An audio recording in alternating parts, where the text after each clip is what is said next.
All right, I am here, and I'm going to be continuing the first Descendant.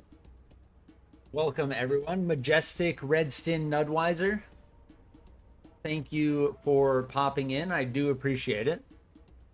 I am going to begin the stream by going over the patch notes. I'm going to take a little bit of time to read through the update. They called it a hotfix, and as far as my opinion goes, it's more akin to an actual update, and I will detail why. Let me get this window open.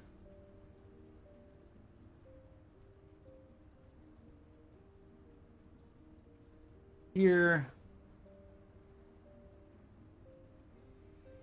And here.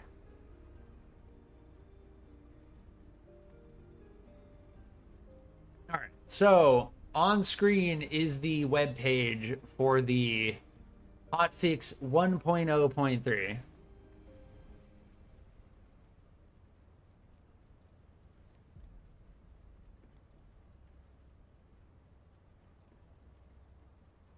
And they've made a lot of changes. Like, this is it. They call it a hotfix. When I think of a hotfix, I think of like a couple small bug fixes like that were really impacting the gameplay. Like, no, they changed some serious stuff. Right off the bat, they added the ability to turn off other players' effects, particularly for Glay. Glay has an ability that lets them have infinite ammo. So the vestigial organ is a launcher in the game which has 4 rounds, and you can fire them rapidly. What Glay can do is then take that and fire it many more times than just 4 times in a row, causing a massive amount of explosions and a massive amount of damage, which is why it's a meta. So they changed that, which is good. Being able to turn off the projectile explosion due to the fact that it was impossible to see when you had like 2 Glays using the same build. Yes. A system message has been added to make it easier to check the down but not out status of allies. Very good, because as far as like knowing whether a teammate is down, it's sometimes difficult to tell. I will skip some of like the more insignificant things. Ooh, AFK has been added to the player report menu.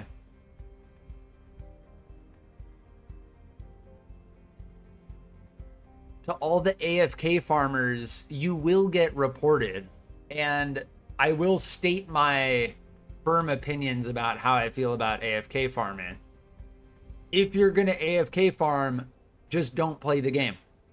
Just go do something else. The whole point of playing the first Descendant is to play the first Descendant.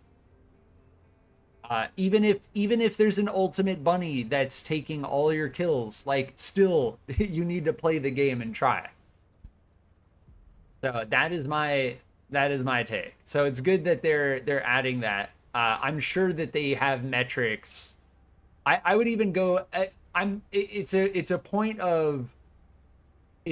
of controversy, and I've thought about it as to whether they should add an AFK kick timer.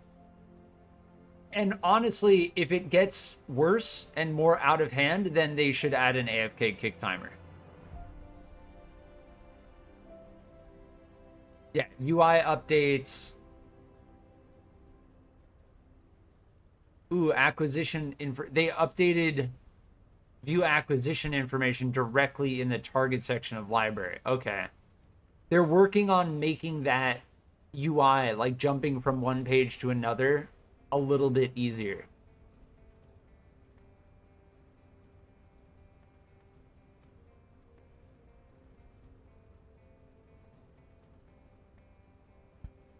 Oh, interesting. What is this? Fixed an issue where a player who joined the Void Fusion Reactor could use the reconstructing device even if there were no void shards after completing the mission. Interesting. I'm not exactly sure about that one. Yes, so here is the big one. here's the big one. We have slowly but surely reached the big one. This one on screen is the big one.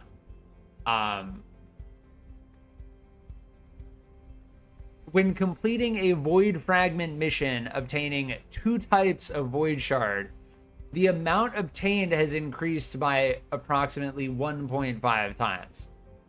So specifically, when completing a mission obtaining 2 types. So what they did was they buffed the void shard missions that specifically drop 2 types of void shard. So that doesn't include the ones like the one we were doing with Valby. But I imagine if I check, hold on. If I check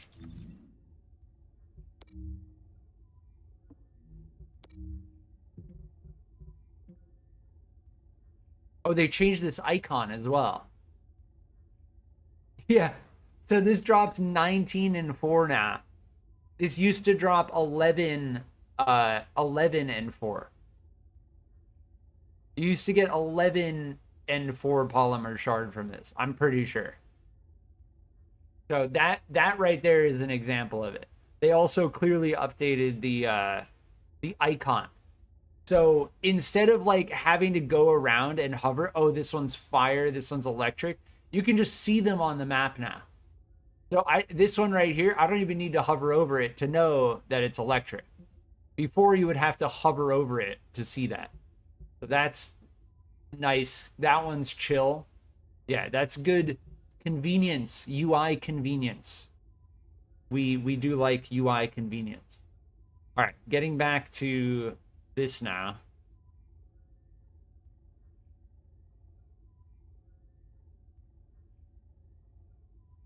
Yeah, this is all UI convenience, which is very good.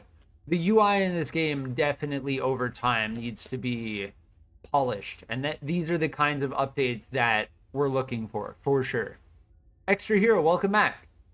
Good changes? Yeah.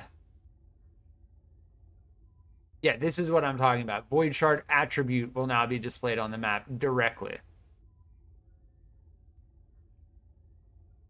It does say, so added linked amorphous material to Void Fusion Reactor mission tooltip. And mission tooltip has been updated to display the number of void shards. So I'm interested. So did I miss some information when we hover over this?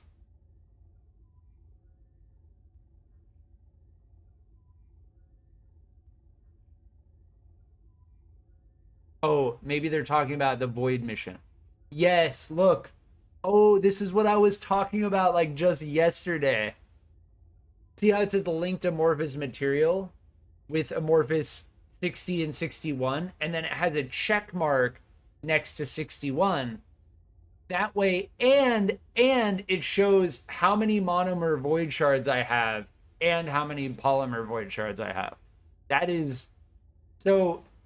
The reason why I'm like so hyped about that is because this is a part of the end game grind. This is a core part of the end game grind where you're jumping from void missions to the void fusion reactors, the void shard, the void fragments to the void fusion reactors, including the outpost as well. Yes. And you can clearly see this one drops the 61 and this one uses the 61. So that is some very good convenience in terms of the UI. They modified Thrill Bomb and Lightning Emission with the Bunny high voltage module, which I haven't personally used. But that sounds better rather than random. It now targets nearby targets. I've never used Eugen, so I don't know. Did the drop rates change? Yes. Extra hero. Yes. This is the big one. Tucked in. Tucked in right here. So specifically, uh, specifically, when completing a void fragment mission, obtaining 2 types of void shard. So to be very, very clear, as clear as possible, this one drops 2 types, monomer and polymer. So that's what they're talking about. This one drops 4 types. This one is unchanged. This one's the same. This one's completely the same. Specifically, the ones that drop 2 types of any type, monomer, polymer, inorganic, organic, whatever, 2 types. So that I think I made that as clear as possible.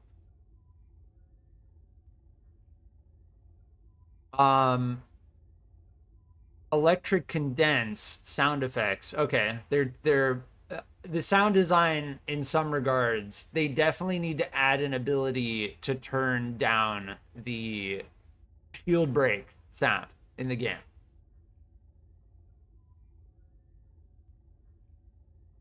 Yeah, they changed 3 things about Bunny. I've never used Eugen, so I'm not sure about. That sounds good. Whatever these abilities do, they now apply to the Colossus as well. So that seems like a Eugen buff. Yes, and here's the other big one. The drop quantity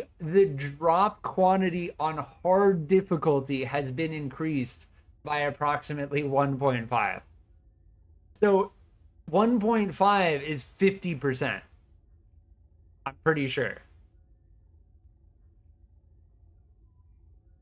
If you multiply something by 1.5 and then add it to that original number, that is 50%. I'm pretty sure that's what they mean. So that is a massive amount. So yeah, no, it's not just void. It is the drop quantity on hard difficulty as well. I don't know. So drop quantity, does that include like Kuiper shards, gold, modules, consumables? I guess they just say drop. I don't know. I honestly don't know. But that sounds fantastic.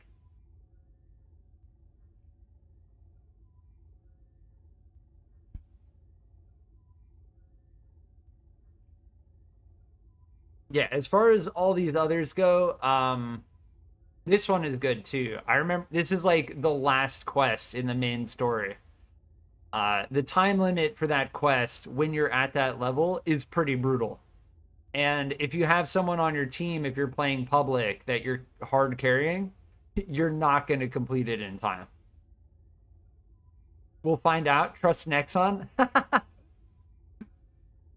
It would be very difficult to actually test. You would have needed to record all of your drops. The stack limit for consumable items has been increased from 1 million to 100 million.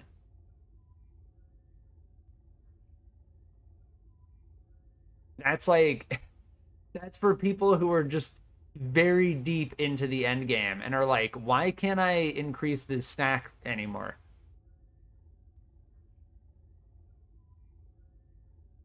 I don't know. What would you even be stacking over 1 million of in terms of consumable items? Yeah, and then they updated some icon images. They're working on refining the UI.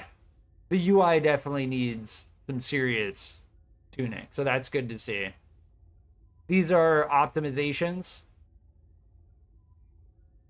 memory leaks, frame drops.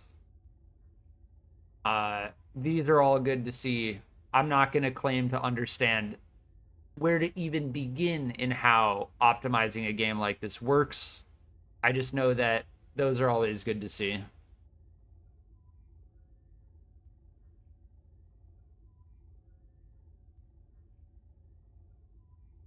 I haven't experienced any of these bugs.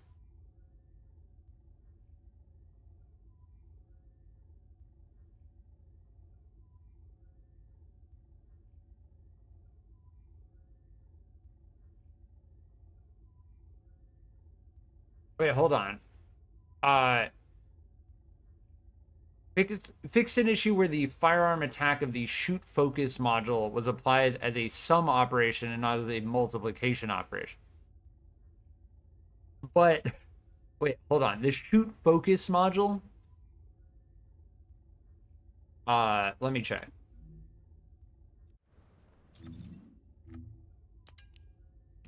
I thought we determined yesterday. No, it's not shoot focus, it's shot focus, right?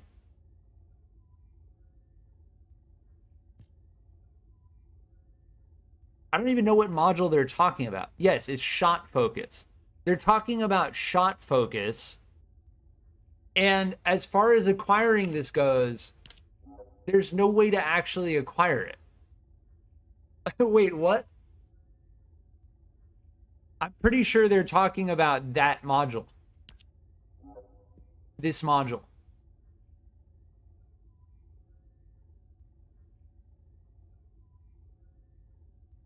I don't know. Like, as far as I can tell, like, you can't even obtain that. So, sure. Yeah, I think all of these are like very small fixes to bugs. Um,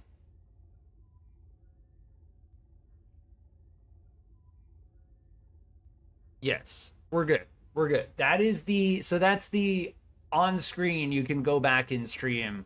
You can also check this yourself if you're interested. But the two biggest takeaways, uh, multiple biggest takeaways. AFK reporting, because I called it early on, people AFK farming, especially the Kingston defense mission. The void fragment missions obtaining 2 types of void shards, increasing by 50%, approximately 1.5 times. And then the drop quantity on hard difficulty increasing by approximately 1.5 times. So, very if we are to trust Nexon, those are some pretty big changes in terms of the drop rates. And we got disconnected. Beautiful start. Beautiful start to playing the game today.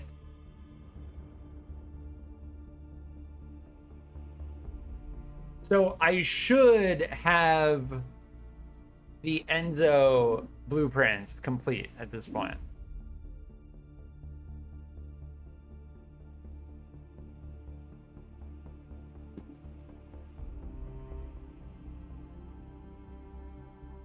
That loading screen they should definitely work on as well in terms of UIs. Like, you sit there waiting to be able to click it, and then you just can't click it. And then it just blinks slightly.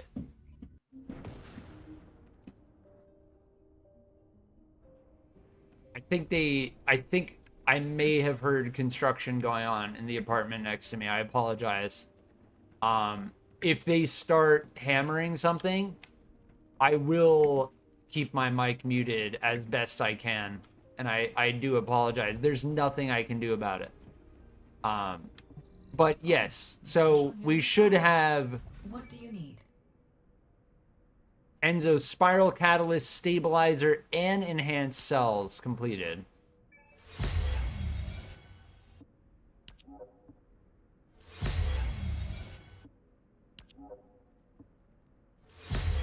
And with that, my friends, we can now begin research on Enzo officially.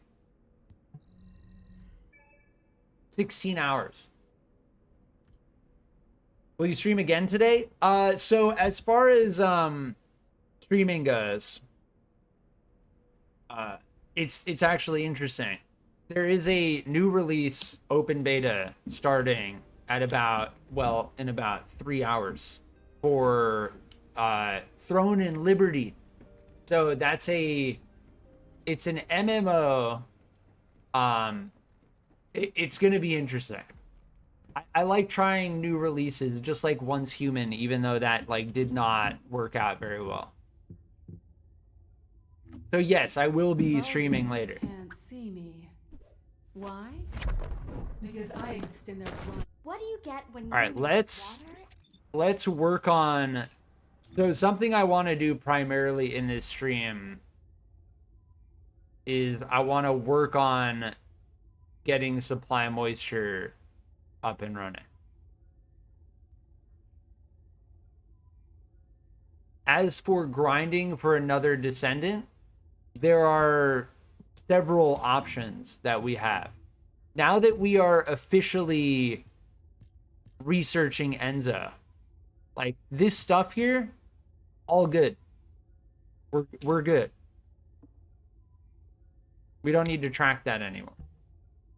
So there are a couple things that we want. Focus on electric. As far as I can tell, when it comes to the Sterile Lands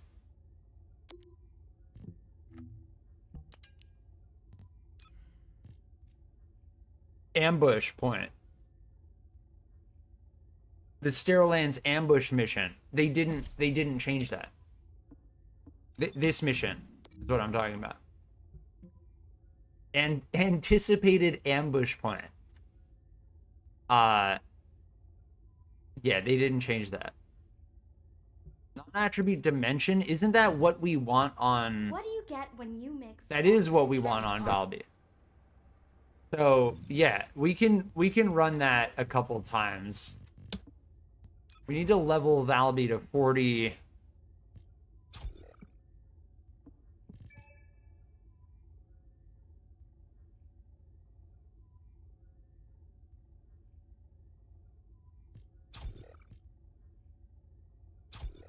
Yeah, time distribution, I don't think you can go wrong with, honestly. There are a couple, like, bread and butter modules in the game. At least in my opinion.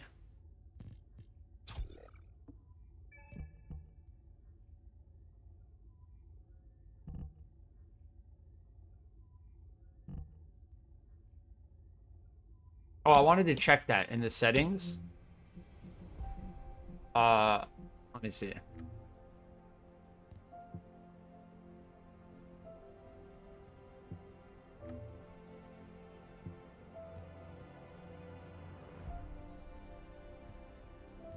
It was display or what? Gameplay? They added a setting for turning on other players' effects.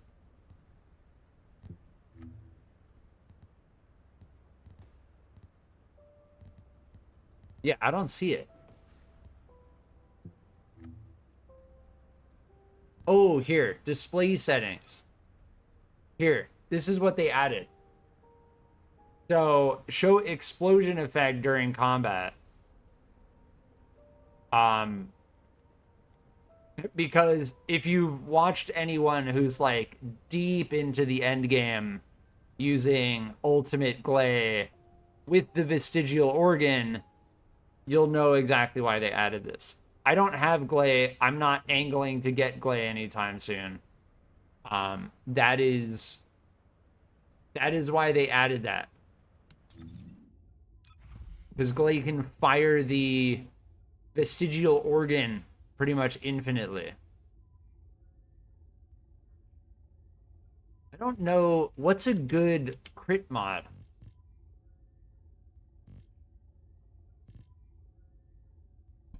Oh, front lines?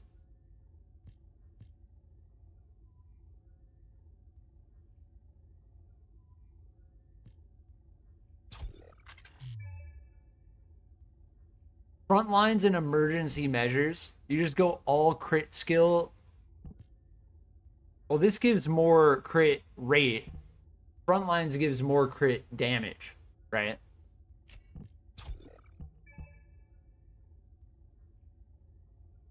What I think we want is more crit rate.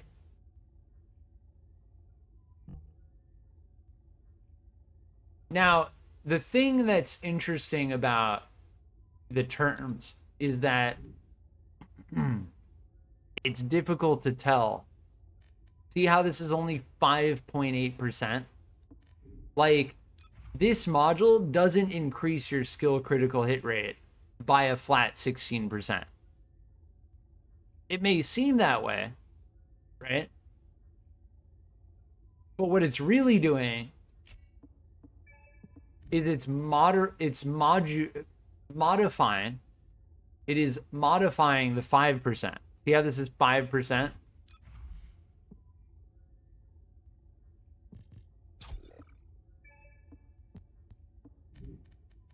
Yeah.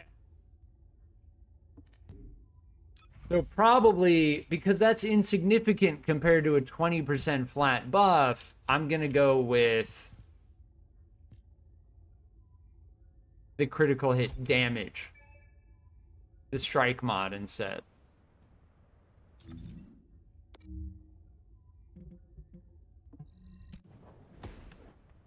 But yeah, as for my stream later today, we're going to be we're going to try and see.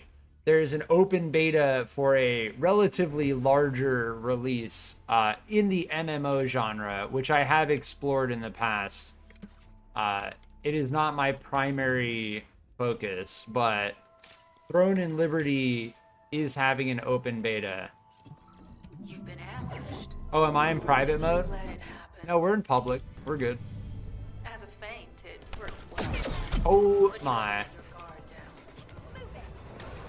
Those Vulgus cyborgs have had We quite a probably few should do, You may suddenly encounter powerful units that aren't in our database. hold on, let me turn off dialogue.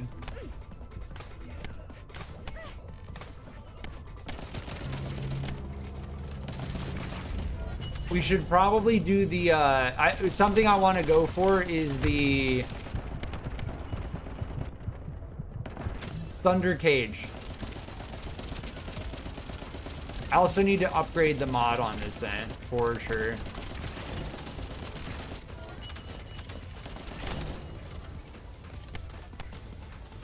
Yeah, the drop rate is, on this mission in particular, is still broken. Confirmed. I can just tell already.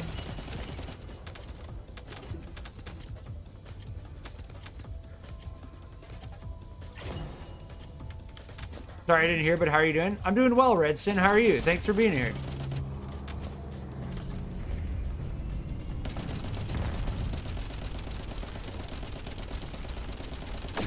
Yeah, so the way the tamer works is,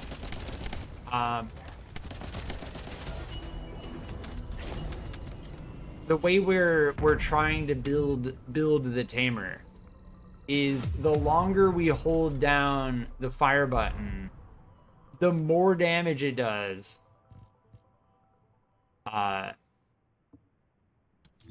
With this mod. Now, here's the thing. We have electric gun barrel.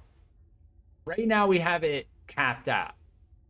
As far as the mod capacity on this goes, it is capped out. And I think the proficiency, like, these are very lucky rolls on this thing too, except for the toxic attack. I'm not re-rolling that. If we upgrade that mod, it will make it so that refreshes faster. Like, it increments faster.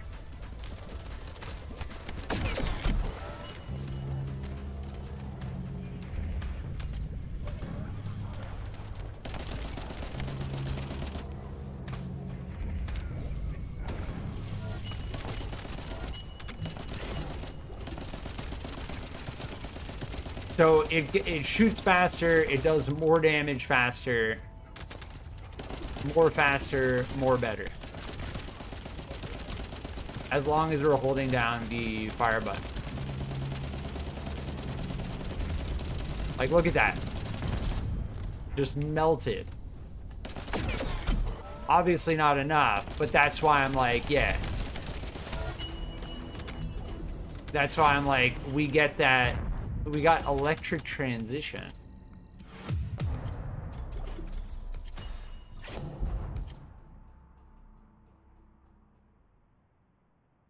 Oh yes, we have this already. So this is based on Shield. And as far as I can tell, when it comes to like end game survivability, late game build, we're not going to be worrying about Shield. Of course, I enjoy your stream, so why wouldn't I be here? I'm glad. Welcome back, Lucky. We are working on leveling Valby, and we just tested the anticipated ambush point. The drops are still crazy. The drops are still crazy. So they did not nerf anticipated ambush point. Confirmed. With Nexon, you never know. You just have to test.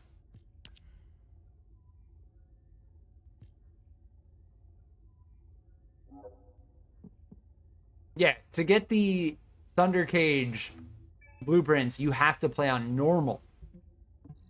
You can't even play on hard.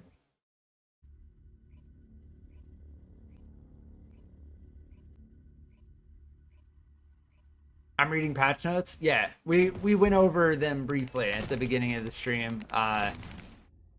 There are two big fundamental changes. As far as taking Nexon's word for it goes, they increased the drop rate. Well, no. We didn't take their word for it. We know for a fact right here. Oh, I can't. So this mission on hard mode, they increased the amount of monomer that you get. And that's confirmed. It went from 11 to like 19 or something. This mission that I'm doing right now is a core part of the Thunder Cage blueprint grind.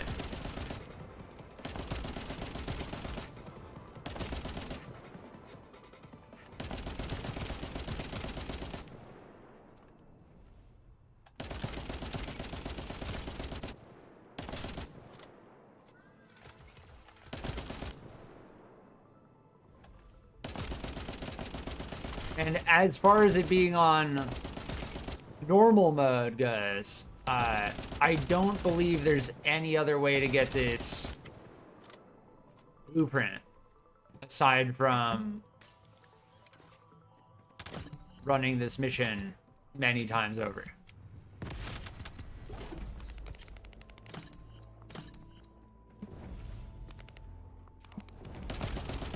You need that? If you wanna run the Thunder Cage grind, I'm probably gonna be going Thunder Cage while I also work on Valby. As for Sharen stealth outposts, I'm still gonna need to think about exactly what I'm looking for before I start doing that.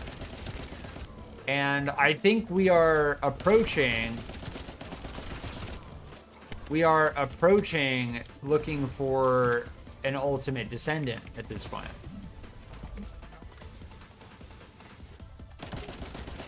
We need to eliminate all the enemies or what? Elite Slaughterer. Oh, down here? Yeah, they get one shot. We're on normal mode.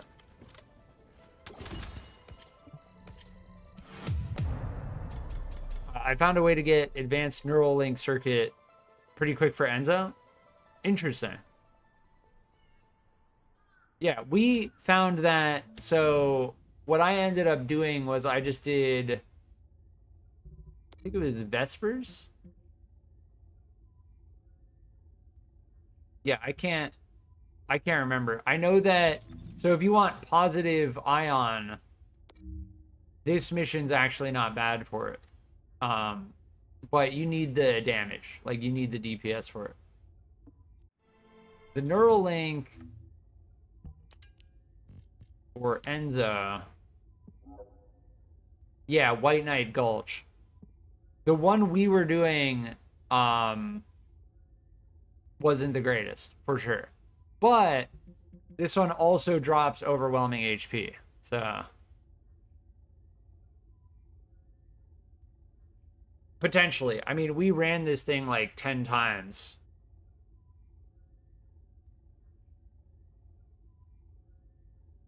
Nine to 12 a run? Nice.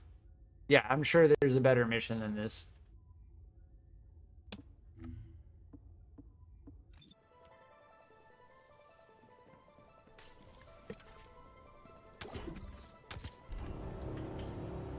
I've been working on physics again. Finished the joint for now. Nice. Yeah, as for Godot's built-in physics engine,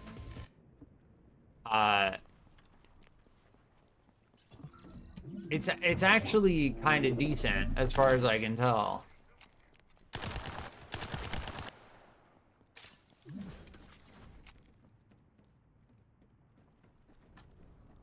I have seen some comparison.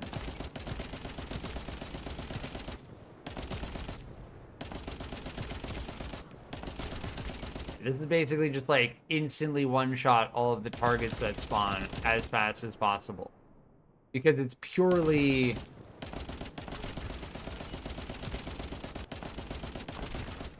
It's purely based on how fast you can take them out.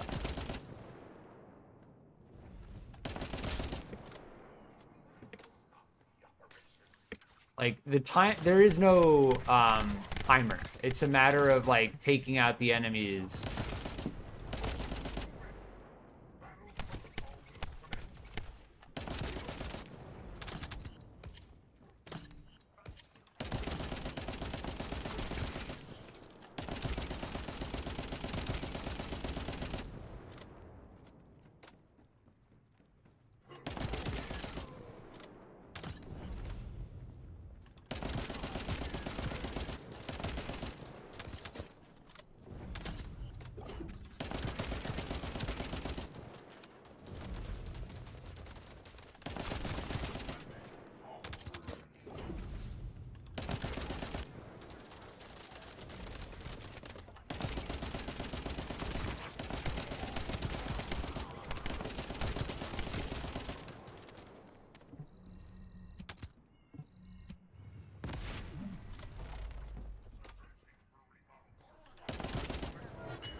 Nice, you got one.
Yeah, I just wanted to put that notification in the chat. If anyone's wondering like why I'm not talking, it's they're like doing hammering and stuff. Which is not going to be pleasant to listen to. So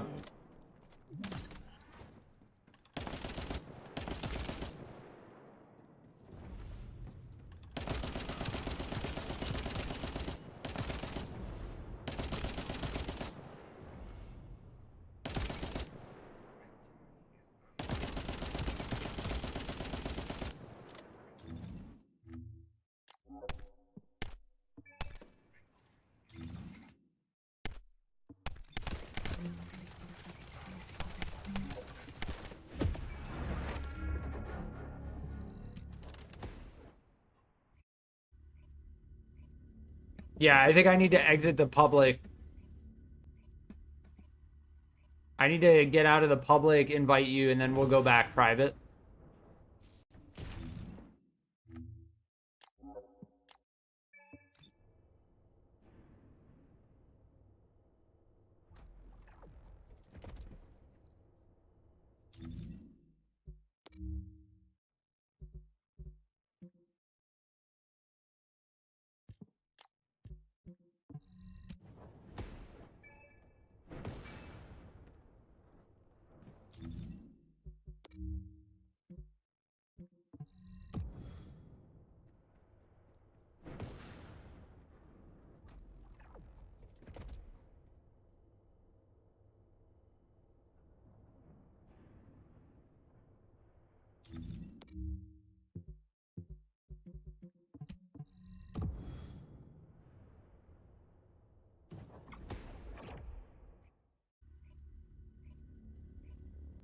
That is always possible. It like with a patch and update, it's always possible.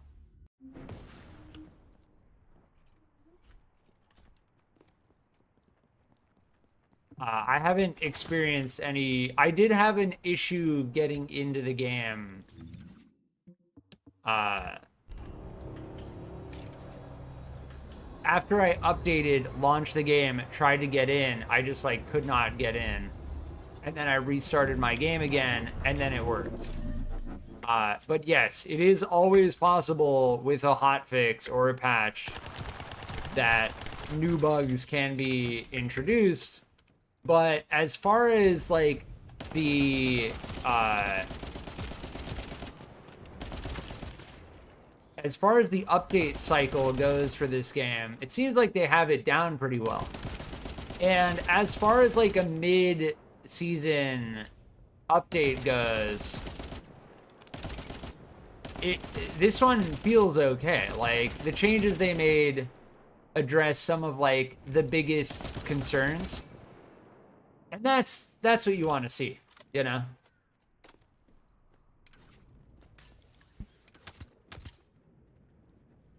I'm not expecting any like large content additions to the game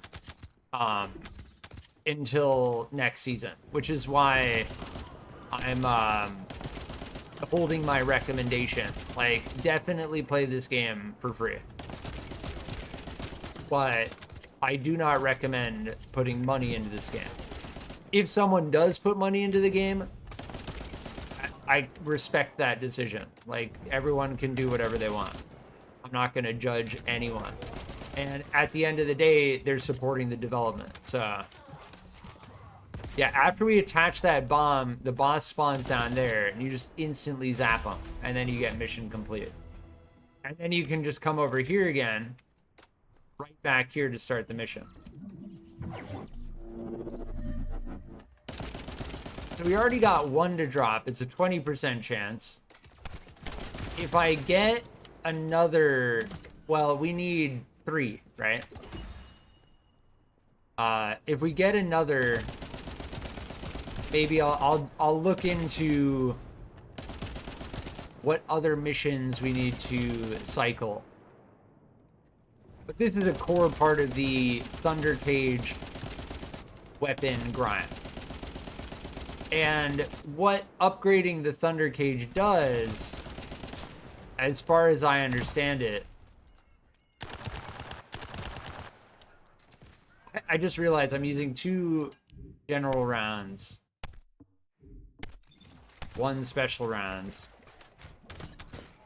But it's okay. The enemies here drop.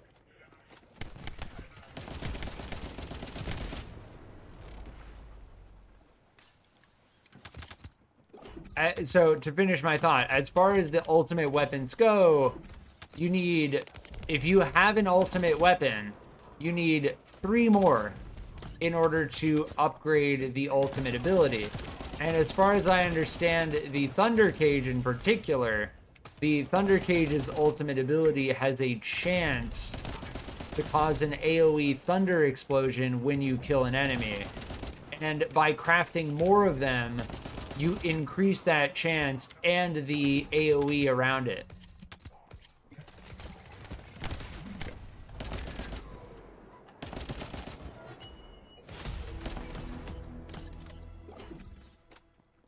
Fully upgraded rocket launcher arm guy. Oh, Lepic, nice. Now crafting Sharen. Very nice. Sharen is a definite change up in playstyle. And Sharen is a more difficult playstyle, no doubt. But Sharen has some beautiful utility in their active camouflage.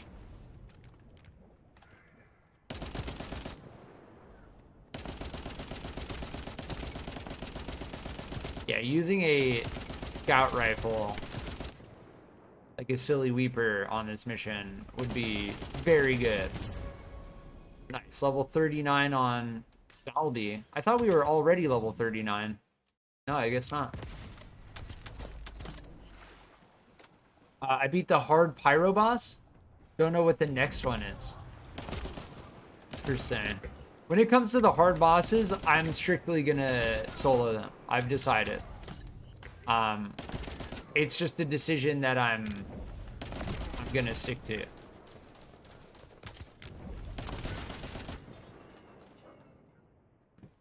I'm gonna use the hard bosses to measure my build capabilities. But that is awesome that you were able to get that done.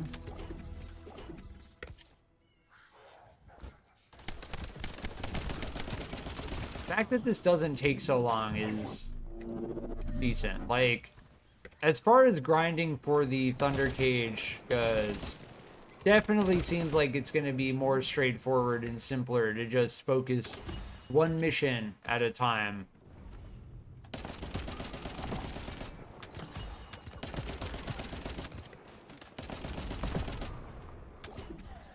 But a fully upgraded Thunder Cage with 4 duplicates absolutely seems worthwhile, given the fact that it's a pretty hefty endgame weapon. Now, there are weapons like, there are non-ultimate weapons like the Tamer and like the Eternal Willpower that are also very good.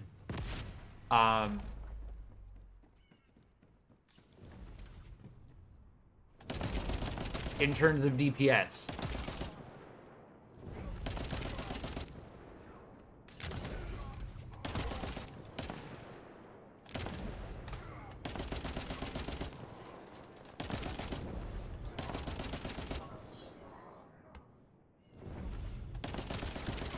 Got a lot of ultimate parts from the hard bosses as well. Yeah, the hard bosses drop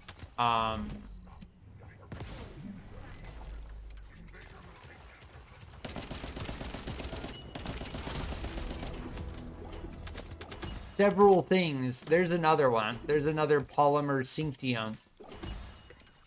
So how many do I have now? I think we have 2. Yeah. We can run it a couple more times. Maybe like 3 more times. Just to see if we can get a third. But as for crafting another Thunder Cage, that's going to take time. So I don't need to stack 3 of them just yet. So if we can't get a third that's fine, because we can come back here. Then what I'm going to need to do is I'm going to need to take some time to figure out where to get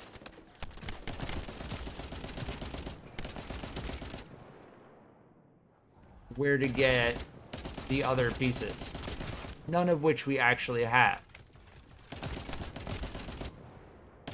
And this is all of these missions you come across in the main story. Ooh, we got full-blown Prozen. I actually like that. The fact that there are enemies in the game that can just straight up freeze you is amazing. The tracker enemy type is very interesting, because they have like several different things they can do.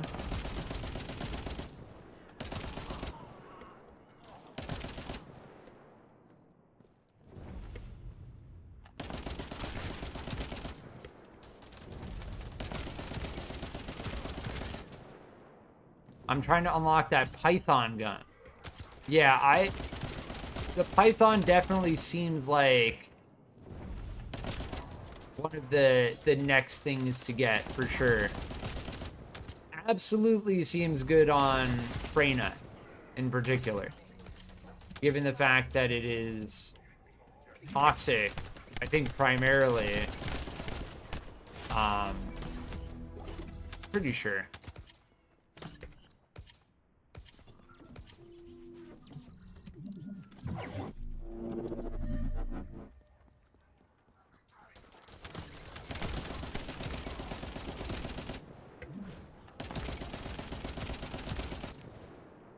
It does something with toxic, right? The Python.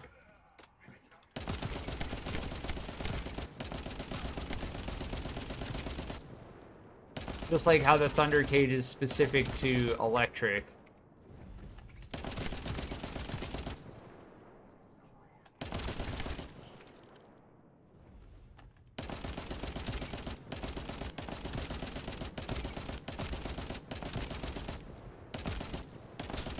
Freyna is quite good. The only thing about Freyna that I will say as a reason why I'm not focusing on Freyna, we did level Freyna up all the way, is because Freyna's abilities are relatively static. Their Putrid Venom ability, their V ability, which has enemies run through it and then they track the venom along with wherever they run, is probably, in my opinion, her coolest ability. Now, unfortunately, it's still relatively static, and it doesn't hit in the air, right? So against mini bosses bubbles, you're limited with that. Non-attribute debuff, but you need more than one to get its duration above 1 second.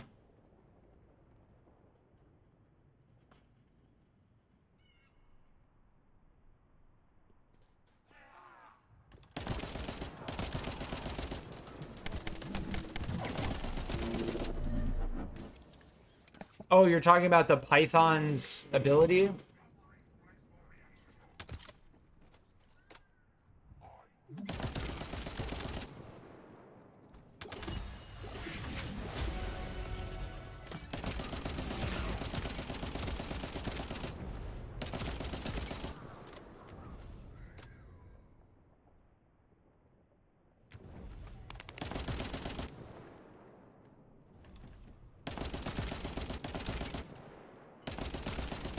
Yeah, that sounds pretty good if that's the case.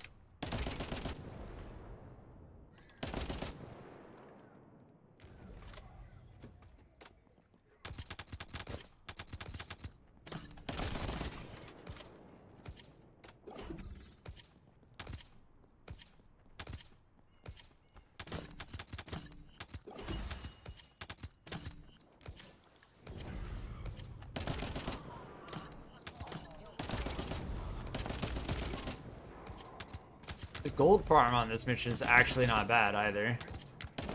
Obviously, you'd be getting like twice as much on hard mode, but the fact that we're getting gold and Kuiper shards, modules, and weapon drops.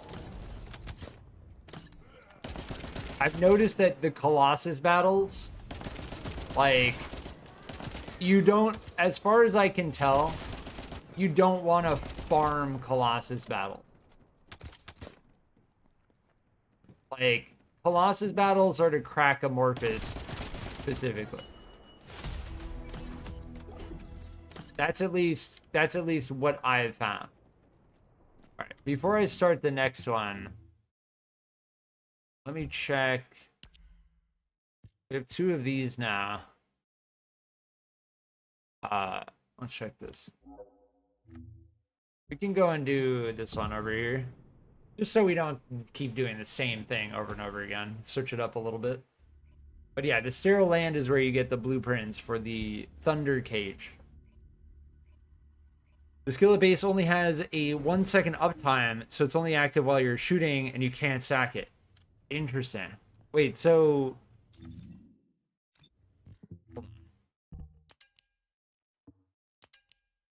Python. I don't know, can I check the details here? Python Instinct. On hitting a weak point, inflicts the unique ability Prey on the target enemy. So, yes. This is like you just slam a Colossus weak point. What's the base?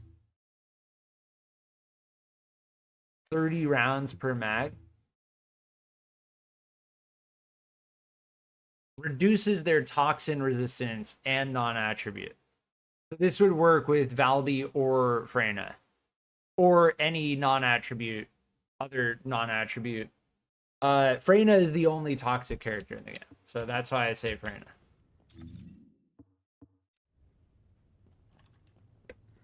But yeah, that is definitely an interesting weapon in terms of like stacking debuffs.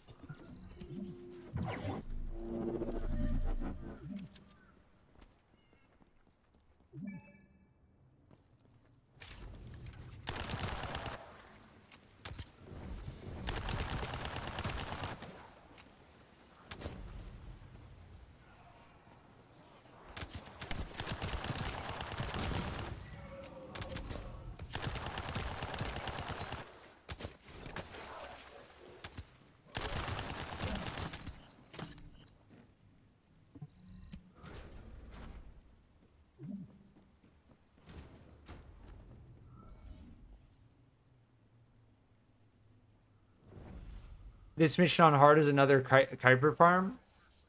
I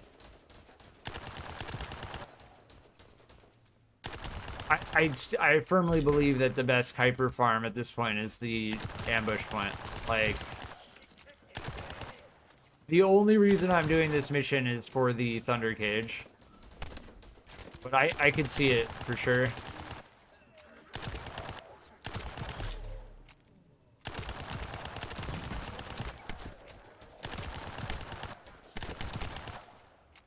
As far as I can tell, this Millennium Frost is the weapon that gives you the highest base move speed out of any weapon in the game.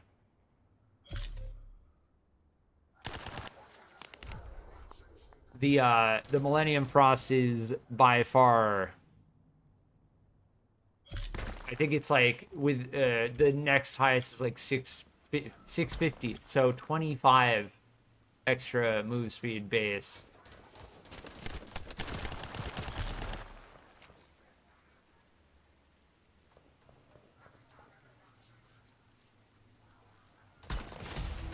All of the handguns give a decent,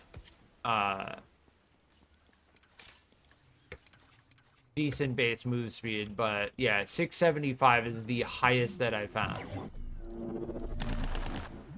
Oh, my bad, I shot at you, thinking that you were an enemy that spawned. Don't you get Kuiper but deleting duplicate mods? Yeah, if you break down mods, you get Kuiper, yeah.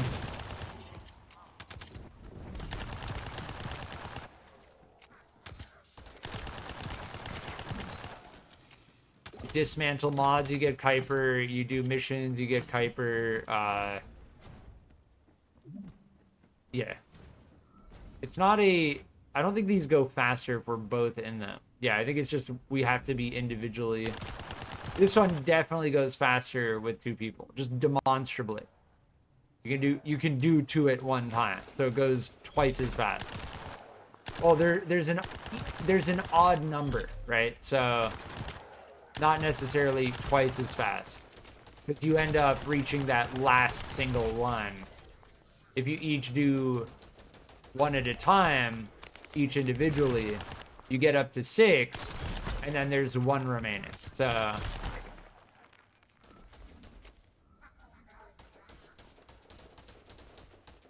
yeah, I deleted so many. Yes, the duplicate mod dismantling is definitely part of the Kuiper grind. Now, they said that they increased drop rates. Like, they just flat out said they increased drop rates by 1.5. Does that increase gold and Kuiper shards? I'm not entirely sure. I would need to look back on my past live streams and then do a mission pretty much the same exact way I did in a past live stream. That would be the only way to really know. On hard. Yeah, on hard specifically.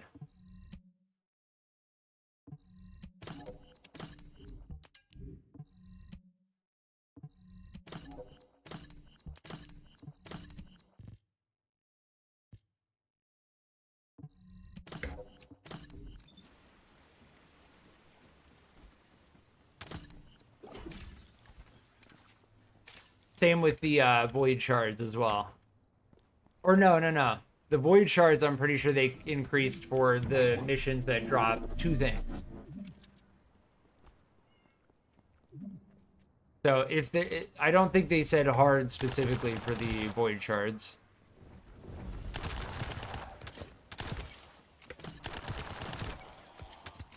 Yeah, let's do this one like 2 or 3 more times. Can you not double jump while you're... Hold on.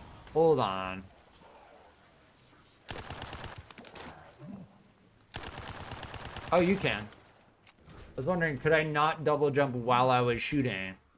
You can. You can double jump while you're shooting.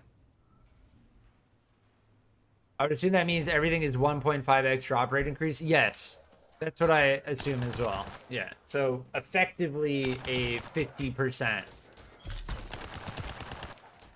Like, if 2x is a 100% increase, meaning you're getting twice as many, 1.5x means 50%. So if you would get, like, 150 or 100 gold, you are now getting 150 gold. As for that being necessary, I mean, I personally don't think so, but it definitely makes everything easier in terms of getting materials.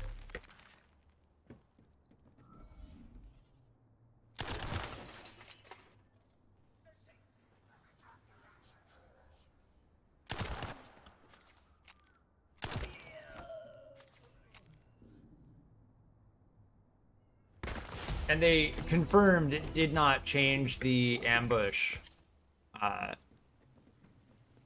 Anticipated ambush point. Confirmed. That mission is still broken.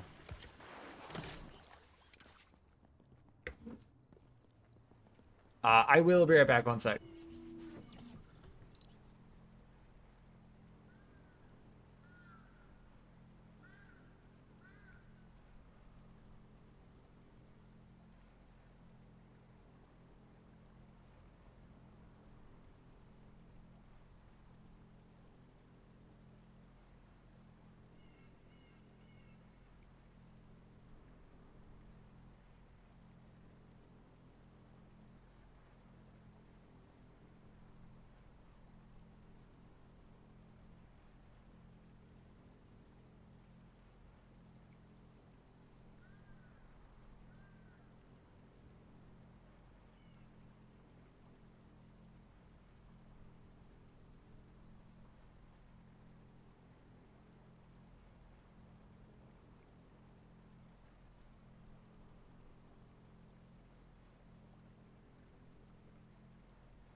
All right, I'm back.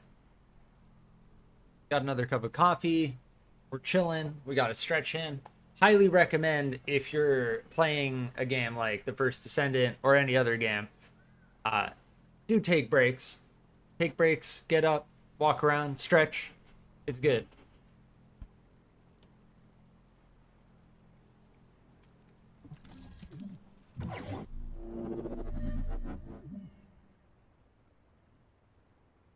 Didn't they also change the mini boss orbs? I believe I heard they did. I didn't see that in the patch notes.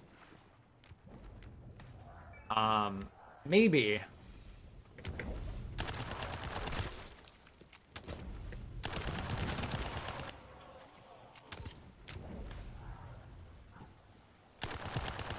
I haven't fought a mini boss yet since the update, so I'm not sure. They may very well could have.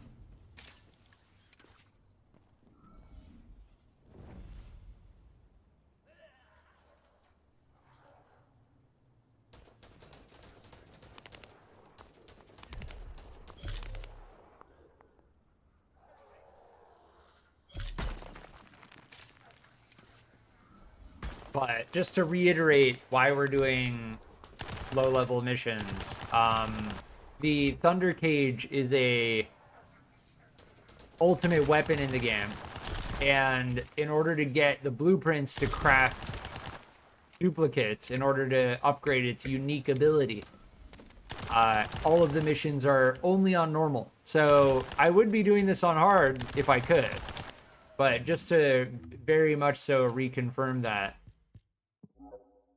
only normal.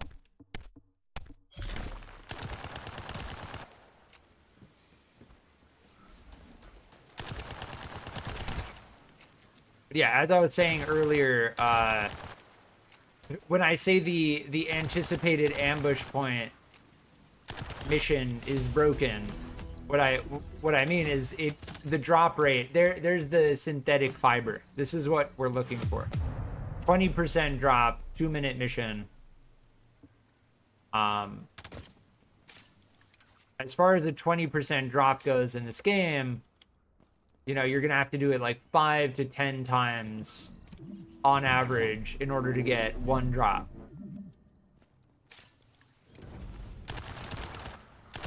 And as far as I can tell, when they say drop rate increase on hard mode, I'm not sure if that means.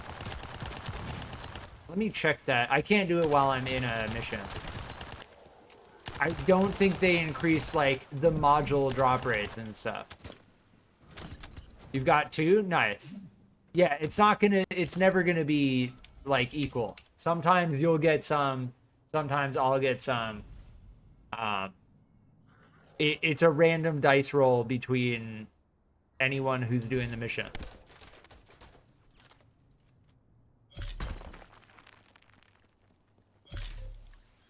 But yes, this is how you get that synthetic fiber for sure.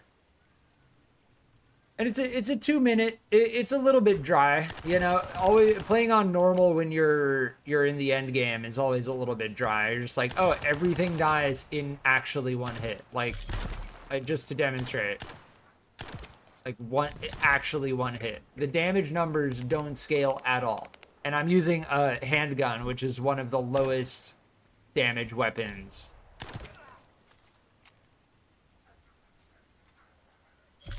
Per shot in the game.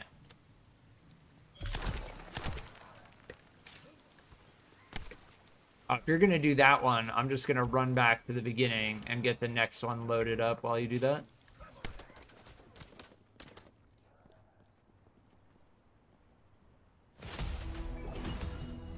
Yeah, there's another one. 2 drops in a row. That's how you know it's truly pure RNG. We don't get a drop like 3 missions in a row, and then we get a drop 2 missions in a row. That is pure RNG. So I'll run this maybe one more time. We can run this one more time, and then I will start to do research into the next piece, which is really not difficult. I'm looking to get two of each thing. Oh, it resets if you step outside of it.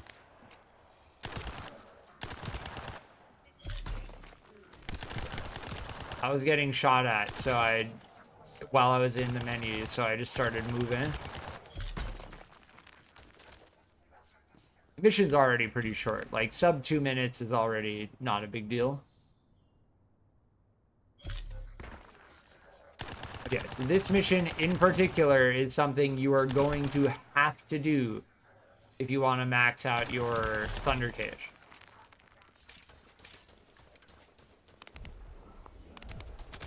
And, you know, as far as, like, content in the game goes, you may be wondering, like, why is this guy doing normal missions to get their Thunder Cage maxed out when they could be doing, like, hard Colossus? This I actually find kind of enjoyable. Revisiting missions I haven't done in a long time in order to grind for a weapon that in the end game can be 3 in a row. 3 in a row. Just to put that into perspective, a 20% drop 3 times in a row is extremely unlikely. Much more likely to not get it 3 times in a row. Actually, as far as probability goes, I think it's... well, no, if you're thinking about a 20% drop, you have an 80% chance to not get it. So yes, not getting it 3 times in a row is much more likely than getting it 3 times in a row. Even for a 20% drop chance, yeah, probability is like a whole field of like mathematics. So I don't really get too deep into it beyond just give me good drop. 20% sounds okay. Give me good drop, please. Thank you. But I do know that 3 in a row on a 20% drop chance is actually rare.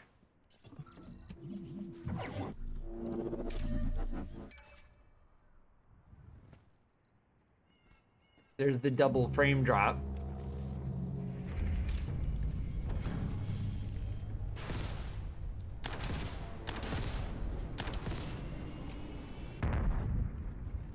I find it crazy the amount of people complaining about how hard bosses are or how the game is a hard grind. To me, that's like crying because you can't beat Elden Ring with just a stick. Yeah, as far as my opinion goes, difficulty is a good thing.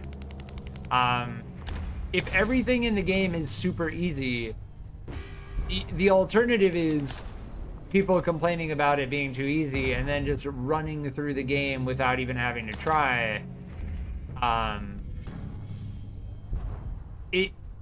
The Colossus being difficult, as far as my first experience with the Pyromaniac, at level 66 with level 64 and like level 65 gear, like that is a good, I don't mind that, as long as you accept the fact that if you don't beat a Colossus in the time span that it takes, you get nothing. You don't get any gold or anything.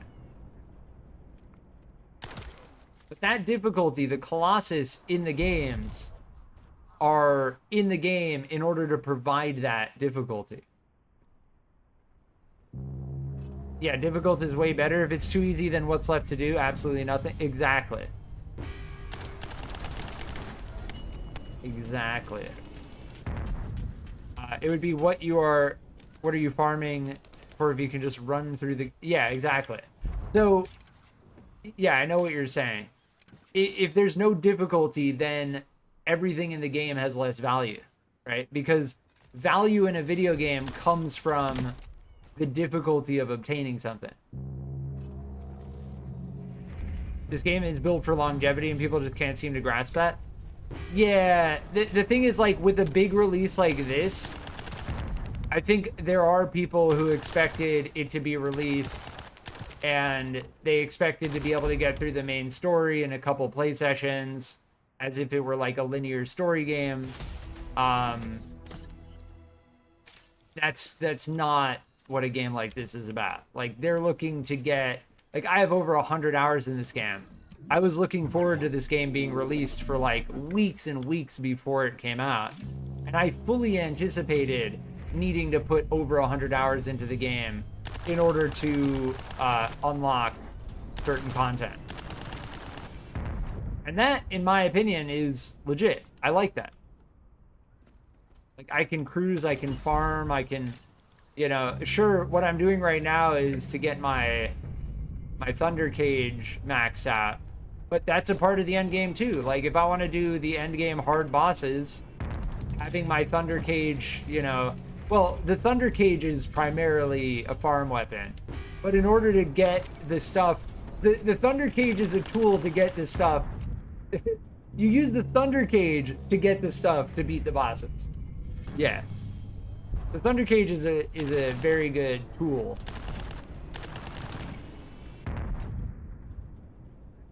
But it only becomes relevant in hard mode, right?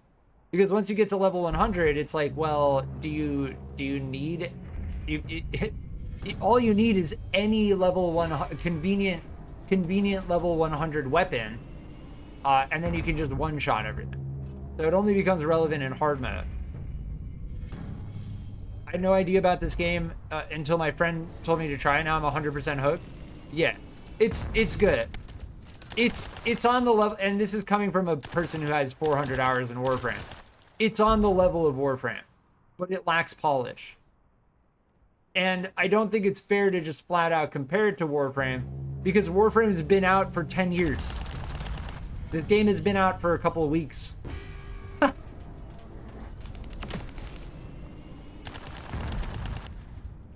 So it's not fair to directly compare it and be like, oh, just go and play Warframe. It's not as good. But I will, in my opinion, as far as my opinion goes, it is on the level of Warframe and has the potential to be something even greater.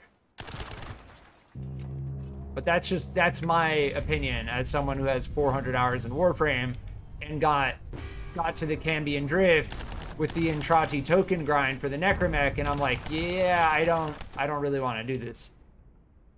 But I have 400 hours in Warframe, so yeah. I could see myself getting 400 hours in this game for sure. I didn't play much Warframe, played a bit of it for sure, found it insanely boring. The main thing against Warframe for me, I mean, I will keep reiterating, I have 400 hours in Warframe. I recommend Warframe. I haven't put any money into Warframe either.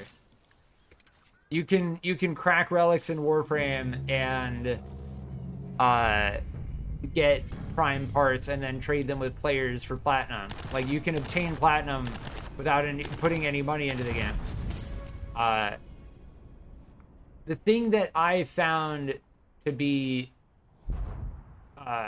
the thing that drove me slowly away is primarily the movement in the game. Like, if I really hone it down to like what really drove me away, it's like you have the archwing, you're like floating around, spamming control, doing flips in the air all the time, floating around. It's like, I want grounded movement.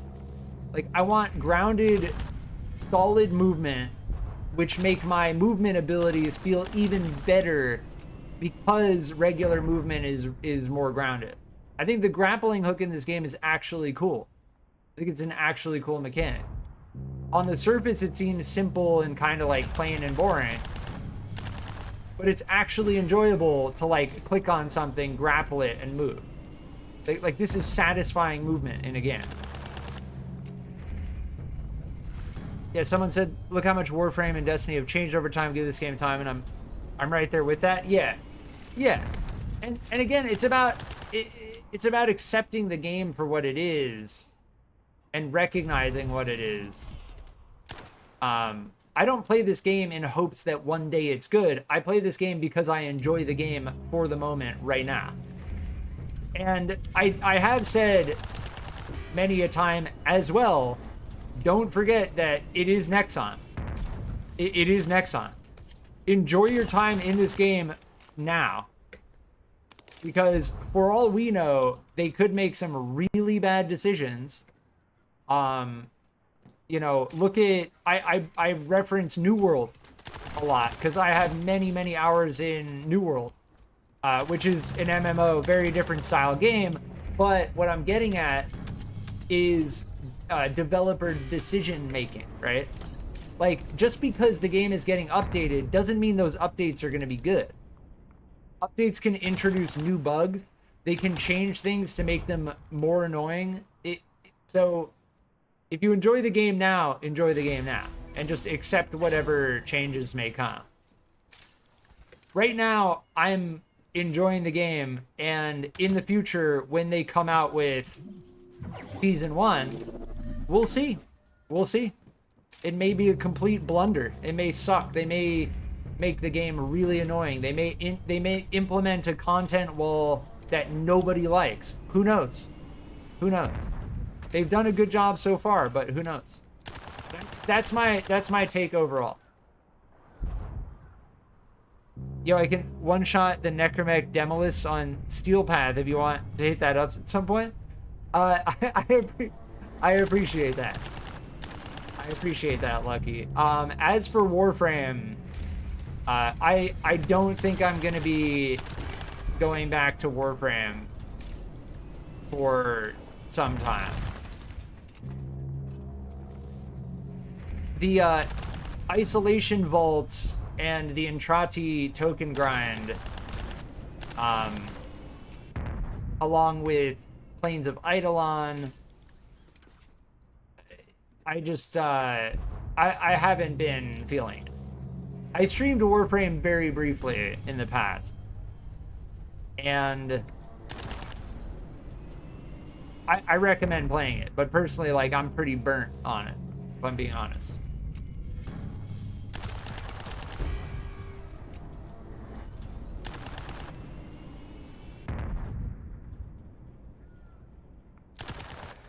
Like, I got Necros Prime, I got Mag Prime, and I enjoyed them, and I'm just like, yeah, we're good. Helios Prime, Carrier Prime, like, I spent time in that game, you know? Your mastery rank 26? Nice. You want to get to mastery rank 30? Yeah, I think it's very difficult beyond that point. But I think what it comes down to is, like, as far as I understand a lot of the progression, like isolation vaults, running void missions, the Kuva Lich stuff, it personally just doesn't really interest me anymore.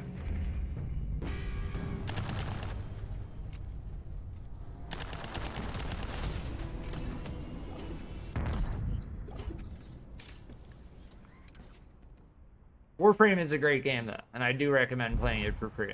If you're going into Warframe for the first time, blind, without knowing anything about it, I am jealous of you. That is how I'll put it. Just, that's why I reiterated, like, 5 times. I have 400 hours in Warframe. Just take everything I say with a grain of salt, right?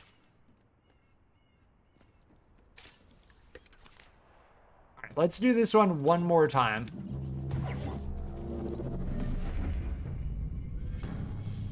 We are doing the correct mission, right?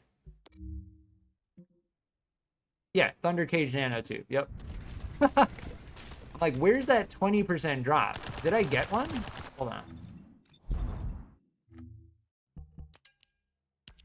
Yeah, we've done this 5 times. Yep. That do be it.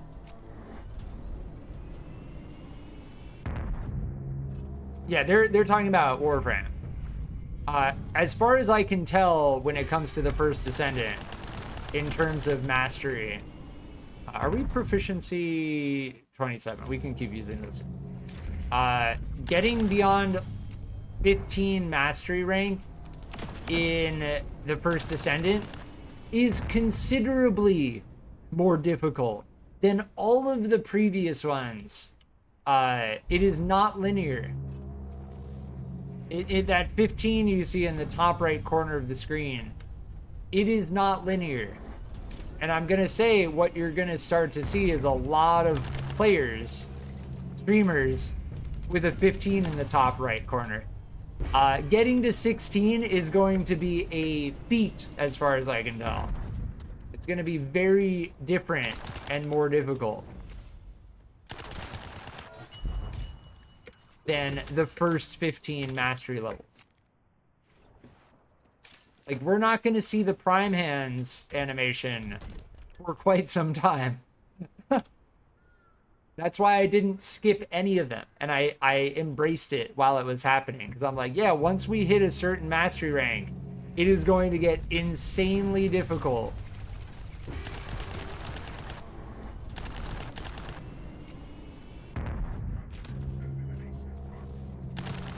What mastery am I? I'm mastery 15. Yeah, you can see it in the top right. I played Warframe from the beginning. I've taken a lot of breaks. Yeah, same.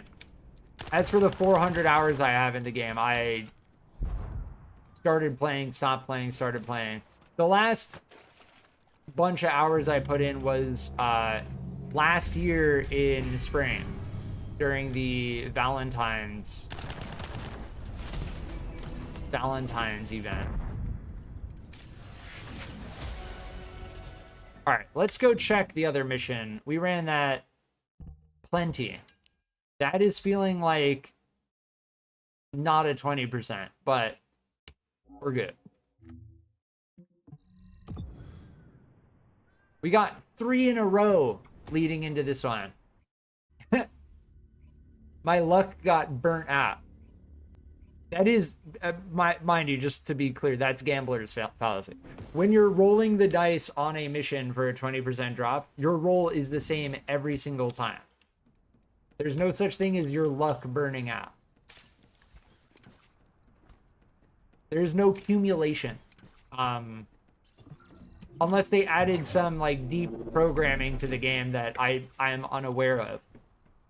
If you run a mission 5 times and you're on your 5th run, there is no more likelihood that you'll get it than your first time. You didn't get anything? Yeah, Sam. That one's going to be the hardest one. I can just feel it.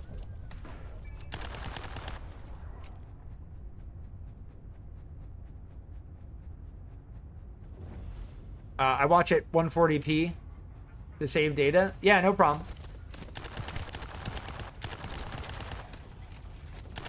I was a little bit confused when you asked. I was wondering, I should have asked if you were asking about Warframe as well, because yeah, that's fine.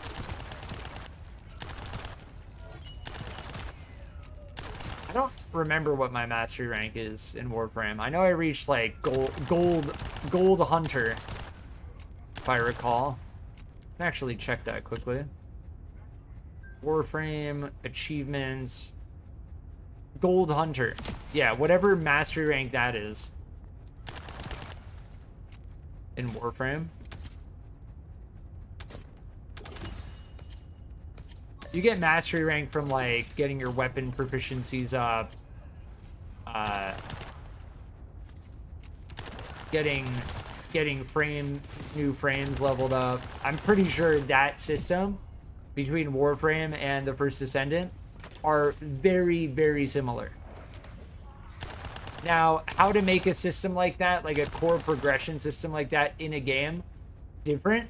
I don't know how you would even go about making a system like that different. I don't know if Destiny 2 had something similar to that, but I imagine it does.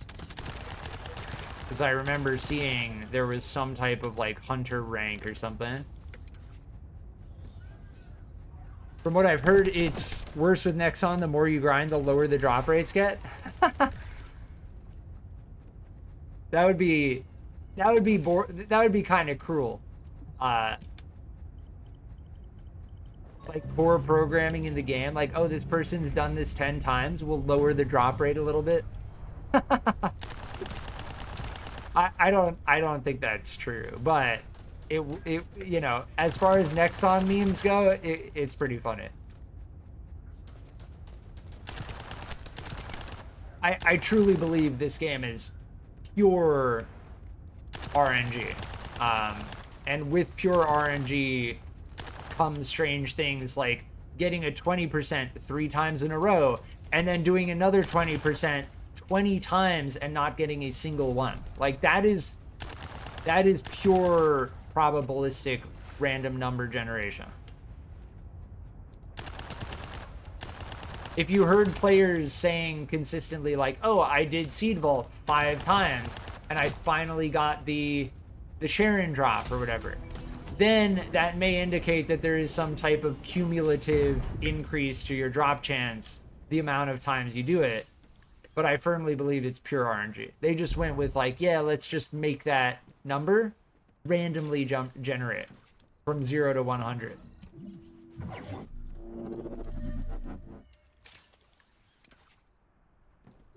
Which is fine.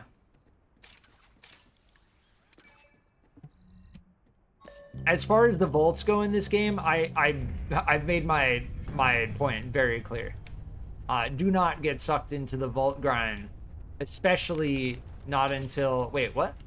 Oh, did we just start different ones at the same time? Weird.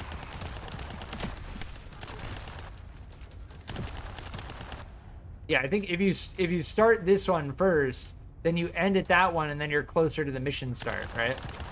This one's just a flat-out timer, so maybe do this one like once or twice more. This is how you get the code. This is how you get the Thunder Cage code. Yeah. So we're gonna have to jump back and forth between these.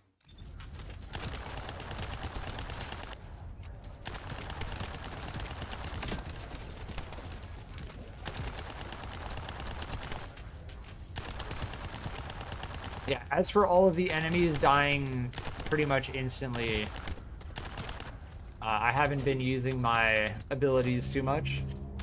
We are level 40 Valby though, by the way.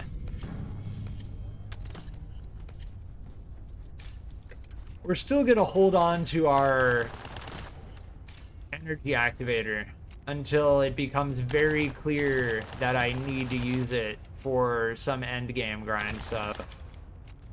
But I see the energy activator effectively as a tool that an expendable tool that once I use it, I can no longer use it. That's why I'm holding on to it. You already have supply moisture? Yes. Apex, welcome. I do have supply moisture. It was a very small drop chance, and we just randomly got it.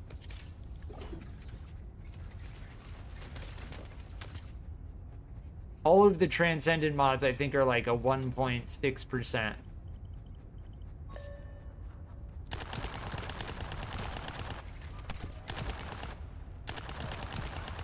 And I do know that there are specific missions that will drop it.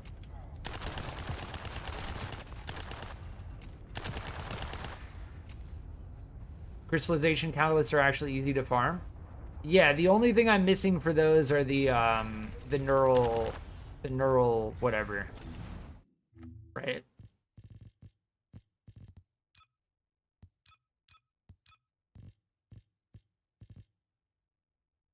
What are they even under?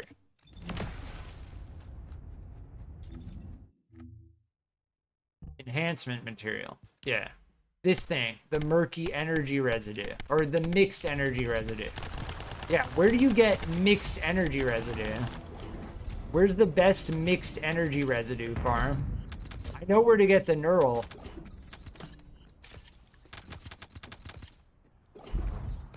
Alright, we'll run this one more time, and then we'll go back to the defense. But as far as maxing out the Thunder Cage goes, willing to do this for a little bit longer.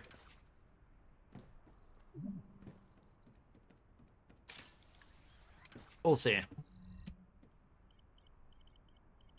was farming that yesterday. I forgot the place though. For the mixed energy residue. Yeah. That's probably the hardest thing to find for this thing. They're encrypted storage boxes. Seems like Agna Desert. Yeah. You'll get it by just grinding in the Agna Desert. Or by opening the storage boxes, which last stream you can go back and watch. We found a vault. We did learn how to find vaults. We found an ultra precision vault, which we then proceeded to attempt and failed on the last section of the minigame. And then I proceeded to walk away from it instead of burning all of my data. I only have 3 of these. Like these things, I only have 2 of these, the code breakers.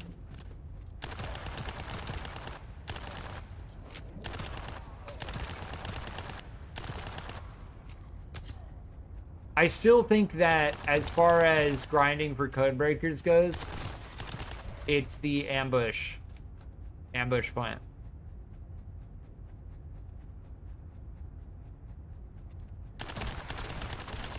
Yeah, I couldn't do an ultra. I'm almost certain, and like, take this with a massive grain of salt.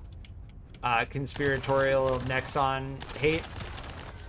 I'm almost certain they made it nearly impossible to time the last one on the minigame. Without, if you're not using Enzo. If you're not using Enzo, then it's nearly impossible. Like, your timing has to be impeccable. I rarely use the word impeccable. Like, I'm talking within 1/100th of a second level difficulty. The first 3 were, I got the first 3 first try. You can watch it on stream live. On stream live. And then the last one I missed twice, even though it looks like I hit it spot on. And then the third one I just flat out missed. The third attempt I just flat out missed. So reviewing the footage, I've come to that conclusion. If you're gonna grind vaults, get Enzo first, because otherwise you're wasting your time. That's my opinion. Enzo, as far as I've heard, slows down the rate at which the thing rotates around the circle and makes the areas where you need to click larger. So just keep that in mind.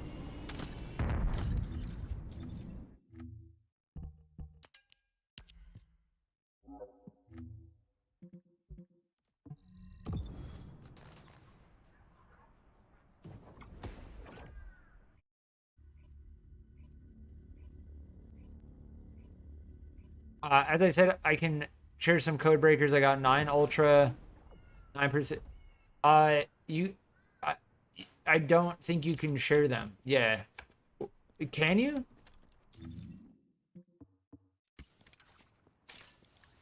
I'm not, so as far as like my live streams go and my gameplay in this game goes, I'm not going to be vault hunting.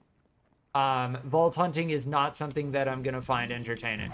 I do not like slot machines, and I'm going to just flat out call it what it is. We'll do that. We're going to have to do that. But as far as that gameplay goes, I'm going to shy away from it. We're going to have to do it, but I'm going to shy away from it. I don't recommend spending too much time on the vault until you have Enzo and you've done a whole bunch of other stuff in the game first. You scared me. You spawned like right in front of me.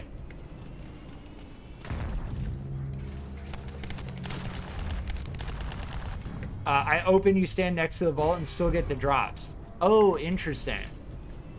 Okay, that is pretty massive. Still kind of, if I'm being brutally honest, still kind of not interested. That gameplay, and like this is somebody who has 400 hours in Warframe, 100 hours in this game. many hours in Borderlands and so on and so forth. From a gameplay perspective, that doesn't sound interesting to me, if I'm just being brutally honest. I do appreciate you bringing that up and being willing to share. I genuinely do. Maybe I'll consider it in the future. But yeah, that doesn't sound extremely interesting. Running around searching for vaults and then standing next to someone as they do the vaults does not sound like fun gameplay. Just, I'm flat out brutally saying it. I'd rather do a defense mission over and over again for a 20% drop, which doesn't actually feel like a 20% drop. You have over 4,000 hours in high-pixel skyblock? Nice. Yeah, that mod for Minecraft is extremely popular. There's also like another one that's like Bed Wars or something. I did stream Minecraft, by the way, in the past. I do have a full Minecraft playthrough. Vanilla Minecraft. And I did beat the Ender Dragon. On stream. The Ender Dragon as a boss, in terms of mechanics, is it's pretty interesting. Definitely pretty. I like multi-stage bosses, and the way the Ender Dragon like flies around while you need to go and get the things as it fires fireballs at your face is pretty interesting. Yeah, I'm getting tired of normal mode, and I want to do Rockfall. I want to grind actually good drops for just a little bit with Valby. Bed Wars is PvP. High pixel skyblock is just thousands of hours of grinding. Okay. Are we on public? We should probably go public if we're gonna do this. And as far as I can tell, when you're in a mission, oh, I have mail. Our mail icon is blinking.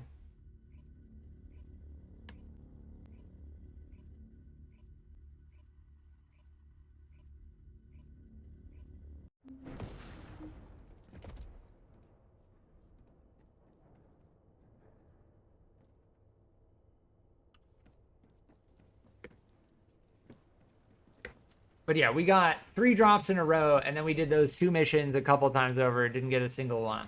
So it's definitely feeling like, oh, the lost and found, the doo-doo drops. People are saying that we should be able to just junk things straight from the mail. And I strongly agree with that.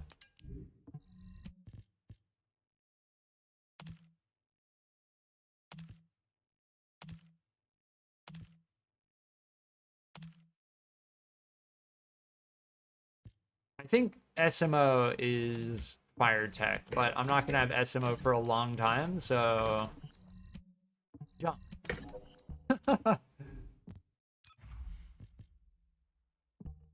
It is junk. But yes, this is what I'm using on Valby.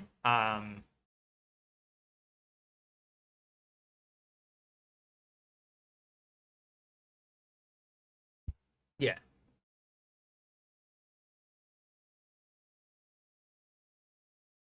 But yeah, Apex, in the future, so I know I like poo-pooed on that gameplay a little bit. I'm definitely willing to do that in the future. Once I get Enzo, we can both share each other's drops from the vaults. I'm happy to do that, if that's actually the case. But as far as me following you around as you open vaults, I'd rather do it once I also have Enzo. That's what I'm trying to say.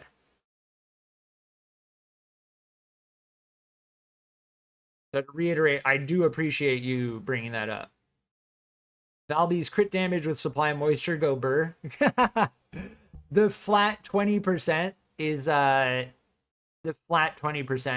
beautiful. We like the flat 20%.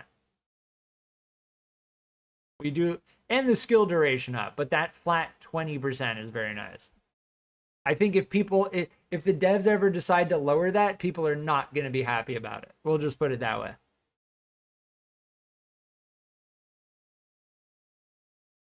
But yeah, front lines, definitely interesting.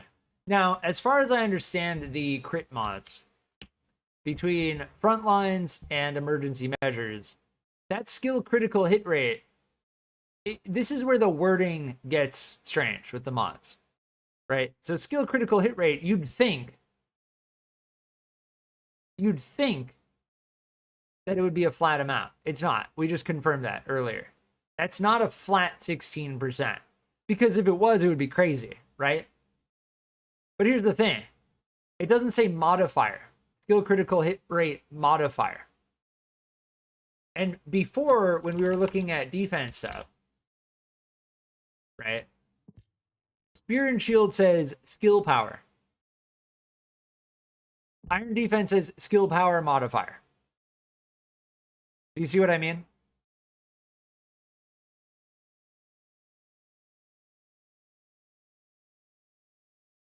It's a percent on your base. Yeah, it's a modifier, right? It's a modifier.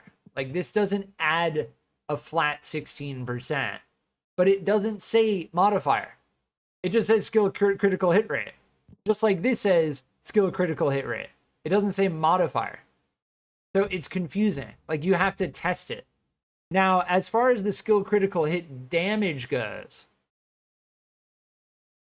I didn't really look at that too deeply.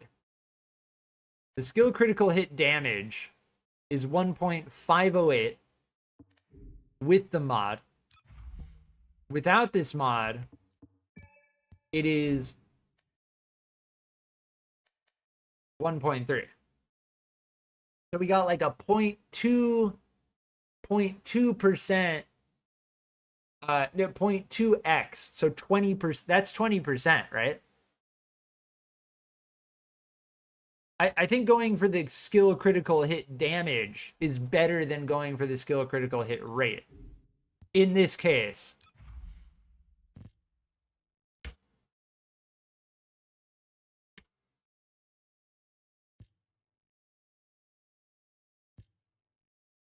This is what I'm talking about, between front lines and emergency measures, because they do the inverse of one another. And I think we're going to stick with the damage. Because as far as the skill critical hit rate modifier goes, it's insignificant compared to the flat 20% that we're getting from supply moisture.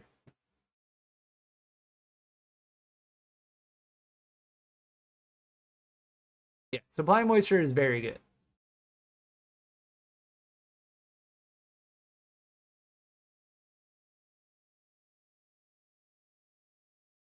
But yeah, I do like the extra 0.2x to the skill critical hit damage. That's actually pretty decent. That does what I kind of feel like it should do. As far as the 16% critical hit damage plus 16% goes.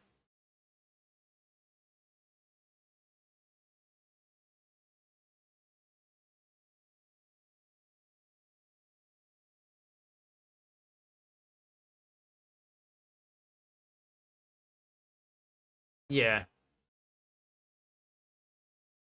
Now, as for investing the energy activator into Valby, I'm still holding off with the energy activator.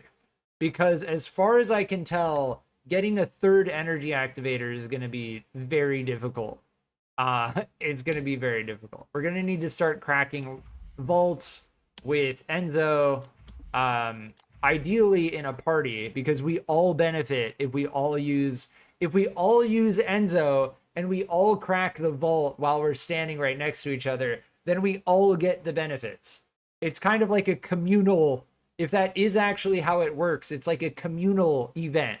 You don't want to crack vaults unless you're cracking vaults with other people playing as Enzo, standing next to each other. And you definitely don't want to crack vaults solo while you're not using Enzo. Wait for Ultimate Valby? I may actually wait for Ultimate Valby to use my energy activator. If people use their energy activator on Valby, That's perfectly fine. That's perfectly fine. I used my first energy activator immediately on Bunny because if we're gonna hard farm certain things, we're gonna need lightning emission. We're just gonna need lightning emission. Check the battle pass. I think we get one more Sigvors on the battle pass. Like, the battle pass just gives you 4 Sigvors. Yeah, I really hate this daily. This daily is, like, not daily. This is not actually a daily. The amount that you enhance modules, like, I'm not going to go and enhance a module that I'm not using in order to get this daily done. Intercept battles, defeating enemies, like, these are dailies. These are dailies. This right here is not a daily. I used my first energy activator on Thunder Cage. That's a good one too. Thunder Cage is very good in terms of farming. I view the Thunder Cage as a tool to get other things in the game. That's kind of how I view the Thunder Cage. But yeah, as for re-rolling this and putting a energy activator in it, I'm just not gonna do it. Because I already have the proficiency at level 40. I'm happy to get more duplicates of the I'm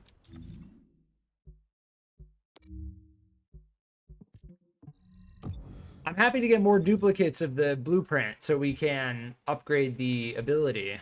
But beyond that, I'm like, I'm being careful with how I'm investing my energy, my second energy activator.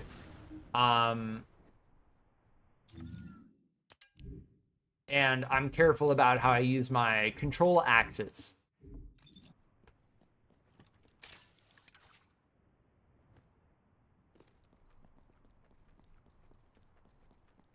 But yeah, this mission right here is still very good. Now, as far as I can tell when it comes to code breakers and code analyzers, it is the sheer amount of missions that you can complete in a certain amount of time.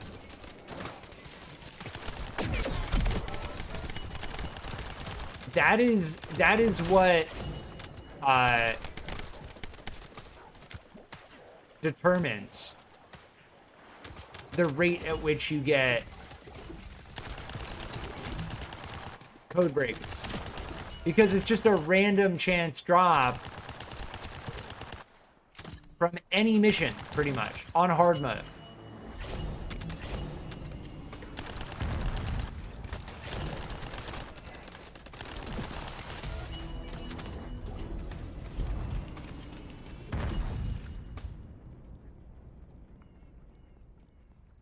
Thunder Cage is up to 560 DPS. Nice.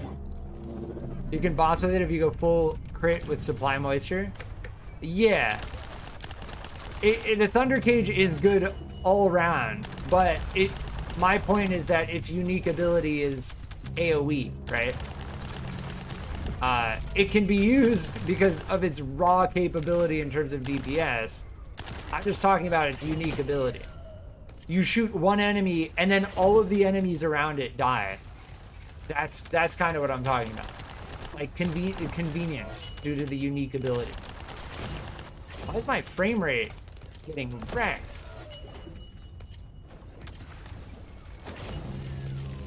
Oh, we should also do some Void Shard grind as well. It makes me wonder though, like, is it worth going to do that? I still think this is a good one. I still think so. It's Moonlight. No. I'm looking at the wrong area. Vespers, Moonlight, non-attribute, Void Fragment.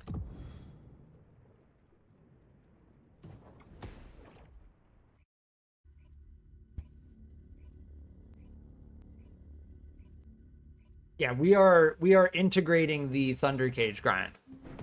Unfortunately, 2 of the blueprints don't feel like a 20% drop.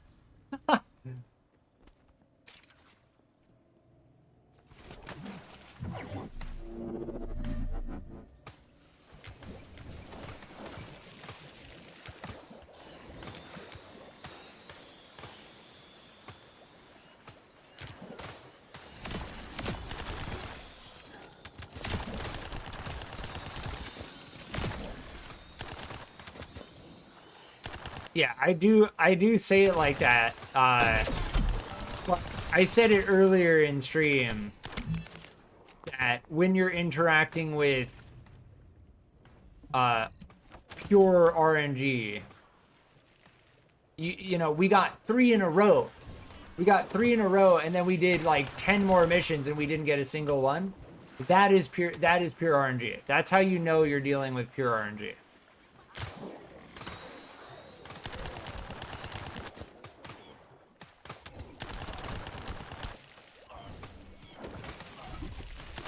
You can just keep enemies like stun locked the whole time. I think, yeah, that was the last one.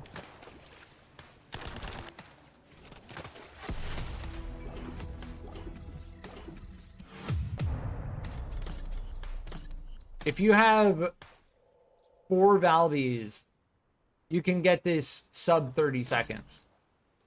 Because Valby's puddles stack.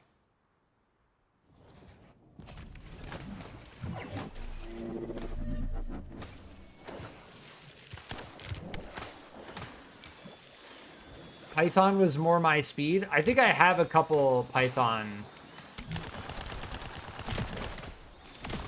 So the way I understand the Python is that the Python, you need to get rapid consecutive hits on weak points, right?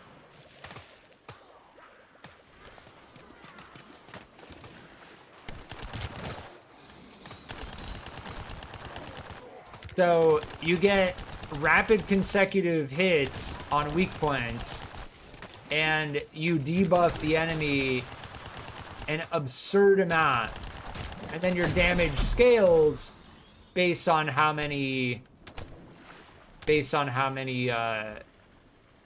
you get with the weak points.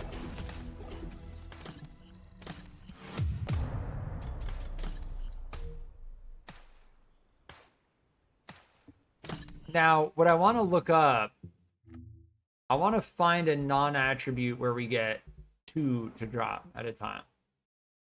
I think all of these...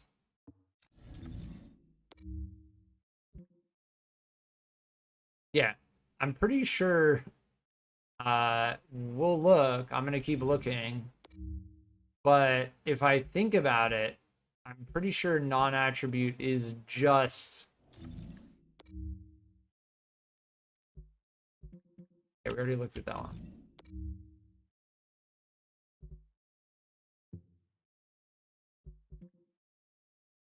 Yep. So every non-attribute, I don't know if there is one, is 4. You get 4 different ones. Yep. So the void shards you get based on the elemental type. Yeah, I don't think there is.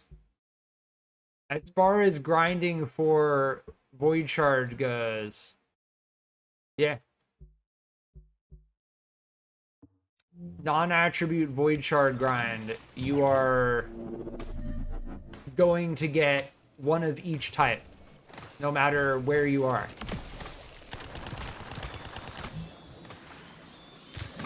And I'm mentioning that because they just buffed the amount you get in the void missions where you only get 2. And the reason they did that is because if you're only getting 2, then you have to worry about like, oh, which 2 am I getting? Okay, I did these two. Now I have to go and do these other two, right? So they made it easier to acquire shards by doing void missions that give you only 2 in order to add to the benefit. I think it's that wave and then it's done after that.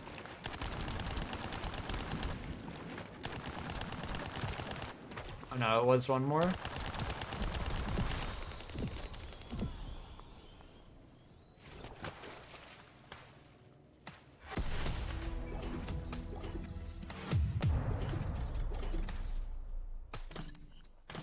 But that's the thing, is like when you do this, you don't have to think about like, oh, I need the inorganic. It's like you just get everything. That's the benefit.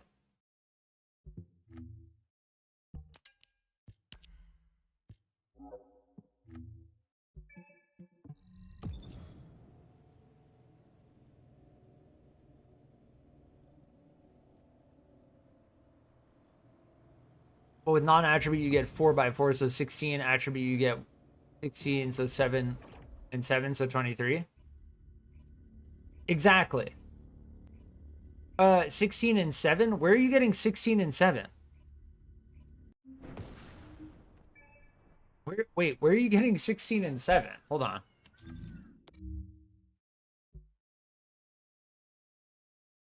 There's only 1 in Kingston?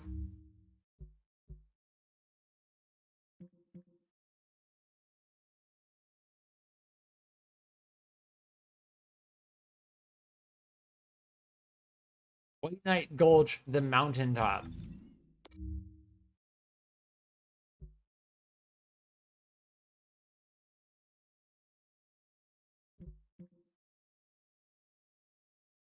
Oh, I'm looking at it on normal. That's why.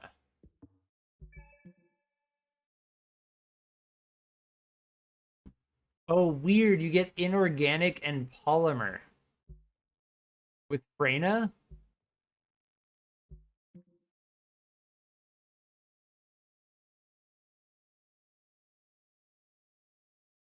This one's 23 as well. This is what they buffed. Yeah. Yeah, it's a whole thing. It's a whole thing. As far as grinding void shards goes, it's the whole thing.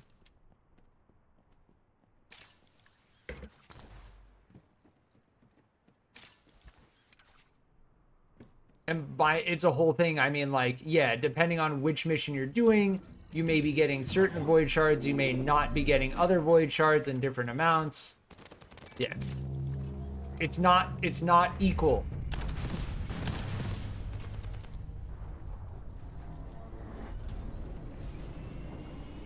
But yes, I would say that getting all of them is an added benefit, because if I just grind that same one over and over again, then I don't even need to think about it. I don't care if I have duplicates of one that I don't really need. Then I can just use Valby and not think about it. And being able to complete that mission in 1 minute if we work together. I think soloing it is upwards of 1:30, that extra 20 seconds. But the added benefit of doing it as a team on top of that,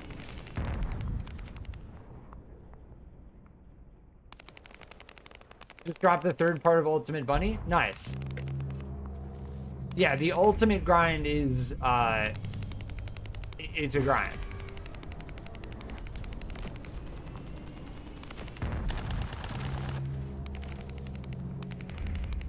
This is just a timer. So as far as like killing the enemies right as they spawn goes, it's not like that Void Shard mission. This is basically just like, yeah, watch the timer at the top of the screen. Make sure the enemies don't reach the thing and destroy it. That's it.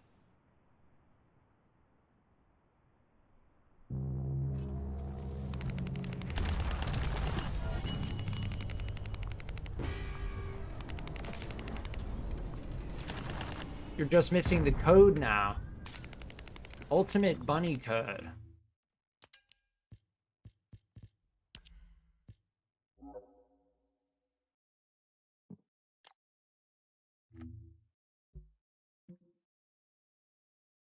Yeah, those Albion defense missions. Good luck. Echo Swamp hard. Amorphous 82. Yeah, good luck.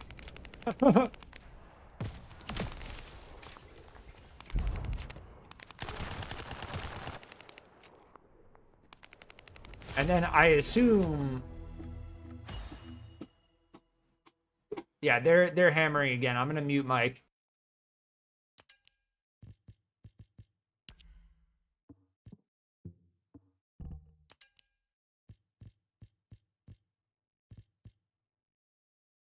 Yeah, it's a 6%. It's a 6% drop on this. Yeah. Oh, we got the Thunder Cage nanotube. Nexon heard me saying that it didn't feel like a 20%, and they're just like, what? No, I'm just kidding. Obviously, I'm just kidding. I'm careful with what I say. I always say, like, I'm just kidding, or, like, take this with a grain of salt. Or, like, this is conspiratorial. Like, I'm careful with what I say.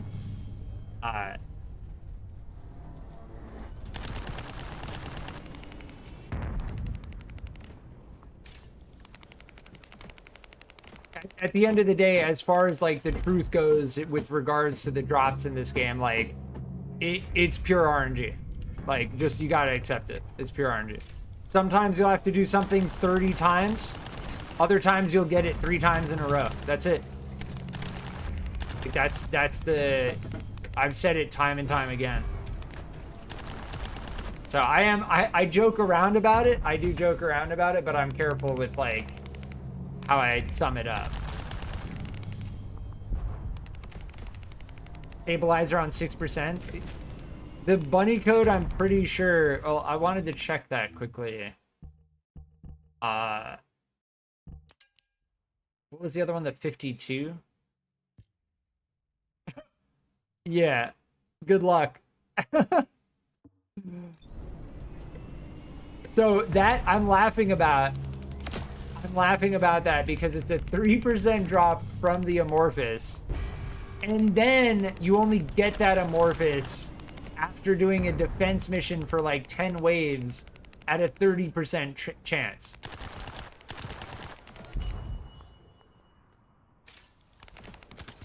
Unless you want to do the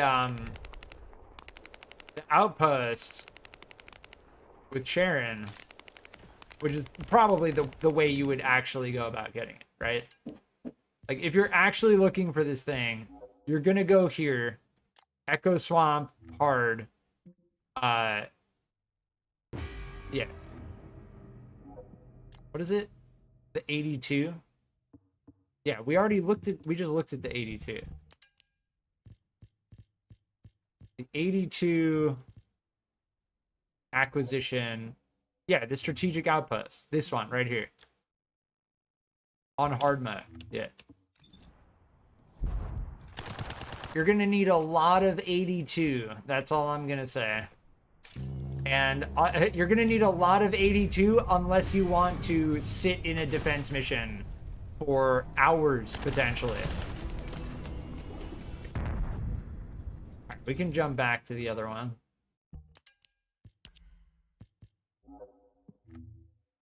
It'll feel better to get a full set researching and then continuing. But if you have the Thunder Cage and you have it upgraded one time from the main quest, then you still need 3 more to get it fully upgraded. And we got a D-seed.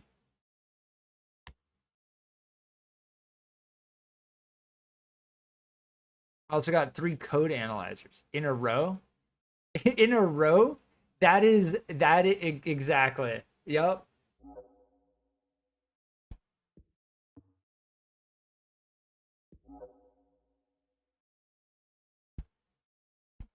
That's the cell phone thing looking thing. It's the new iPhone.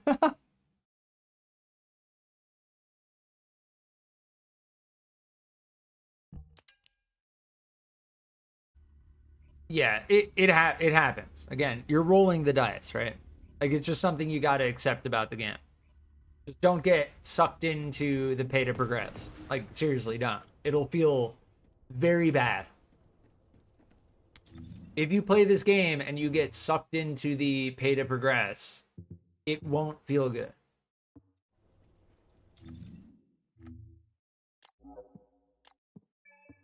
Lucky, I sent you another invite. We were trying to do before we got so rudely interrupted.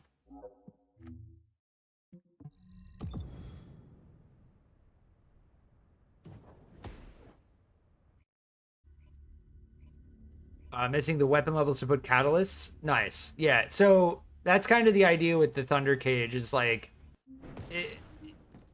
yeah. I don't know if I'm going to use an energy activator on it. I really don't want to over-invest in one weapon.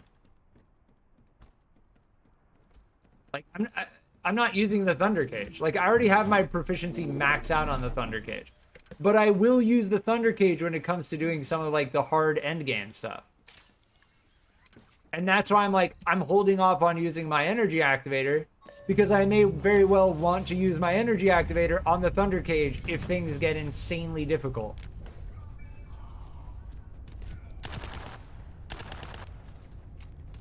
I was getting shafted just trying to get an Afterglow sniper. Yeah, as far as like doing missions in this game goes, the best way is to switch it up. If you're trying for something and you don't get it after like 10, 5, 10 tries, whatever, it's best to switch it up.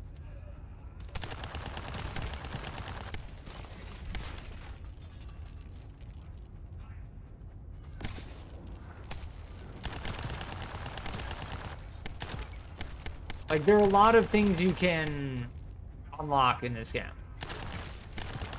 Right? Like, just earlier I joked around about Ultimate Bunny Code. That is what I briefly touched upon was the Ultimate Bunny Grind. You're gonna need Sharen. You're gonna need Sharen. Every time you do an outpost while you're not using Sharen, you are missing out on double drop rate, as far as I can tell.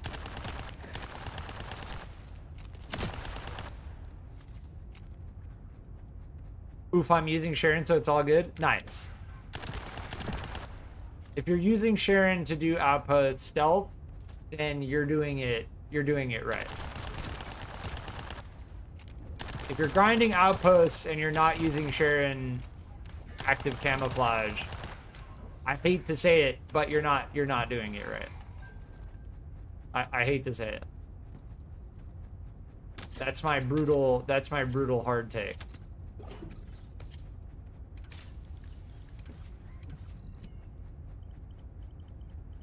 I'm hoarding everything that's hard to get until I decide who or what I want to use them on. That's very valid. That's why I'm holding on to my my energy activator.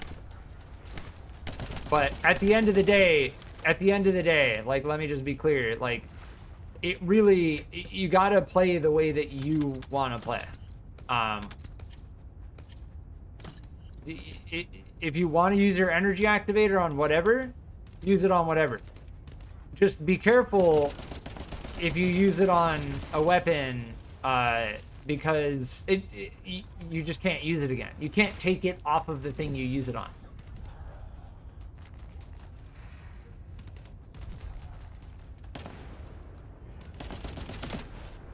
And as far as the main story goes, giving you 2 of them,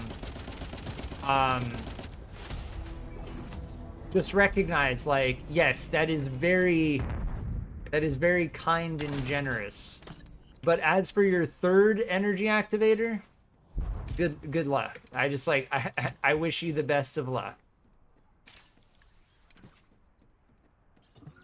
Let's just say there's a reason they give you 2 in the main quest. And then they cost $25 on the shop.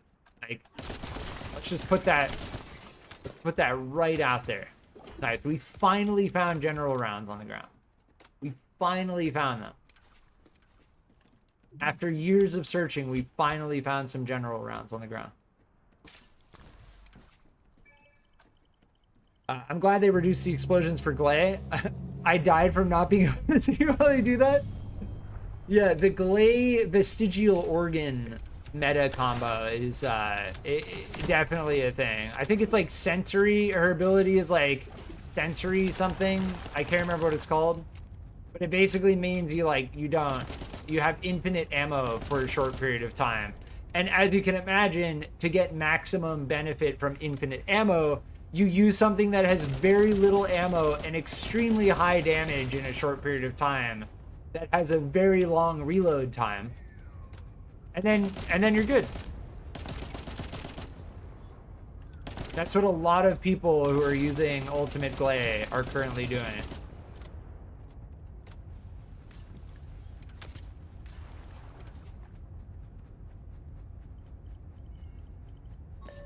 Yeah, the option to remove effects is nice, I would imagine. Yes, it is. The explosion effects are quite a bit. And the fact that they like stack, if you have two ultimate glaze firing vestigial organs into an enemy, you can't see. Like, there's no way to actually see.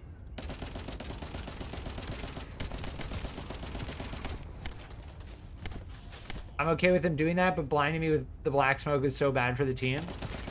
Yeah. Yeah. They, it's fine. The build is fine. Yeah. It's not their fault that the effects in the game are, like, making it impossible to see. I'm sure people who use Ultimate Glay themselves are very happy about it. Because every time I use a rocket launcher in the game, it's like, yeah, everyone's affected by that explosion effect.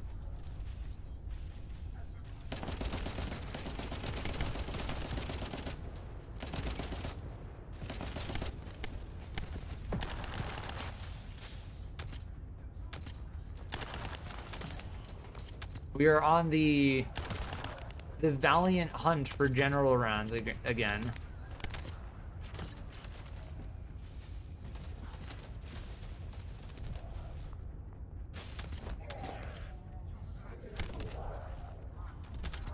There we go, we found some.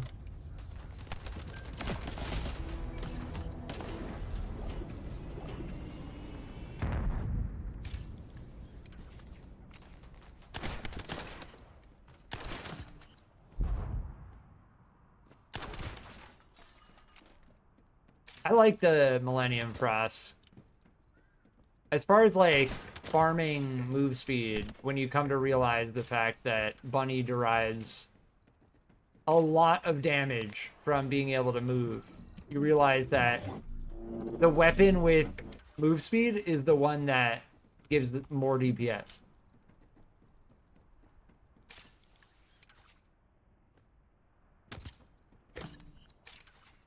That is the big brain true realization. As far as Bunny goes. Bunny's playstyle is one of the easier playstyles because you kind of just run around zapping enemies. Which is fine. If that's the playstyle that you like, that's completely fine.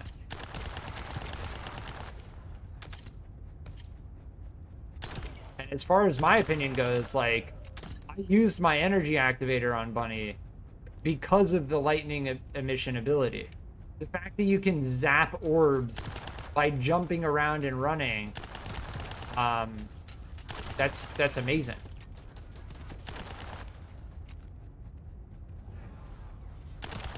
There's less rubber banding? Yeah, I haven't had any rubber banding, which is pretty good.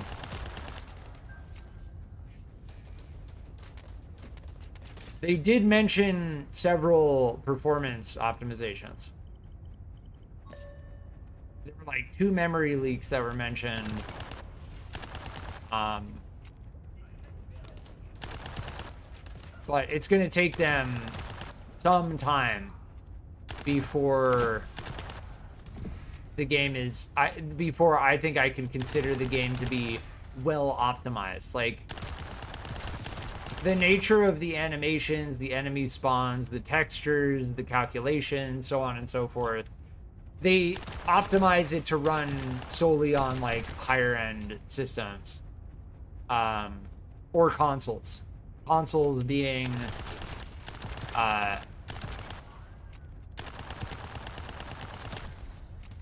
optimized differently, right? Like in game development, when you're optimizing a game for different platforms, you try to meet certain different goals by using certain different techniques.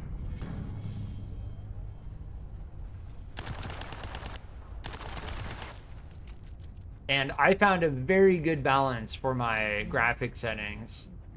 If I look at graphics, this is what I'm using.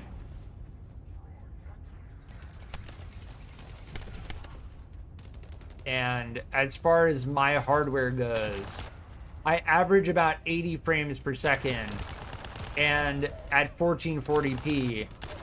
And that's all I want. That's all I want. But you go to certain areas like Echo Swamp, and you just notice nice, we finally got a blueprint. So now we can go back to Albion. We're gonna need like 3 of these things.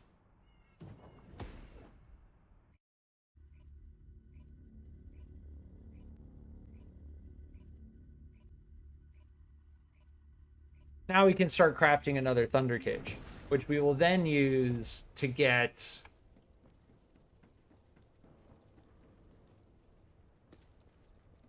the unique ability upgraded.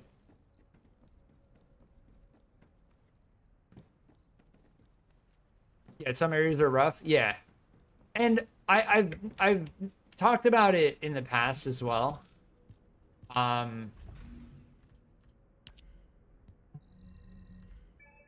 I've talked about it in the past as well. It's actually a little bit hopeful, and you can call it hopium, whatever. But it is a little bit hopeful, the fact that some areas of the game run really well and others run very poorly. Because that proves that the game is capable of running very well. Right? And this is coming from the perspective of someone who put 80 hours into Kerbal Space Program 2. And anyone who's interested can look into the demise of Kerbal Space Program 2. That game was jank from every single aspect, beginning to end, jank. We got Bubble Boogie for getting Valby to level 40. It was pretty clear to me, well, in hindsight now, that there was no way for them to truly optimize Kerbal Space Program 2. And that was because the game had the core of it, like the core engine, was just janked out. Every update introduced new bugs and new jank, and it didn't fix the terrible frame rate. But this game has hope in the sense that there are certain areas that do have higher frame rates. And if some areas have higher frame rates, then other areas can be brought to be more optimized. That's my take. Yeah, so as far as the Thunder Cage goes, I think we're good. For now. We can run those again for sure.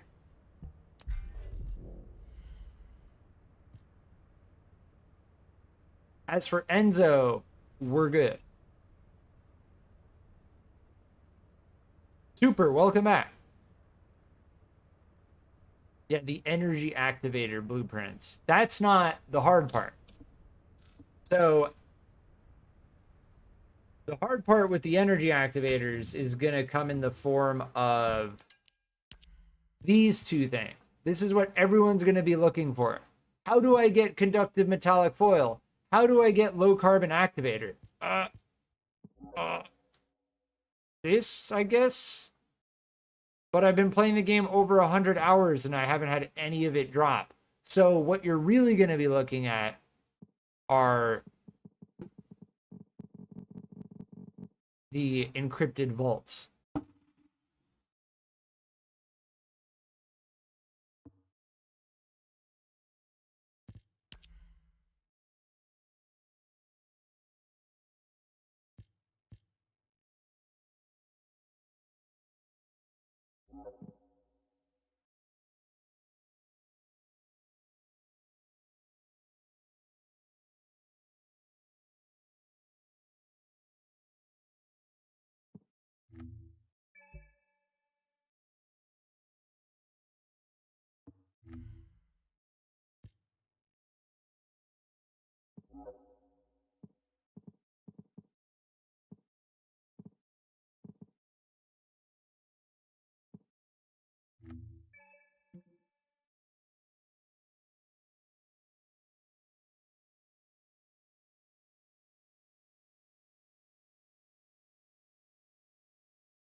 I will be right back. One sec.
All right, I'm back. Yeah, apologies if I mute my mic while I'm streaming. There is construction going on in the apartment next door, so if it gets loud, then I'll just mute my mic.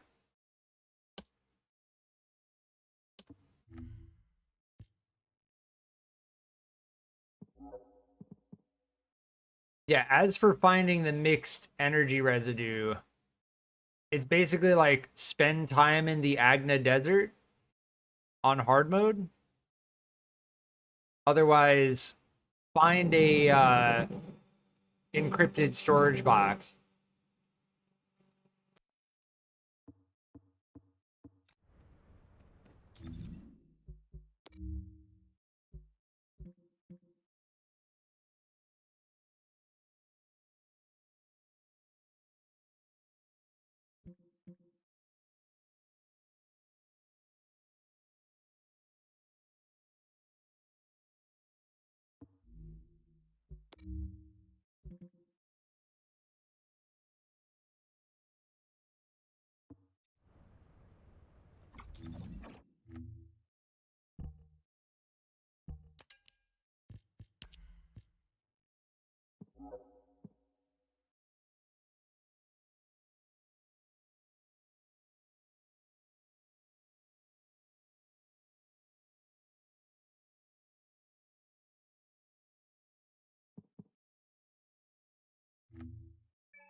Yeah, let's try this thing.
Yeah, as far as I can tell, this mission is a part of getting the crystallization catalyst alongside a lot of other things.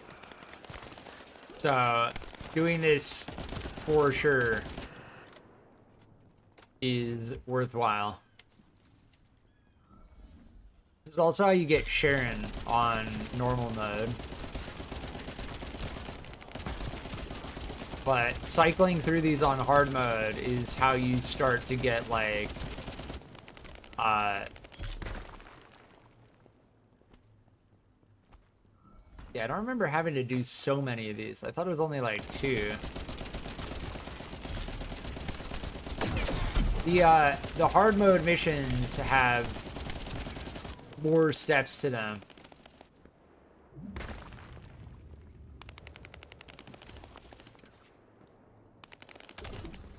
But you get level 100 drops. Like, doing hard mode stuff, as far as, like, time efficiency goes, you're just gonna have a easier time getting gold, getting Kuiper shards, getting higher tier weapon drops, which then lets you get more control access in a shorter period of time, so on and so forth. Oh, this is different. If they could get out of the way, that would be fantastic. Great, so they're on the ledge there. And I got knocked off the ledge into the laser. Thankfully, I don't think that there is a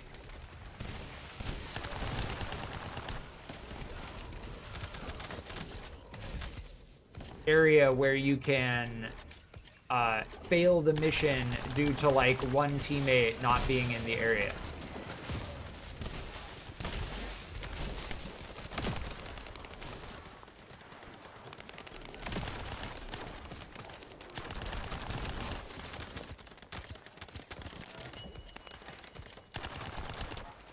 But hard infiltration missions like this are a core part of the end game grind, for sure.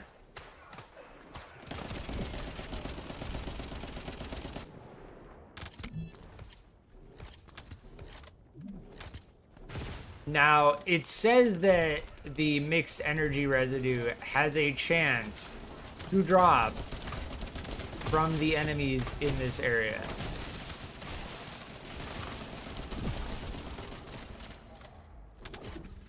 As for whether we'll find any, we'll see. But I suspect this is going to be a decent way to kind of roll for it.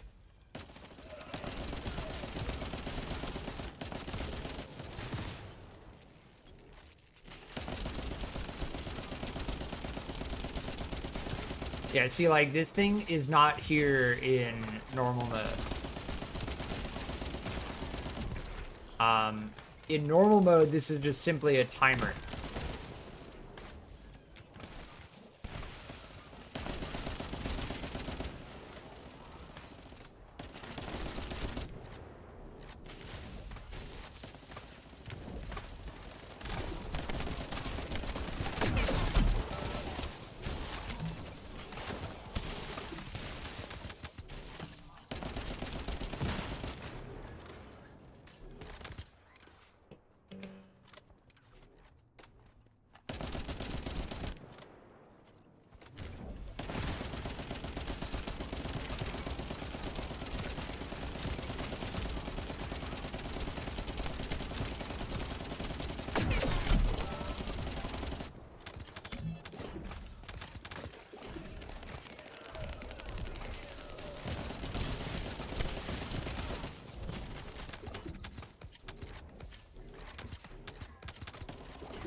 Yeah, it's weird what differences there are in this versus normal. Like, I did this 20 plus times on normal, so I definitely can, like, see all the differences.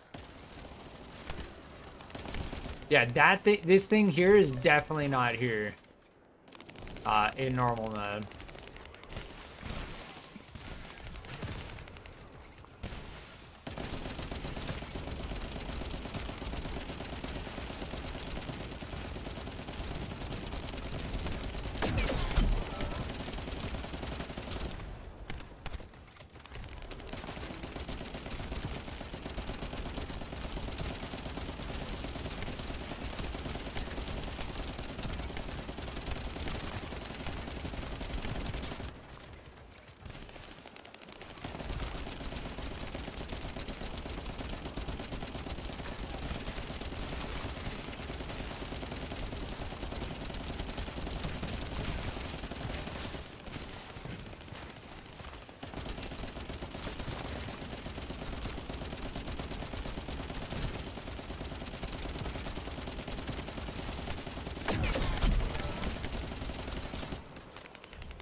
Yeah, this boss is actually crazy.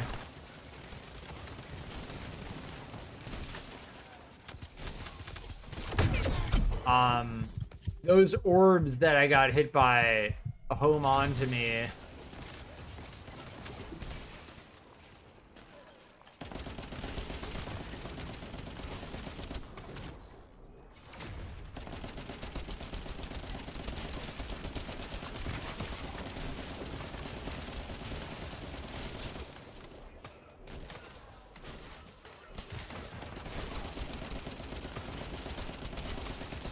But I can just feel how different this mission is compared to normal mode.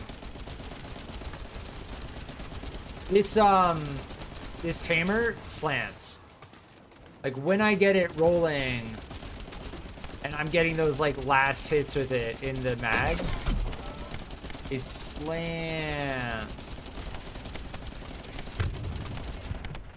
That person just decided to go AFK standing right there.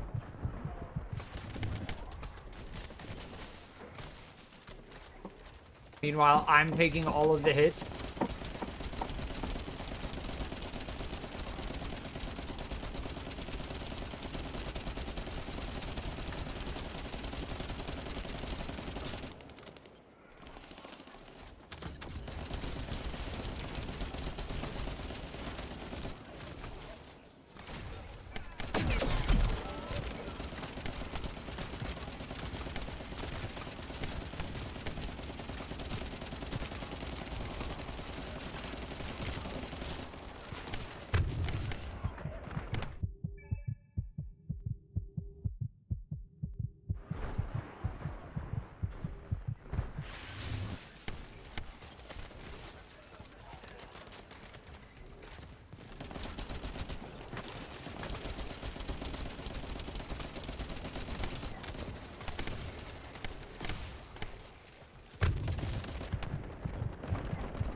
Yeah, damn. That boss is chunky on hard mode.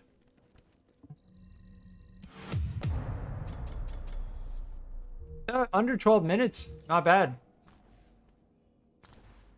This is how you get ultimate Ajax.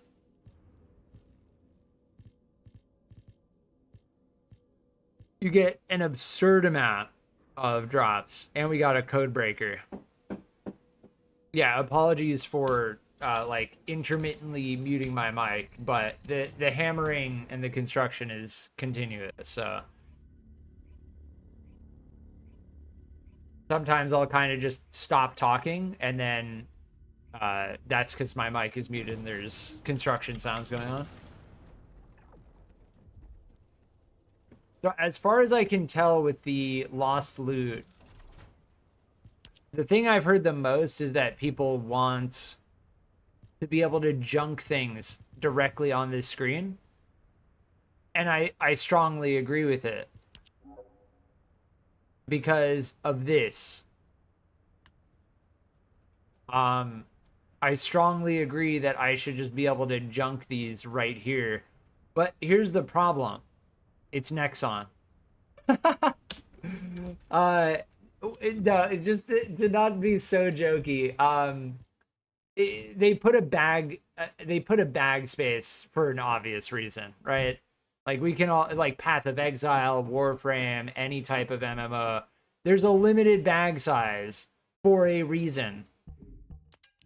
And they did that. They don't let you junk it when it's in your mailbox. If we're playing, you know, both sides here. They did that because they don't want people to be able to just junk things while keeping their bag size full. And then comes the question like, are they going to add a bag size to your mailbox? You know what I mean?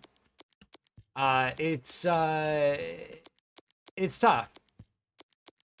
And if you watch me play this game enough, you'll know that I just junk the vast majority of stuff. Like, if there's any inkling in my mind that I may not use it, junk. Immediate junk. Pretty much all of the ultimate reactors that I pick up, if it's not Thunder Cage, junk. This one's Thunder Cage, but the attributes are bad. At this point, if it's not Thunder Cage, junk. Immediately. Because we know with the ultimate reactors that you need to have it equipped in order to get the benefit.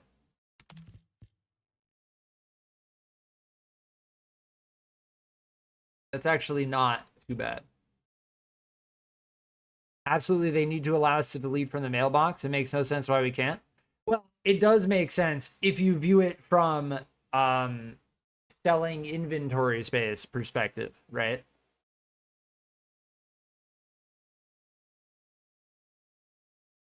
It's the same reason why you don't see me doing stuff like this. Like, I don't heart my stuff. I only heart stuff if it is something I am going to be using all the time. Which reminds me, I'm not using... We are getting the dimension skill buff on C and V, but we're not getting the non-attribute. So... what I'm trying to say is you don't see me registering items a lot because there's a limit to how many times you can do it. And yes, you should be able to register as many items as you want, but those are the kinds of limitations in the convenience in the game that I will just flat out say, they limit those things arbitrarily, seemingly arbitrarily, so that they can sell you the convenience. But where can you buy inventory space? Right here. You want to spend money on equipment slots? They'll take your money. You want 1,000 inventory slots? Nexon will take your entire bank account. Oh, you ran out of inventory space and your mailbox is full? Give all the Nexon executives another $1 billion because they really, really need it. No, that's me going on a tangent. Just my recommendation is be conservative. When it comes to your equipment, junk 99.99% of it. Don't hold on to stuff that you are not absolutely going to use to progress your level, to grind new descendants, to get new equipment, so on and so forth. That's my take. So even if I'm like thinking, am I going to use this thing? Junk immediately. That's why. If you, the hard answer is that's why.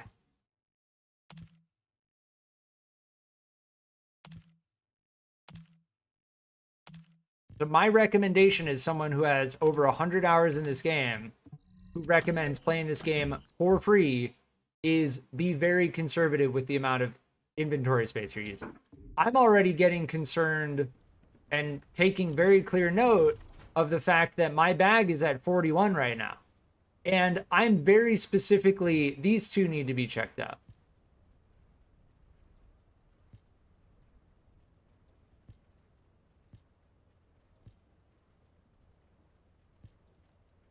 Billy Weeper's so good against Colossus. This doesn't have a Colossus roll. Goodbye.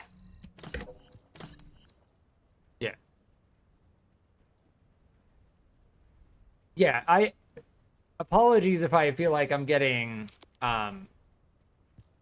like cheated, but it is the case. That's the reality. That's the case. The game is free to play. They made basically every single thing in the game they made monetized. They monetized every single thing in this game. It is full-blown pay to progress. So just be careful. Just be careful. You don't need to rush to get like you don't need to rush. You don't need to rush into Molten Fortress. Play the way you enjoy. Take your time. This is here. This is always here. But I'm not. You don't see me doing Executioner. You know? You don't see me doing Dead Bride hard mode. I'm not taking it. We're enjoying our time in the game. That's all I'm trying to say. But I'm saying that I'm getting a little heated because yes, there are going to be people who do that, and I'm not going to be one of them. And I highly recommend against it.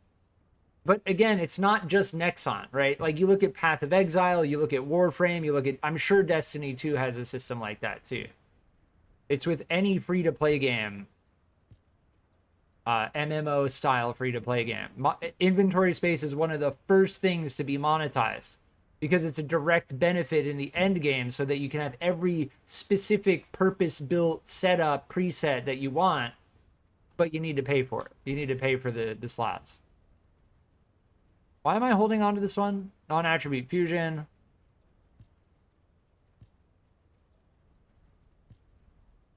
Why do we have this non-attribute? Oh, because of the non-attribute skill power roll. Yeah, look at that. And then skill cost as well. Because Valby isn't even singular. Valby is fusion dimension. But I think this raw non-attribute roll is massive. I think that's why I'm holding on to it. Yeah, I don't care about this one. I do like that you can junk in your storage. We're gonna take the raw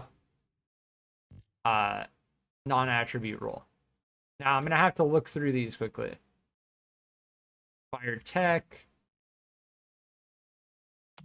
I don't like that in the UI at all. Why do I have to scroll down to see the bottom attribute?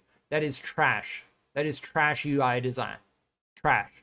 The fact that I have to press Alt and then scroll to see the critical hit damage, like, come on.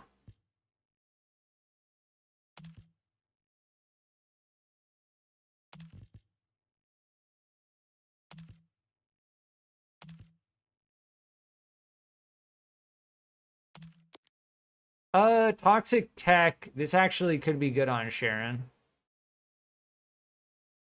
Cooldown and cost. Toxic tech with handgun. I'm gonna keep that for Sharen.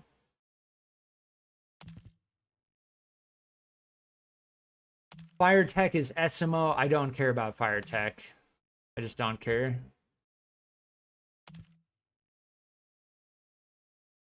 This could be good on Viesa. I'm gonna hold on to it for a second and see.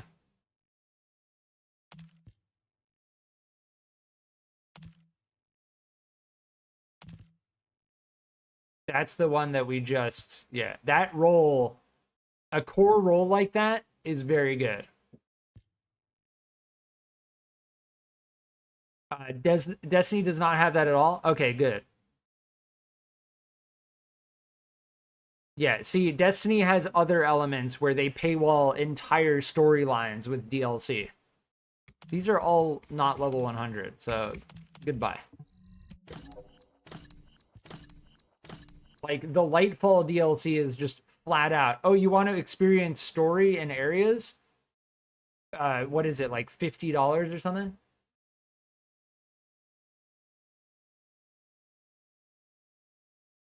Yeah, I do think the prices are a little crazy. I'll buy things in Warframe, but it's just too expensive on here. Yeah. I haven't put any money in Warframe. You can sell things for platinum to other players in Warframe. It's fantastic. And Destiny had a total pay to skip campaign so you could catch up with your friends, not to mention every update is like $100. Yeah, yeah. Destiny has its own stuff going on. But again, with any free-to-play game, you run into things like that. I have to favor things because I'm a dismantle all junk gamer. Yeah, that's kind of what my cycle is. Like, I'll look through stuff, I'll favorite stuff to make sure I don't junk it, and then I will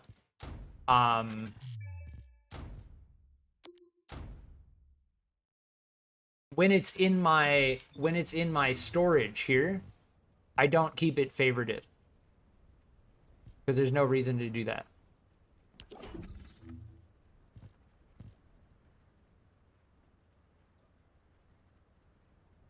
Crit damage, skill cost, skill duration.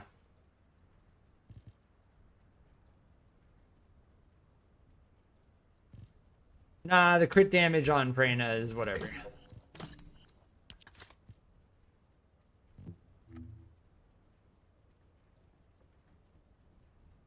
that I'm just not even, yeah.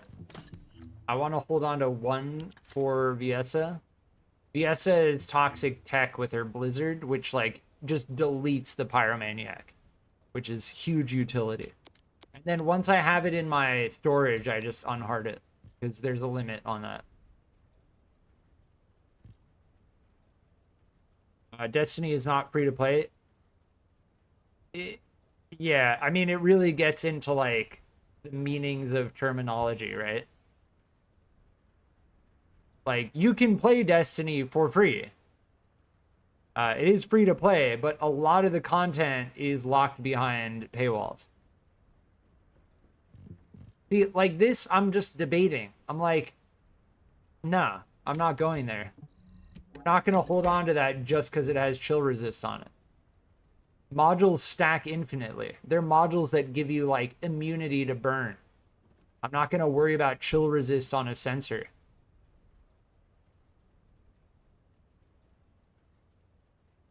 I set my junk filters 99 so I can instantly delete anything not 100. Oh, interesting. Okay. Wait, how do you set junk filters?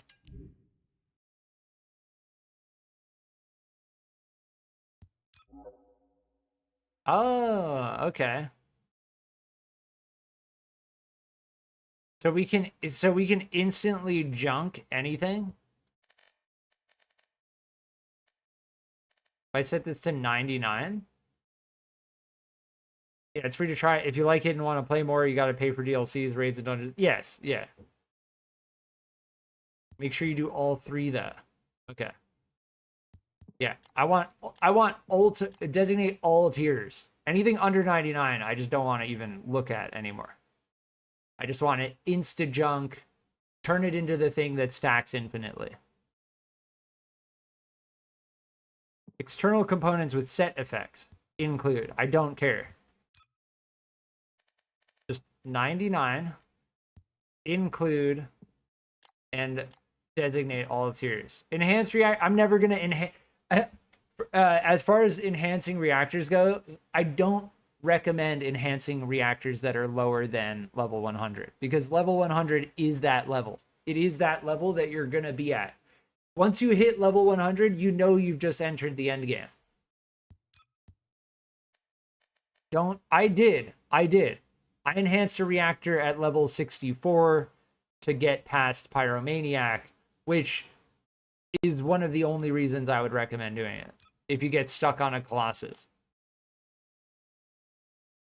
Yeah, don't do that.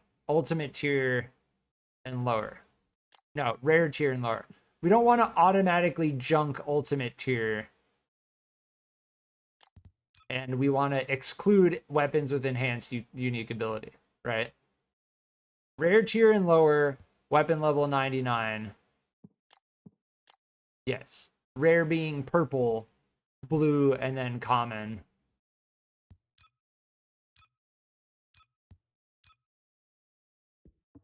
Yeah. So that filter is set now.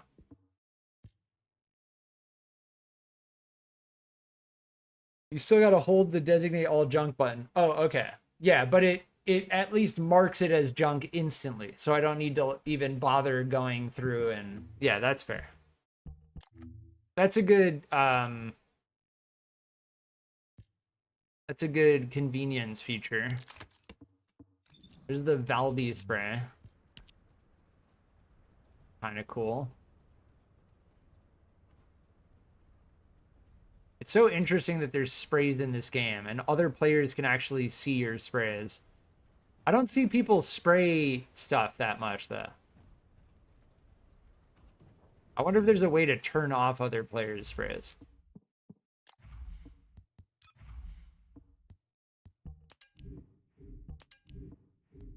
Oh, what was I going to do with this thing? The consumable drop rate is lower. Max MP is slightly higher. And so is we get HP. Our HP's at 5,000.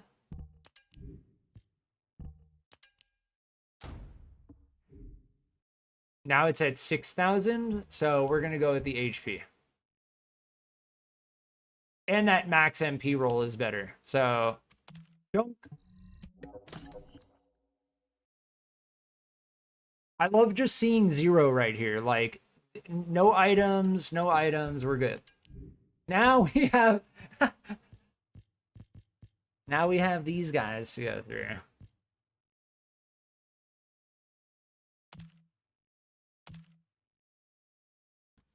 If it's not a purple firearm attack roll, it's gone.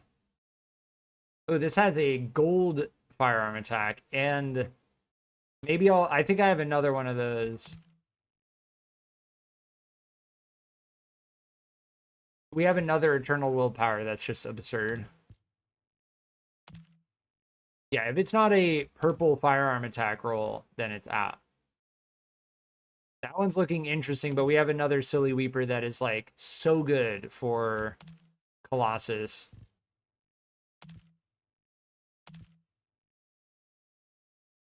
That's missing the firearm attack. This is missing an elemental attack. Close, though. Close. The elemental rolls...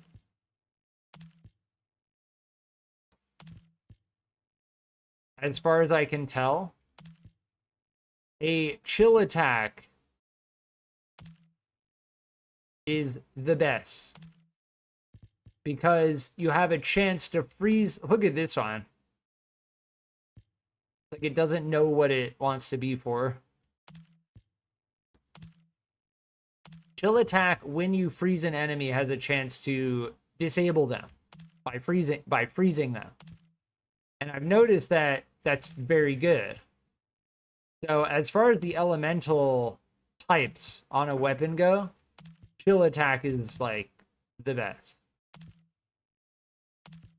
As far as I can tell. But it has to have firearm attack and then some elemental, because the elemental adds a flat buff to the damage, right? So you get that percentage, and then you get that flat elemental buff, firearm attack, and then the fire attack. And then I look for attribute status effect chance or damage versus Colossus.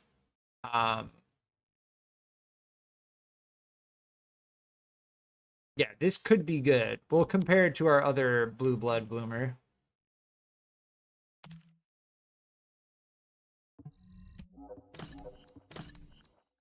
But it is the case that, like, yeah, there are weapons that drop, especially when you're doing, like, a hard infiltration mission. It's, as far as I can tell, worthwhile to look through those, because it's akin to rolling the dice on something.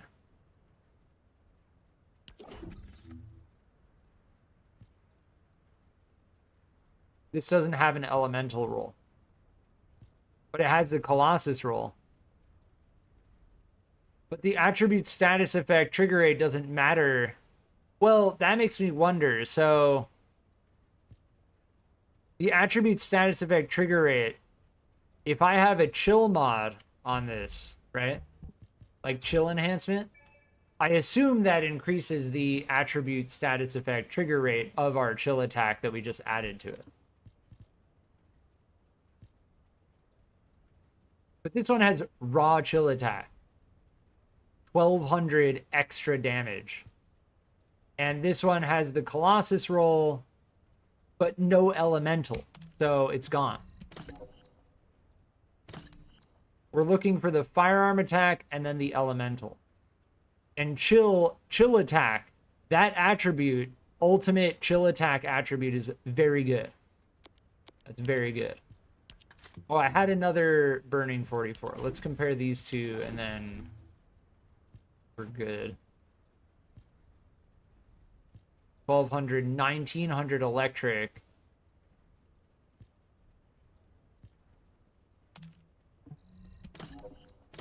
Yeah, we're good. As far as me sorting through gear goes, one of the main things I'm doing is I'm slowly accumulating really good rolls on specific weapons And what I do is I check, oh, I knew I had a Blue Blood Bloomer, but the one I had before wasn't quite as good. So I'll junk the old one and replace it with the new one.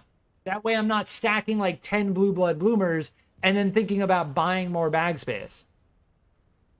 What's my defense at? 33,870. We now have over 6,000 HP.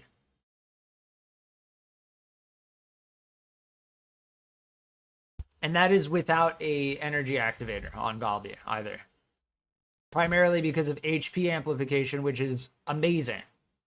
Amazing.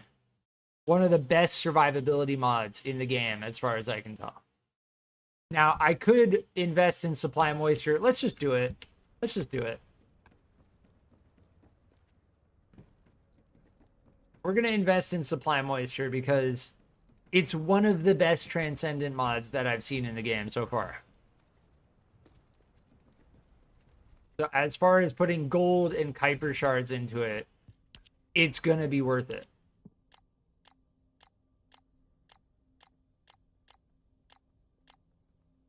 But yes, it gets exponentially more expensive. We can bring it down to 6 capacity cost. At which point we'll have 9.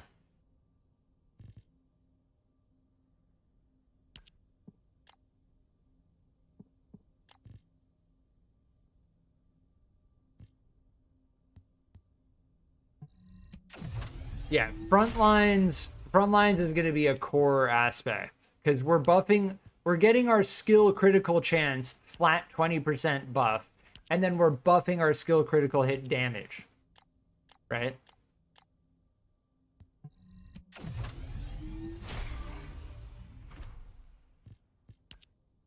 BRB again? No worries. Thanks for hanging out, Nodewiser. I appreciate it.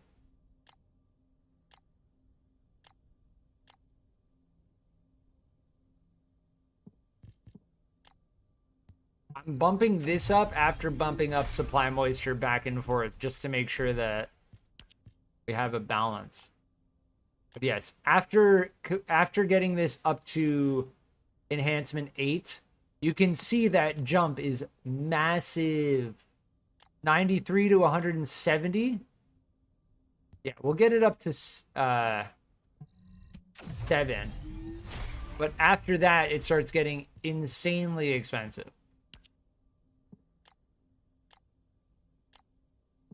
And then we'll get this up to 8.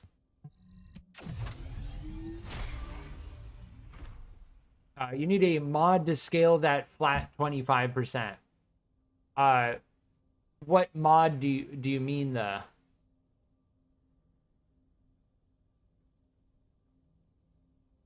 If you scale the 25%, sure, that's good, but you're already getting 25%. Like, a 25% crit rate is really good. This also has critical hit rate. What I'm saying is I'd rather focus on critical hit damage over critical hit rate. And that was the main difference between... we got another daily done. That was the main difference between the other crit mod. Emergency measures. It was either crit rate first or crit damage first.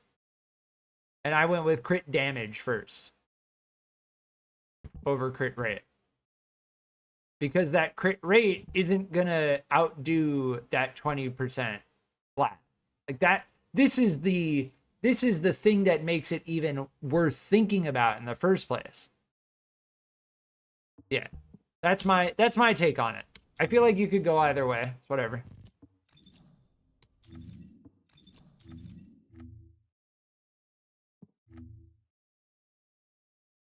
Yeah, we need to use special rounds and high power rounds. So it's pushing us to not use the tamer, is what it's doing. It's like you're using the tamer too much. Use something other than the tamer.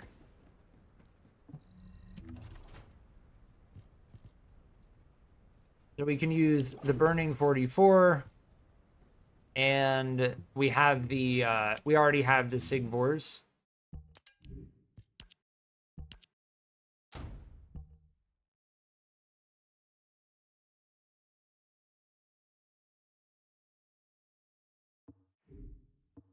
Yeah, should be good with that. As far as the mixed energy residue goes, I don't think I got a single drop from that last mission. That's kind of what I'm getting at with the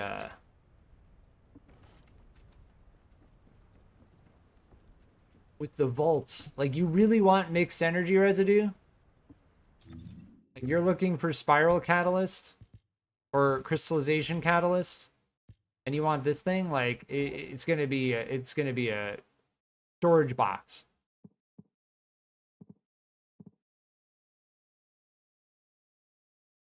We need a shorter mission. If you know of a shorter mission on this list, I don't want to do normal missions anymore. Like, normal missions are like, if I need to do a normal mission, then I'll do a normal mission. But as far as I can tell, the only hard missions are Caligo and Asylum. But normal missions are like, oh, hey, you can one-shot everything, and the drops you're getting are all junk.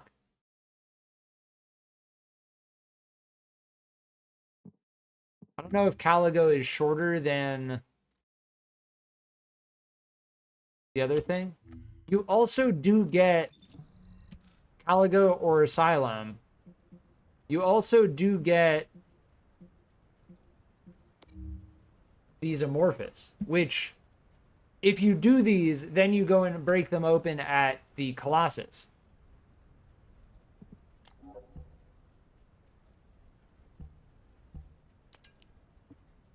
So you don't need to worry about void shards.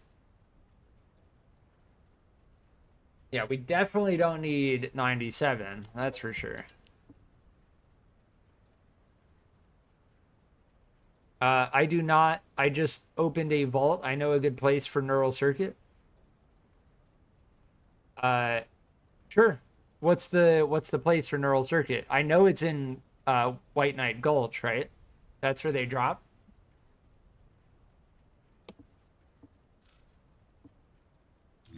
As far as the neural circuit goes, like, we know how to get this. Like, I'm not concerned about this. What I'm concerned about is this.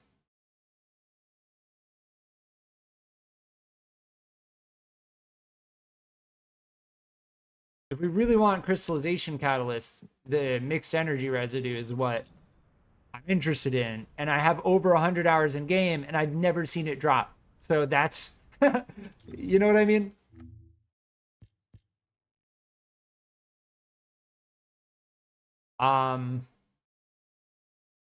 What else was I gonna check? I was gonna check something.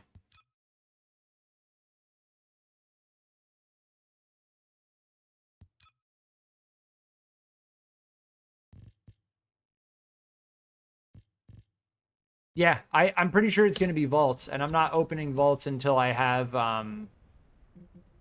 Enzo, in which case Caligo is gonna be the way to go. This is how you get ultimate Glay as well.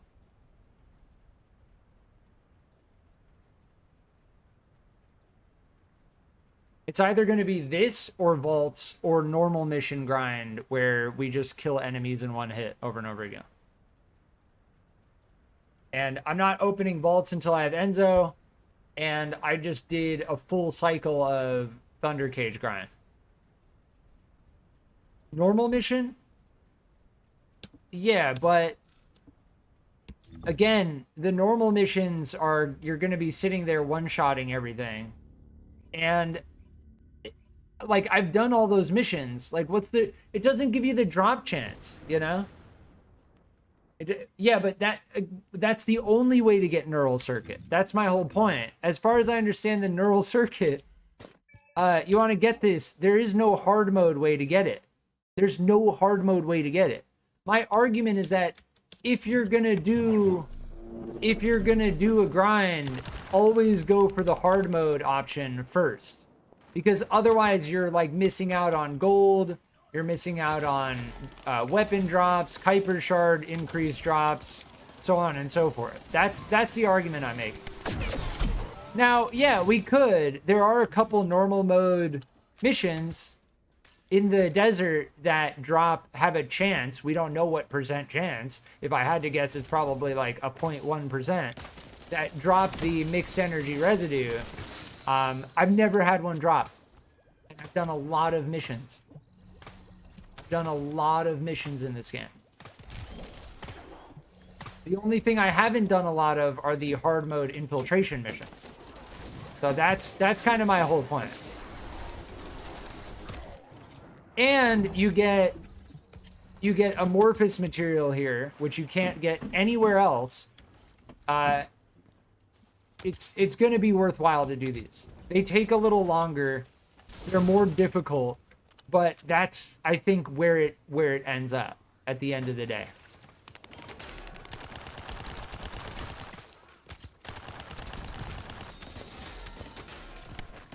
But yes, the neural circuits you can only get in normal mode. If I could get neural circuits in hard mode, I would get neural circuits in hard mode. Hands down. Hands down. Same with the Thunder Cage. You can only get Thunder Cage blueprints in normal mode. Like, as fun as it is to one-shot enemies over and over again, it's going to be better, more time efficient to do something like this. And then the level 100 weapon drops that you get, like, instead of burning through all your control axis, you're given an opportunity to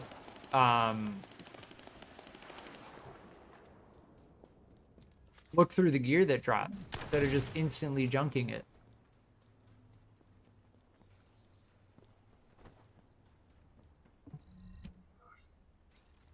And hard mode makes you work hard. We like a challenge. Yeah. I mean, earlier in the stream, we're going on 3.5 hours now. Earlier in the stream, we did a full cycle of Thunder Cage grind.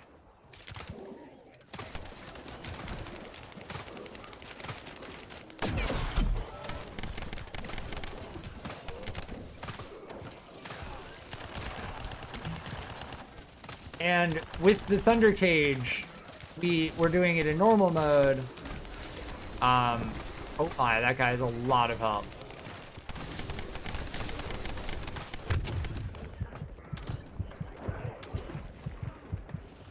Oh my, that is a lot of it. Dude, I'm out.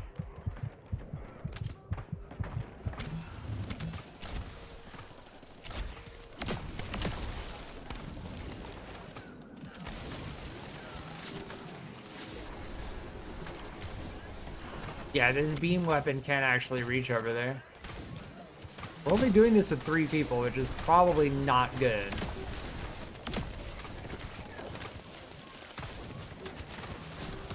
The matchmaking did us no solids.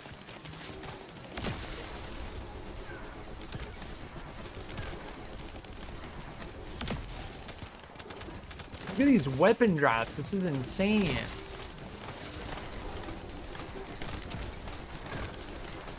They really are like, hey, here's all these weapon drops. Have fun. Most of them are going to be unusable trash.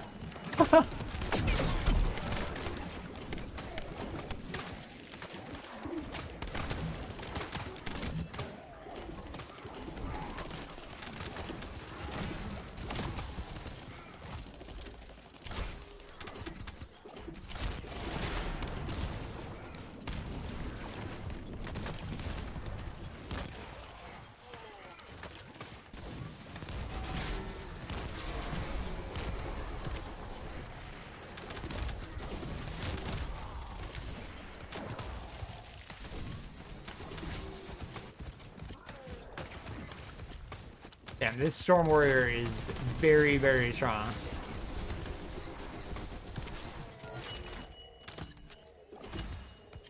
There we go.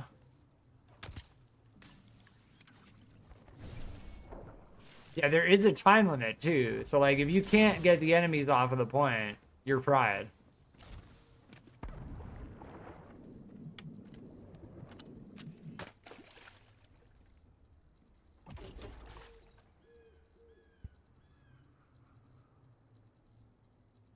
And now I guess we just chill. Like that Storm Warrior was the thing that needed to get killed.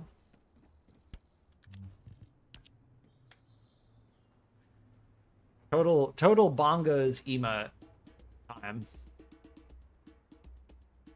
I actually got a lot of value off of Sharon's stun and hard mode infiltration missions. Yeah, I can imagine that. Being able to disable enemies.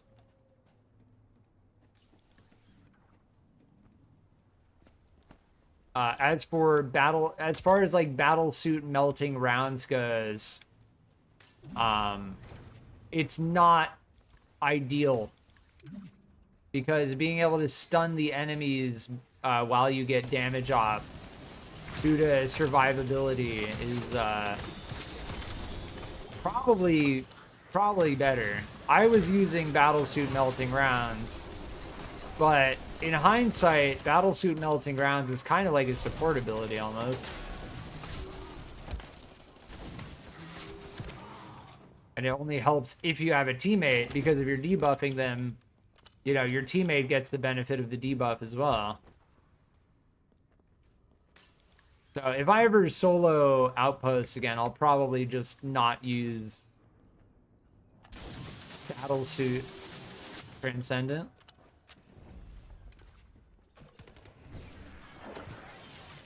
Weird.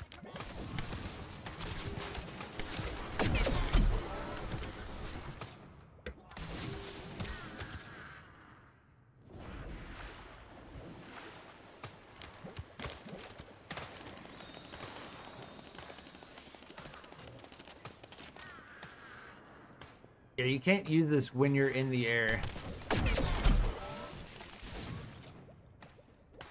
Like if you jump, you can't use plop plop, which kind of feels like a bit of a silly limitation. Like your character straight up dives into the ground when you use it. So like, look, like, why can't I jump and use that?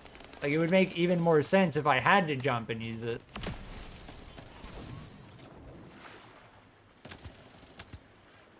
Kind of like how you can't jump while you're doing this. Like, you should be able to jump while you're using cleanup. You just shouldn't create the trail behind you when you jump. Just in terms of, like, freedom of movement, convenience kind of stuff.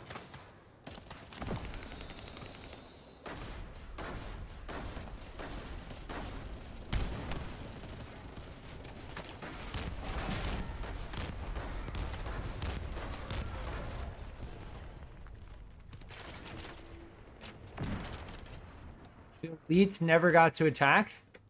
Did it bug out or something? What happened?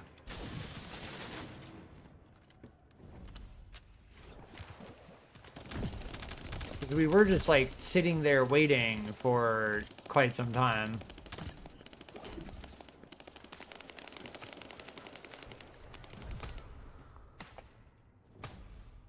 But yeah, solo Sharen stealth outpost, definitely shock nuts. The stun sounds like it would be very good.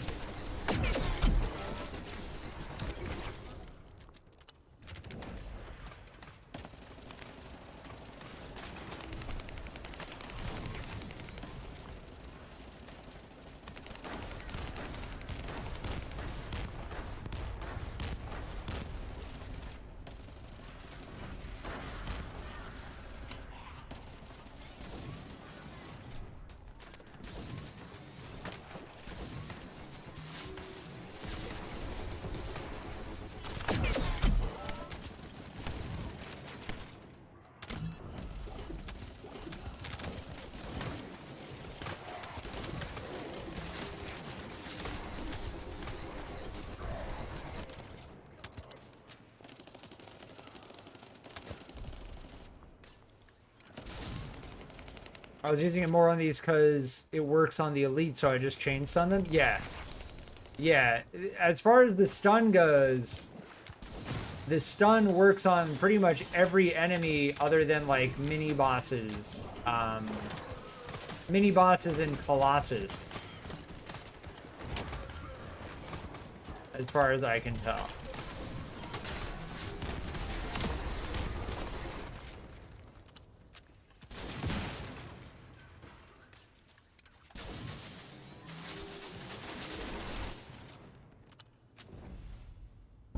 The amount of phases in this mission is actually kind of crazy.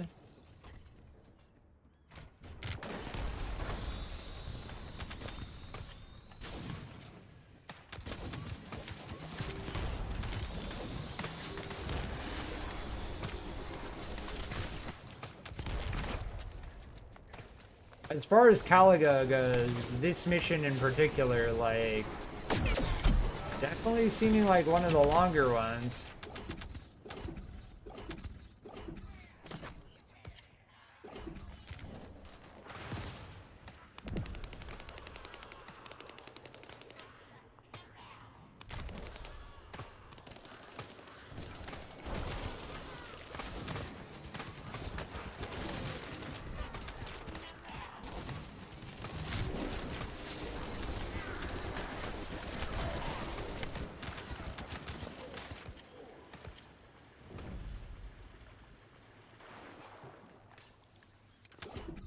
This is a eliminate the Vulgus type of mission. So, as far as the enemy spawns go, we are bound by the rate at which they spawn, which is not ideal if the enemies are all spawning really slowly.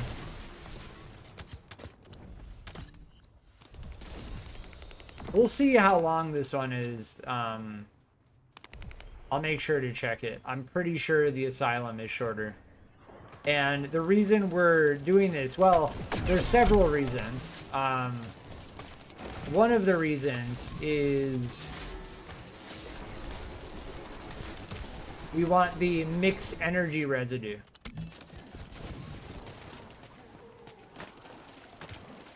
The mixed energy residue is how you craft the crystallization catalyst. And the crystallization catalyst is how you upgrade your Descendants and weapons.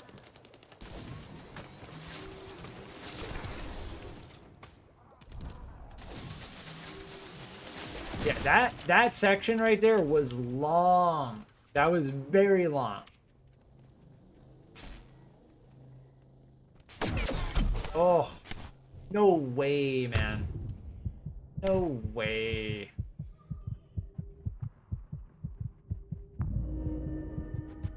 Okay, I think this is the boss zone now. If you mess that up, you get bounced back and forth.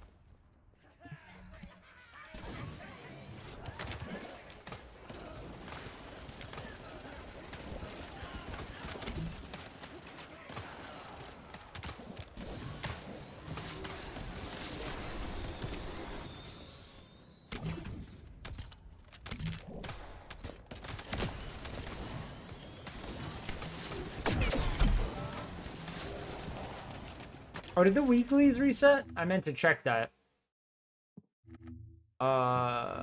They did. We have new weeklies now. Nice. We just instantly got this one.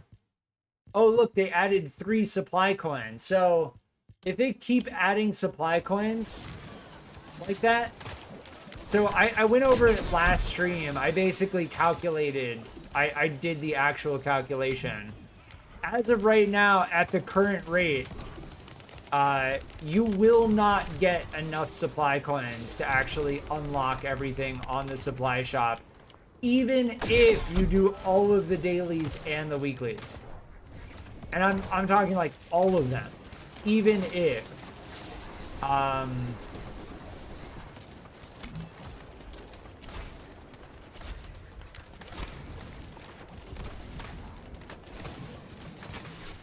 Oh, is that the boss guy? That is the boss guy. Interesting.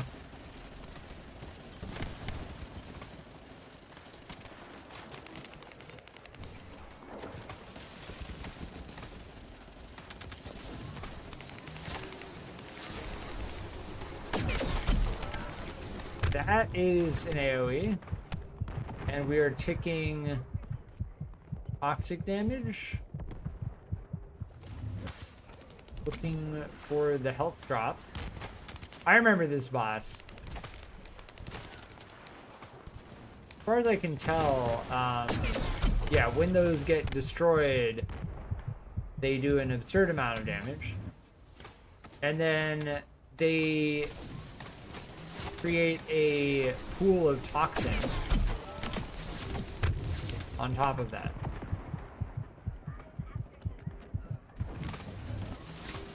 On explosion, they do damage, and then on the ground, they create a AoE that takes toxic damage.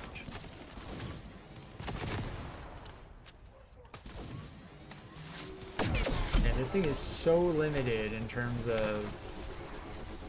I think we tested Valby's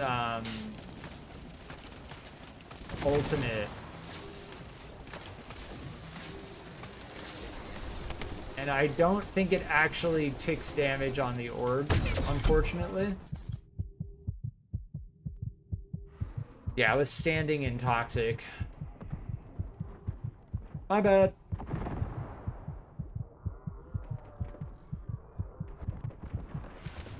Get out of here, get out of here. Oh my. We have 7 attempts, thankfully. Wait. Oh, did we all die? I thought I just died. Wait. So... Oh, I'm going the wrong way. You need to restart the boss.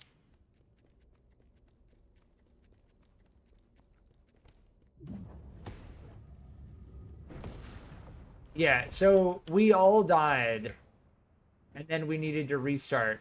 So, as far as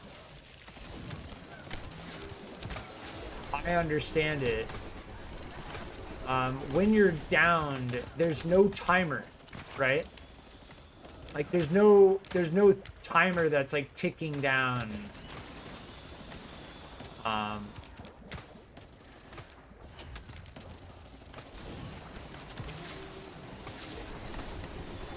And yeah, unfortunately, I fell in a pool of toxic. And the thing with Valby's water ability is it makes it really difficult to see where the toxic AoE, ground AoEs are. So I was actually inside of the toxin, and our Ajax came to get me up. And immediately went down. That's pretty much what happened. Yeah.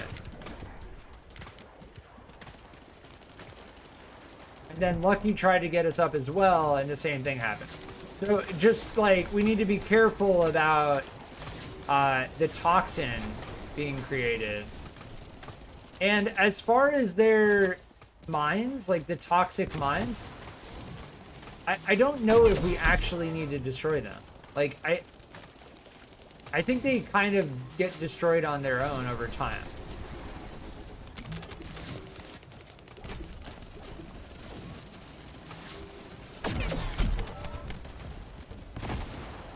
Yeah, see, they explode them on their own.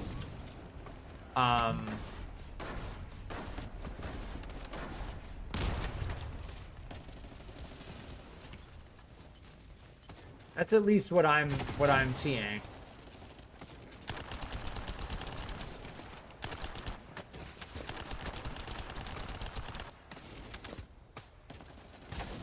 don't think they're proximity mines either. Like, they only go off if you shoot them, And then when they explode,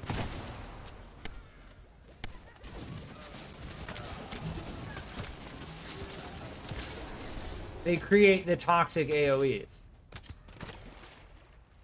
If you destroy the toxic mines, they don't create a puddle. Oh, okay. No, they do. I just destroyed that one and it made one. Yeah, there's a toxic puddle right here.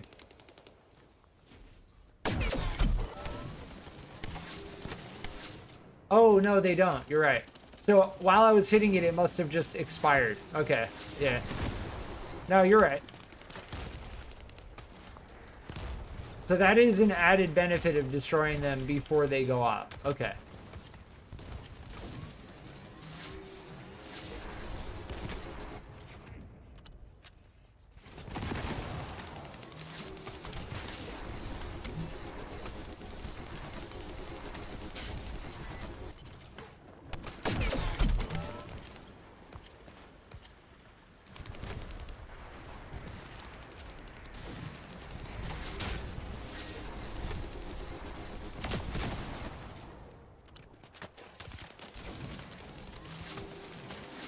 Yeah, avoiding the toxic puddles on the ground is the primary way to avoid damage from this boss.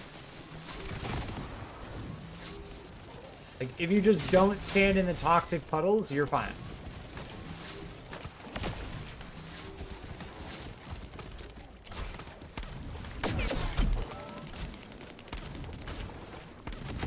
Yeah, I don't think that actually hurts them. Valby's Z ability. Am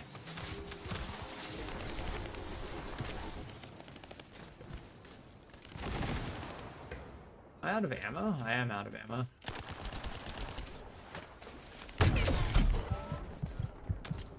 Yeah, see how much damage that did to us? I just stepped inside of it for like a second.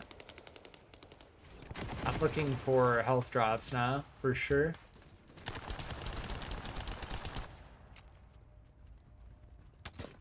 Yeah, I'm out of general rounds.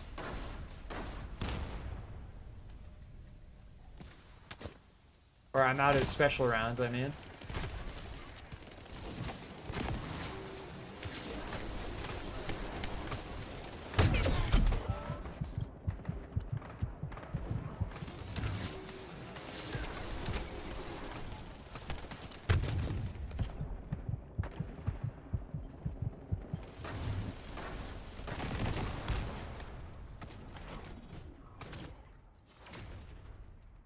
We are fighting Sigvor using Sigvor. And there are no health drops on the ground. None. Zero. Zero health drops.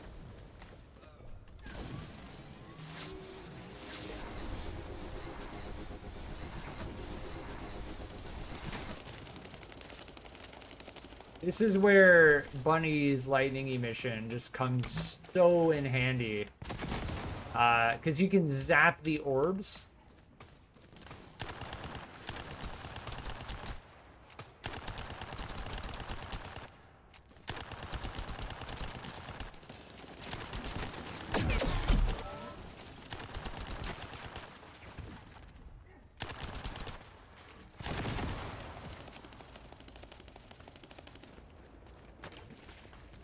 Yeah, as far as like doing this with 3 people goes, I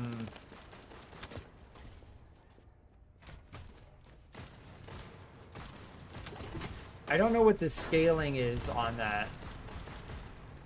Oh, I got that hit off from the wall. That was actually kind of cool. Yeah, the limited range on this is making it very difficult.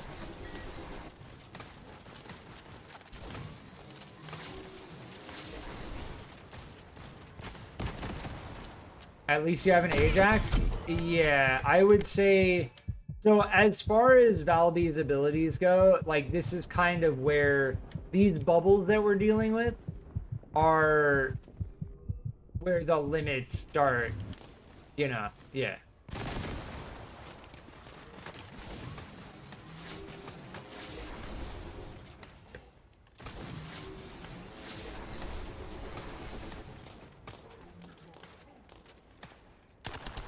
if Valby's abilities could hit the bubbles, we would be done by now. You know?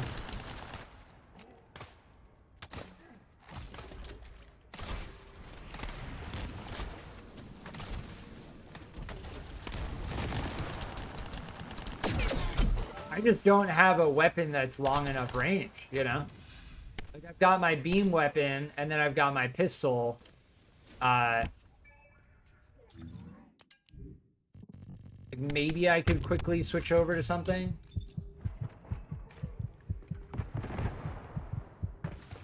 Just the weapons I have are just not what I need.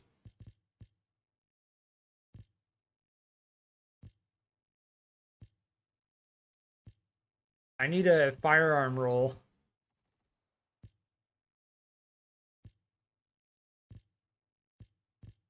Or a sniper would be good. Yeah, I just don't have what I need. Here's a firearm attack roll. We'll use this thing.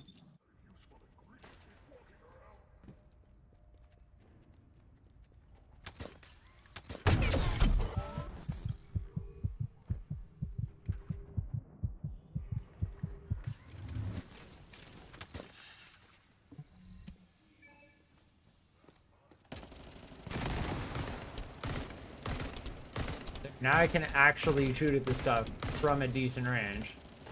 And I'm out of ammo.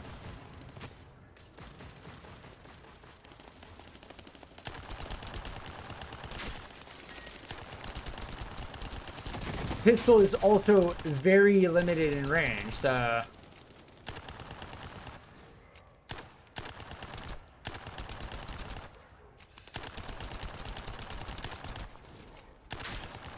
Yeah, there we go.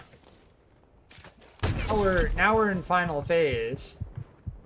Yeah, no special ammo drops.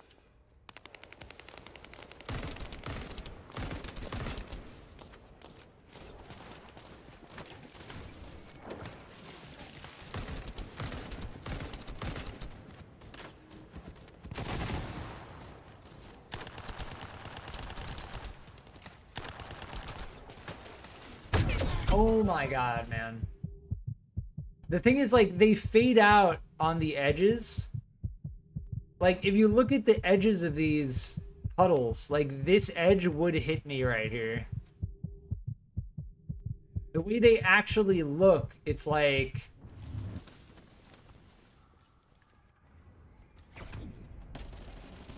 Yeah, it's pretty fair, but yeah, we ran into that, no doubt. We did run into it.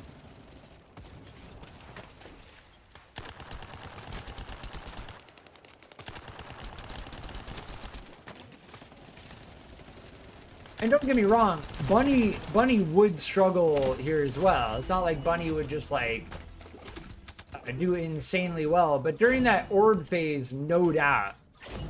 The fact that lightning emission can hit the orbs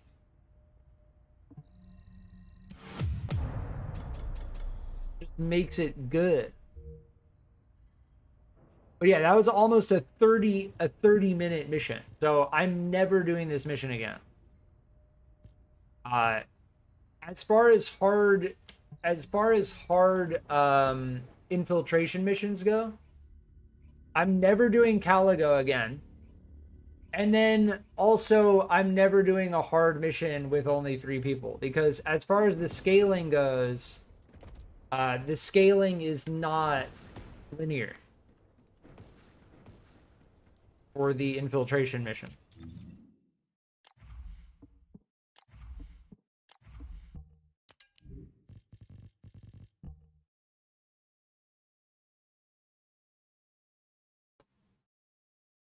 And as for using a burning 44 against a mini boss, you're gonna be out of range all the time. Like this thing, look at the damage fall off. Like that, what is that, 18 meters? Like, I feel like I just couldn't use it against the orbs at all. It was either I had to choose stand in the toxic damage and hit the orbs, or just be out of range the entire time. Like, that's what this felt like during that fight. You did 78 mil? Nice. Yeah, I don't think I had checked my damage, or I did some amount of damage. I was definitely not doing well in that mission. Between bringing a beam rifle, which has a hard damage fall off, and primarily this, and then this, like, these are not the weapons you want to use going into that.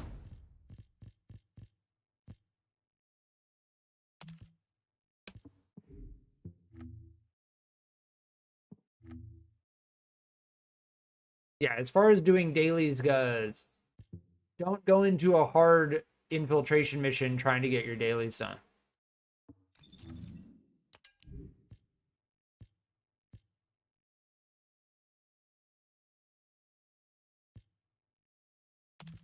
Yeah, seeing hipfire accuracy on a sniper rifle is just like immediate junk.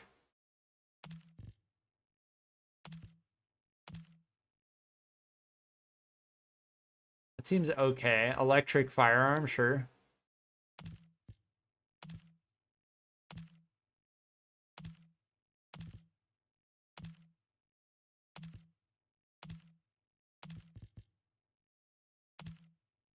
But that's a nice taste of hard infiltration missions. As for Caligos in particular, I'm never doing that one again. Like, I'll just say that flat out again. We're never doing Caligos hard ever again. Because not only was it the boss, it was all of the stages leading up to the boss. Yeah, that looks good against Colossus, but beyond that, the detachment is just trash anyway. Every burst fire rifle in this game is so annoying to use. They probably should consider working on that. Nobody likes using the burst fire rifles. I've never heard anyone or read anyone say, I love the burst fire rifles and how when I click, sometimes it doesn't fire. I've never heard that. This one's close. Close.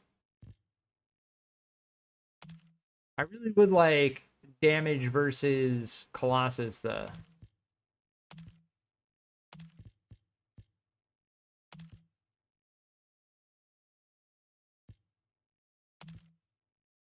I think we do have another detachment.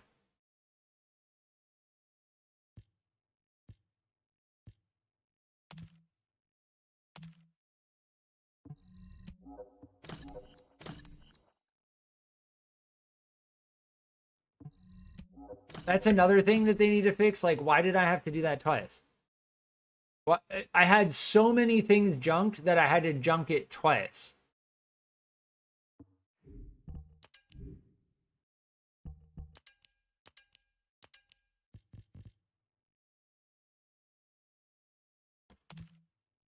If I see shield on any of these external components at all, the second I read the word shield, junk.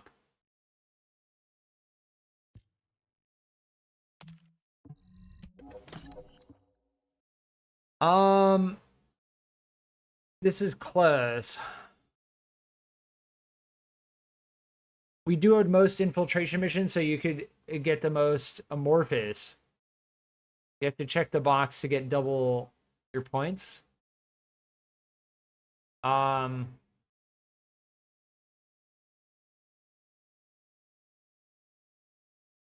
have to check the box to get double points, though. I'm not exactly sure.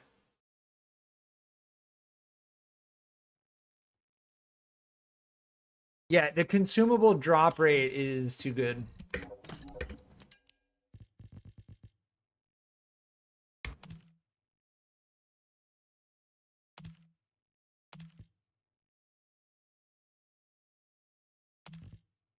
I hate that.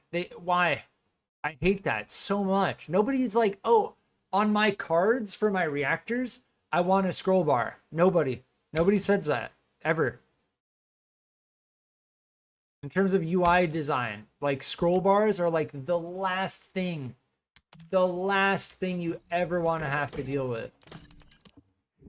I remember somebody made a website of like a box with a scroll bar inside of a box with another scroll bar, and it's just like, oh.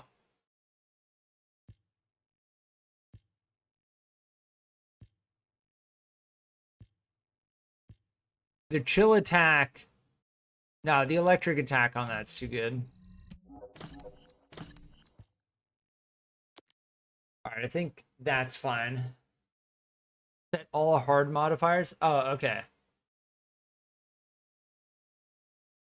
So you could increase the difficulty. Stay away from disable, jump, sprint, and grappler. Yeah, that's starting to get into like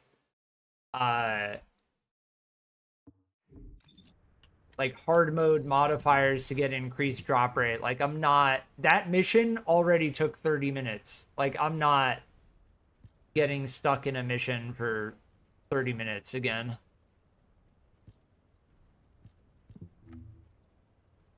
All right, so as far as this goes, like when comparing these, I'm gonna take out the ones that we're looking at comparing.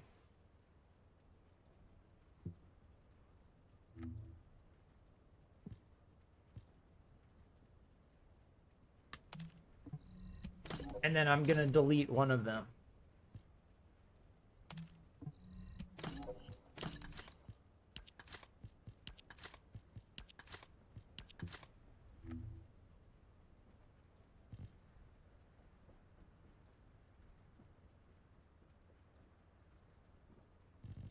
What about these two?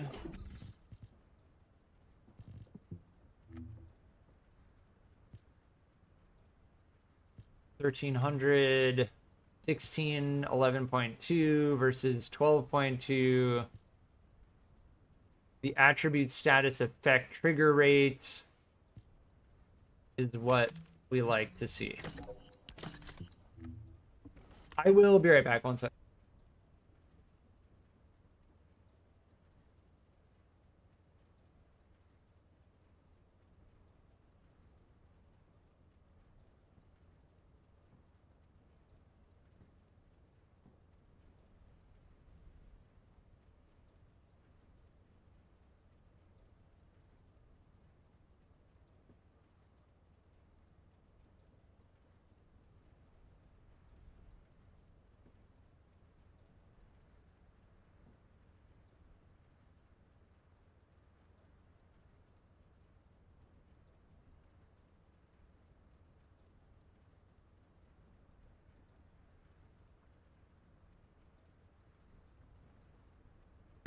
All right, I'm back.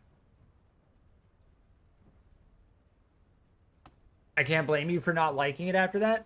Well, here's the thing, right? Like, it's a free-to-play game, and you have to play the way you enjoy playing. There's a reason why, I'll reiterate, like, there's a reason why I'm not doing this. Like, I'm not going there, right? Because I've said it before, when you fail a void intercept battle, you get 0. It doesn't feel good. So I'm just not even gonna bother, right? It's not worth my time. When I fail a void intercept battle in this game, it feels like I'm having my time disrespected. You get 10 minutes. At least they give you a 10-minute timer, so you're not stuck doing it for like super long. So at least they cut you off after 10 minutes.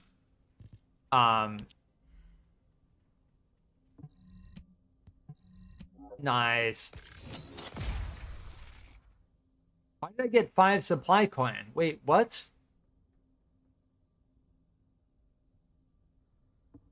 Why did I just get 5 supply coin? Oh, because we did a season challenge or something? Yeah, dismantle modules. Okay. I was like, do you get supply coins from dismantling modules? It had to be a weekly, right? Yeah.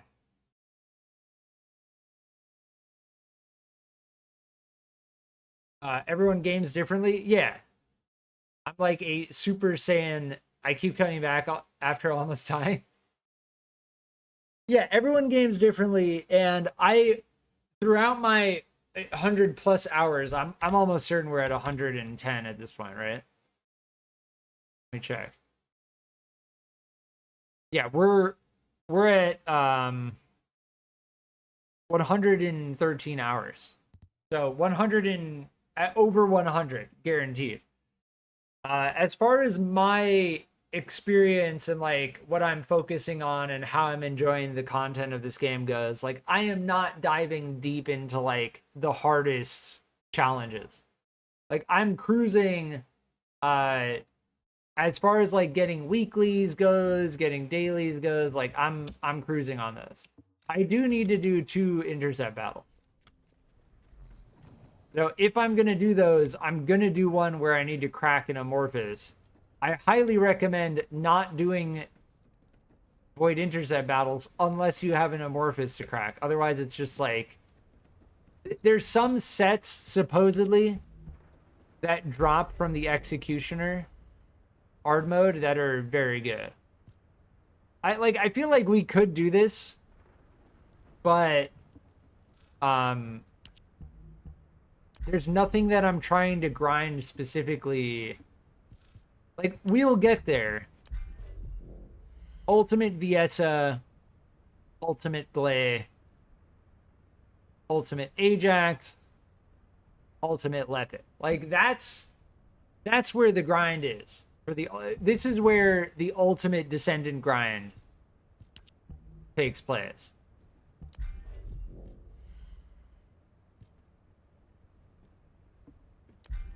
Or a part of it, at least.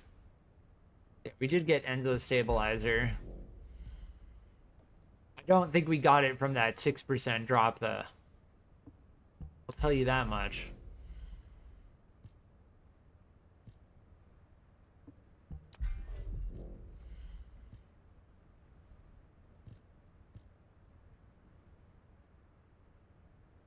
Yeah, so after Enzo... The Descendant you go for after Enzo it's up in the air. It's really up in the air. Like Valby, Enzo, and then after that, like it's up in the air. I say Valby, Enzo because Valby is easier to obtain than Enzo. And then after Enzo, you basically you're up in the air. Yeah, I can roll Lepic Spiral Catalyst on Stunning Beauty. I think Focus on Electric can drop from him.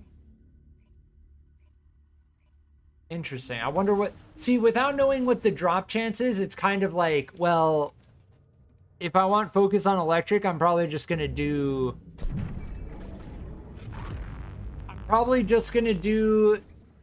Anticipated Ambush point in Sterile Lands.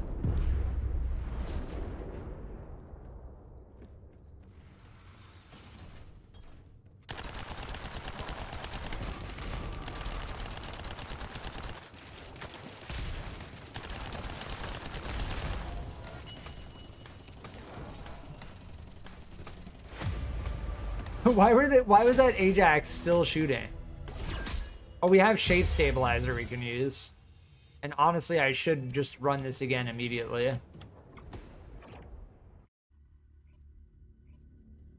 Run this again immediately and use our Shape Stabilizer. I think the Shape Stabilizers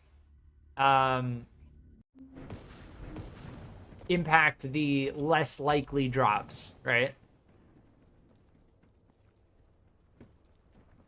Yeah, I like Valby a lot. Valby's not necessarily my favorite, though. Like, again, I am holding off on using the energy activator. Put it on private? Yeah, it would scale down. I mean, it's such a short amount of time. I don't think it matters. It's like, we're talking maybe 5 seconds. Like, defeating a low-level Colossus is not a part of like the actual grind. The grind is getting the Amorphous to bring here.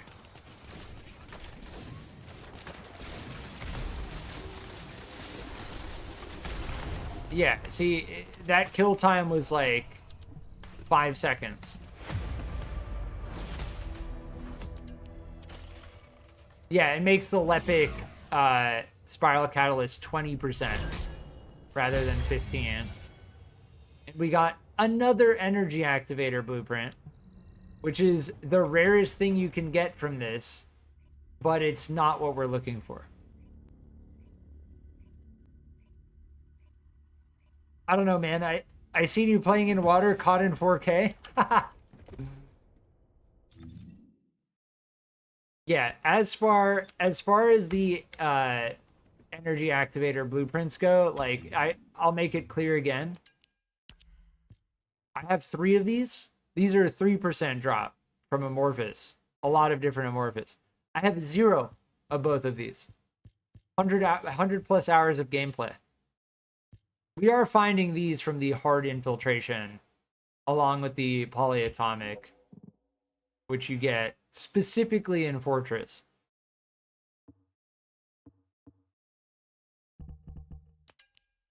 But as far as I can tell, there's no way to Vespers, supposedly.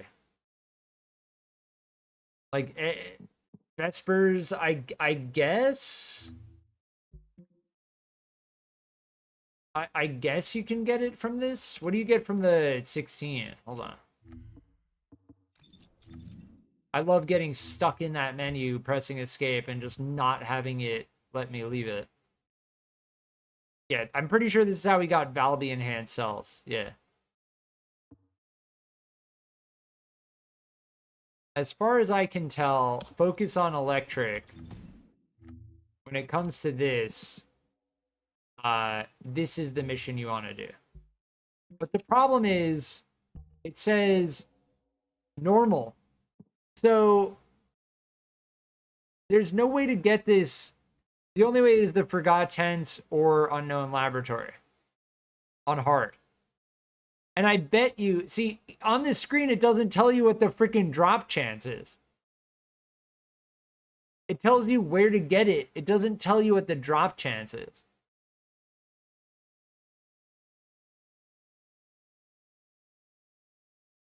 I have a ton of materials for them and no code activators. Interesting. Okay, how are you getting these 2 materials? The conductive metallic foil and the low carbon activator. Is it you just do this over and over again? I could hop on Sharen and we could do that just to see.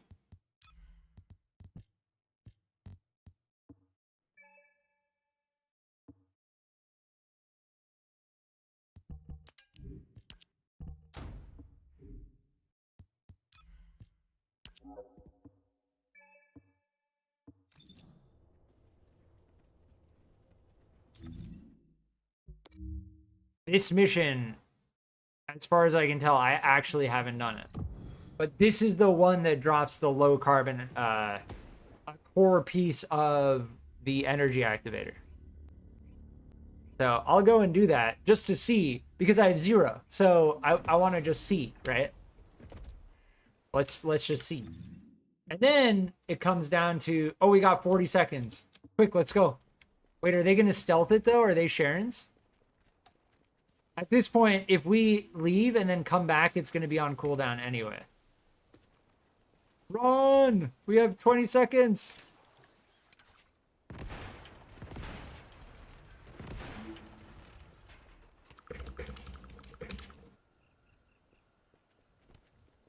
They're not gonna listen.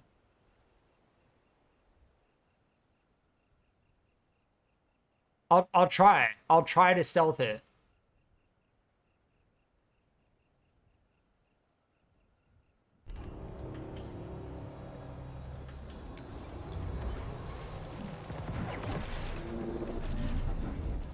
No, they immediately started shooting everything. Just try and get a hit off on something.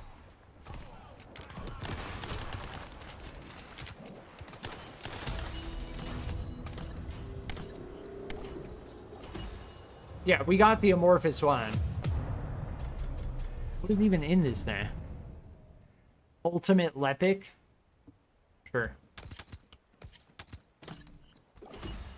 There's the low carbon activator. But yeah, as far as like playing with puppies goes, you know, it's not their fault. It's not their fault. They might not know. But yes, this is confirmed how you get the low carbon activator. Specifically this. If we look, there is no other mission in the game that drops this.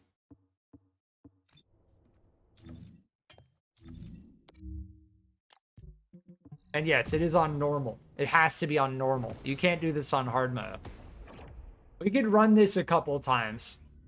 We'll run it until we get enough for one energy activator. The metallic foil, then it comes down to the metallic foil. Like, yeah. So thankfully we can get this.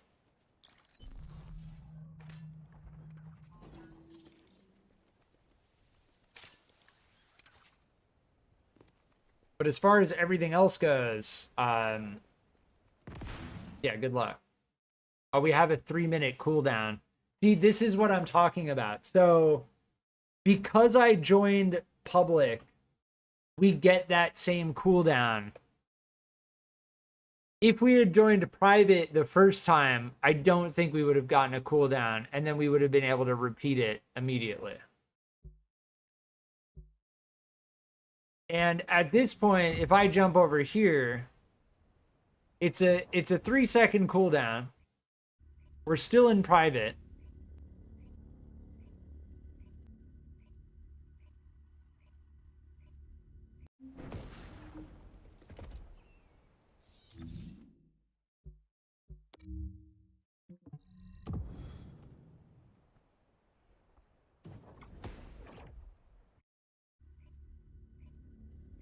But yeah, I think a lot of players in the game, like even now, even after all, like what, over 2 weeks, I think a lot of players in the game, look, it reset the cooldown.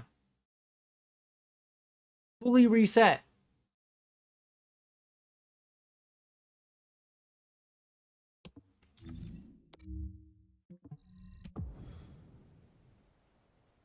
I think a lot of players in the game still don't know that Sharen can stealth outposts. Like, I really think that most players in the game still don't actually understand that. Like, and I say that very firmly. Like, I'm almost certain that most players in the game don't know that. Because it's a nuanced mechanic, right? Like, there are the outposts in the game. There's a timer associated with them. You kind of see like, oh, additional reward for successful infiltration. Okay, what does that mean? Whatever. You know? But yeah, we're fried. If we want to do it again, we're looking at a timer. So I'm going to run to it. I'll BRB after I get there, and then we'll run it again. But we're fried. And I'm interested to see if we can get it to drop again.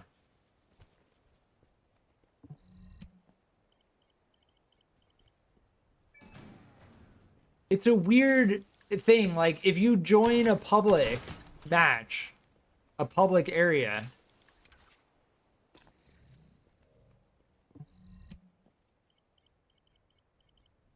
and you do it, then it sets this cooldown. And if you come back in private, then it doesn't reset the cooldown. It's just a weird thing. In the meantime, I'll look for a vault.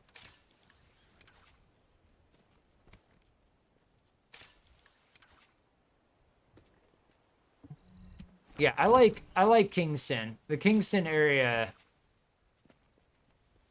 is pretty good.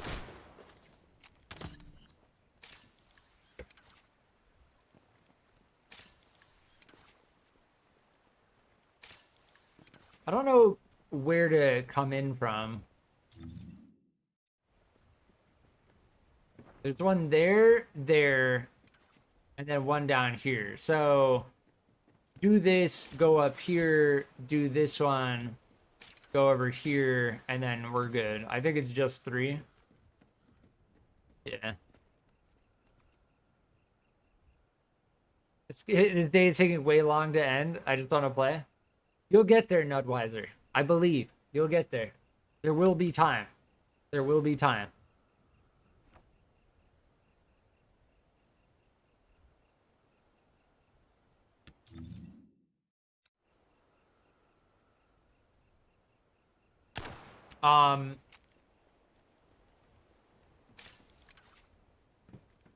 Yeah, I'm gonna wait it out. But yes, that is the thing in the game. If you join public and then you do it public and then you go back to Albion and then come back to the outpost, it will be on cooldown. If you join it private and you stay private, then it keeps the cooldown at 0. I don't know why. I really don't know why. But I think in hindsight, the second I joined this in public, we were fried. And if we want to do this again over and over, then you need to stay in private. The second you go public, then you're bound by the cooldown again. Same, I need to get one code activator to fix my marriage. Yeah, as far as the code activators go, I mean, I think it's going to be the code activators, the conductive metallic foil,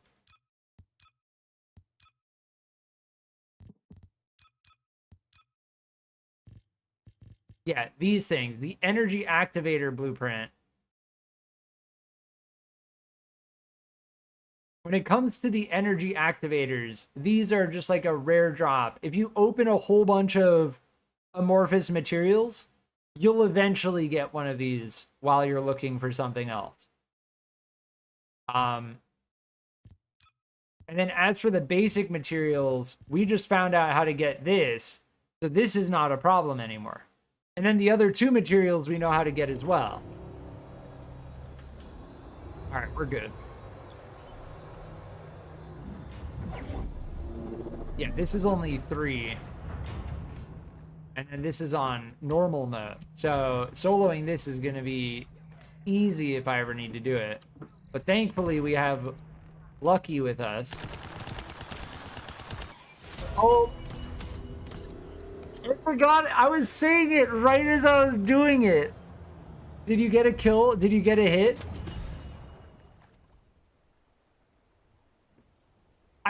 I didn't even aim for the head. My freaking pistol one-shot the boss.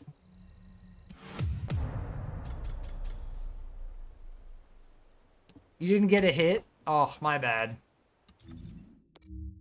Well, hopefully we can hop back here. We did like hard ones before, and I was saying it. Oh, it's normal mode, so I can easily do it. Ugh. There's so much to this game. Like, between the Colossus battles, farming for blueprints, the outposts, stealthing them, it's just like, ugh. All right, we are on private. We are on private.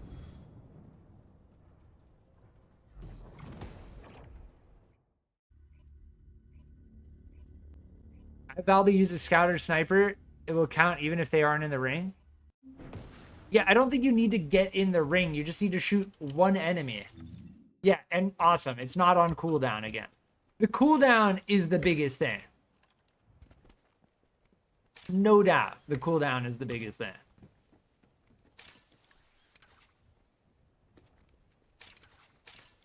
If it's not on cooldown, then the next biggest thing is the run to actually get to it.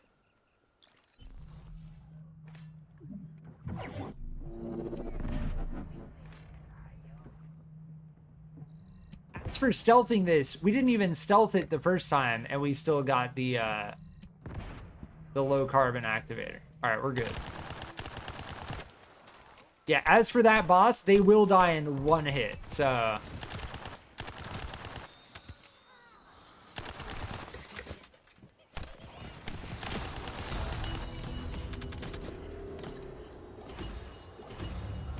Nice. Yeah, this is it. This is how you get that one piece of the energy activator. So without the cooldown, the biggest thing then becomes the run to the actual objective. You got 14 that time? Nice. Should only need to run that like 4 or 5 times. Because you only need 55 for an energy activator. And then it really does just come down to the metallic foil. The metallic foil, I'm almost certain you're going to need to open a vault to get. I really think it's going to come down to like one resource being extremely difficult to get.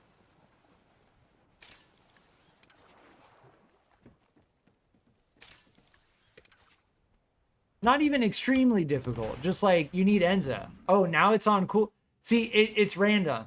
It's just random. I don't know why. It has to be like with the way you get connected to the server. Like if someone else, if the server went from like private to public and someone else had done it, I don't know. I don't know.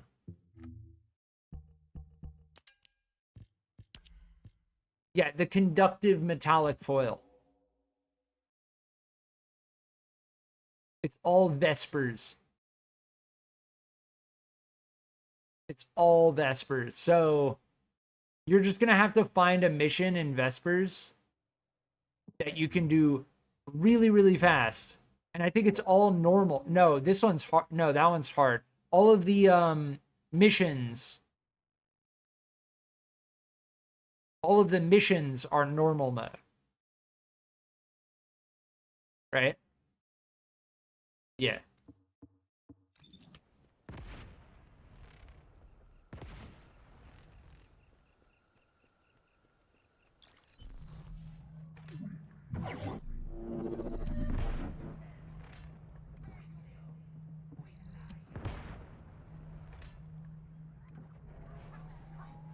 We got discovered. Rip.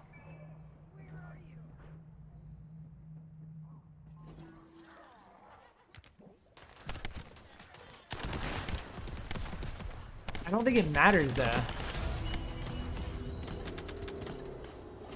Yeah, see, I still got low carbon activator. I don't think it actually matters.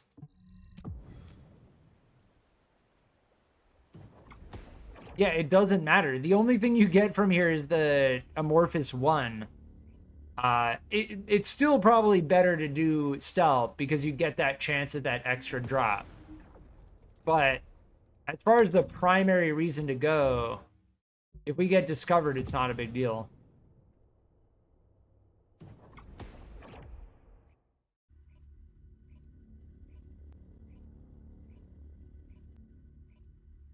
It really feels like the cooldown is just a random chance. Like, you either get lucky on the cooldown or you don't.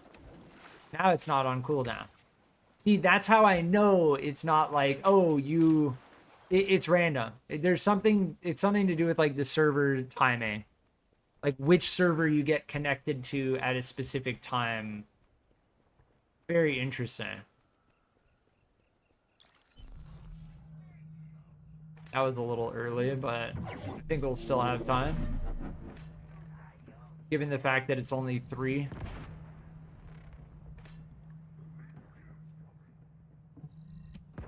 Yeah, we're good.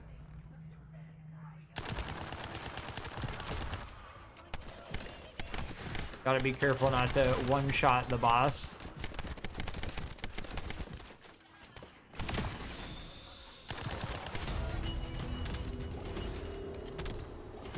Yeah, nice.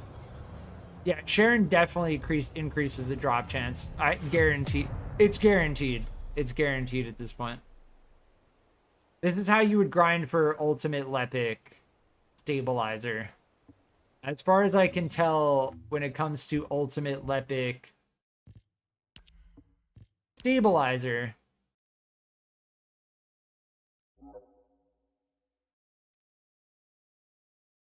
it's this hard obstructor. It's intercept battle with the 105. How do you get the 105? Or hard executioner, which you get at hard Slumber Valley. Which, oh, I hate that I can't. This they need to fix that. Doesn't let me press escape. It's so frustrating. Like makes me lose my train of thought every time. Yeah, so this is a 20% drop. So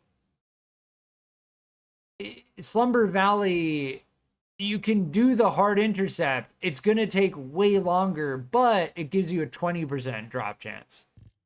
Right?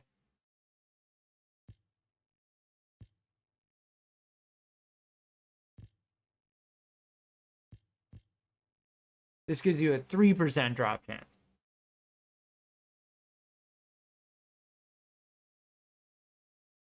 And then we don't know. The other one was the 105, which drops from... Yeah, this is another... What did this drop from, though? The Haven. Hard the Haven. So, pretty much it's the hard... The ultimate Descendant grind in this game comes down to hard infiltration missions. Like that one that we got stuck in for 28 minutes. Which was okay. It doesn't feel great, but it's okay. What else am I looking for? I was looking for... I wanted to check to see how much we've accumulated. Yeah, I already have 57. So we're good on this now. Now it's a matter of doing one of these. Let's go frontline base. It drops here, supposedly. Supposedly, the metallic foil drops here. And yes, on normal mode. Otherwise, the metallic foil is going to be... It's going to be... vaults. Then it just comes down to the vaults at that point.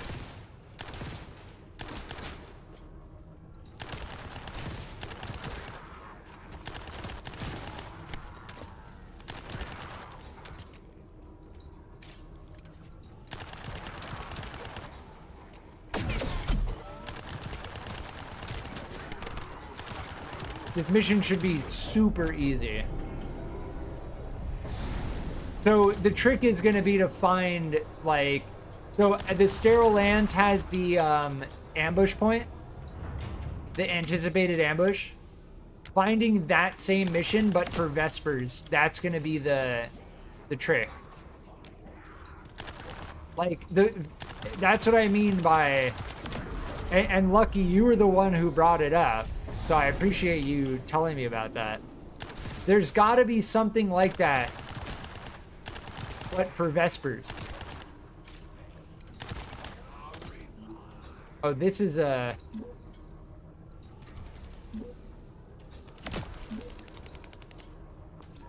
It's somewhere in that direction. We could go check it after this mission. If it's an ultra precise, I'm not going to do it. Yeah,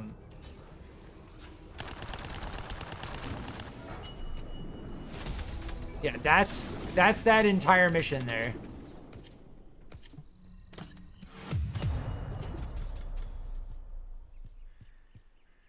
Yeah, we got data processing neural circuit, but we did not get metallic foil because I suspect the metallic foil is going to be insanely difficult to find. So, Lucky, if you want to... If this is not a...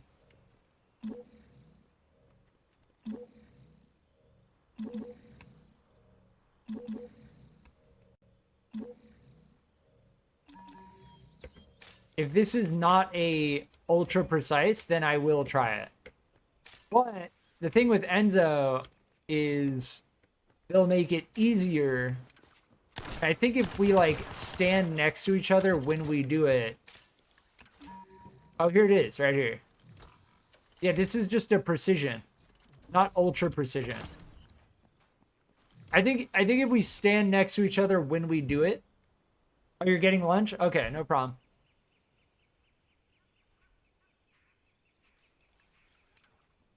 If I do it while you're standing there, I think you get the drop. So let me try it.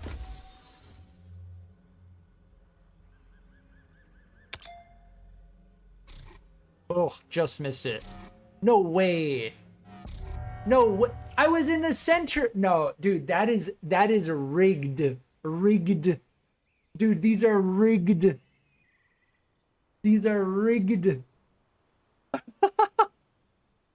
I was mid-center on that. Yeah, no, these are, dude, these are troll. These are full troll.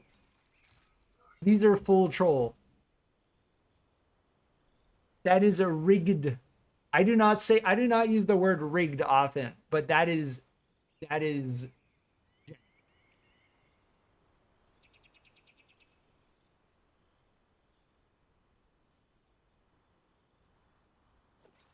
Yeah, I don't recommend doing these unless you use Enza. But these are just the this one is just the precision. So these are not the ultra precise. As far as I can tell, these don't drop stuff that's as good. But that right there, I mean, it's caught live on stream. Live on stream. Mid-center of that point. And it didn't give it to me. As far as I'm concerned, these are... Oh, you got it. Third try?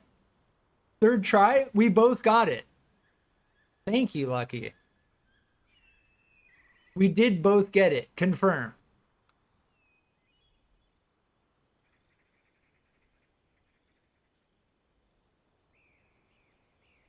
It took you 3 tries though, but yes, that is confirmed. That right there is a part of the metallic foil grind. This conductive metallic foil, which is a part of the energy activator grind. I'm pretty sure if you want this, you have to do the vaults. You have to. But Lucky, when I go vault hunting, I will definitely use Enza, and we'll get those together. As far as like opening vaults goes, I highly recommend getting Enzo first and then doing them with other people because you share the reward. It's like it's a communal effort. Sometimes it works, sometimes it just says no. Yeah, I have to say that's a little, maybe it's a bug, maybe it's a bug. That felt iffy. I was dead center on that. That felt iffy.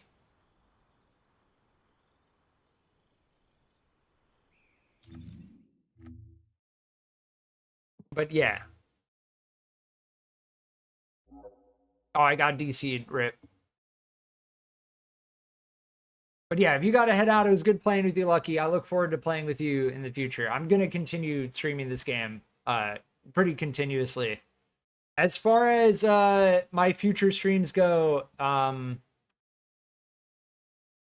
am going to be trying the open beta for Throne and Liberty. So the Throne and Liberty open beta, I believe, is now live. It should be live right now. Yes, it is. The Throne and Liberty open beta is currently live right now. It is live for 5 days, and I am going to be checking it out. Yes, there was something else I wanted to do. Scrap all these. That filter is very nice, by the way. I appreciate you letting me know about that filter. Very, very... I didn't expect such a convenience item to be in this game. focusing Catalyst and Enzo. So yeah. Enzo is definitely worthwhile. Those volts, yeah, iffy. And I think Enzo's gonna make it much easier. So thankfully that was just the that wasn't the ultra precision though.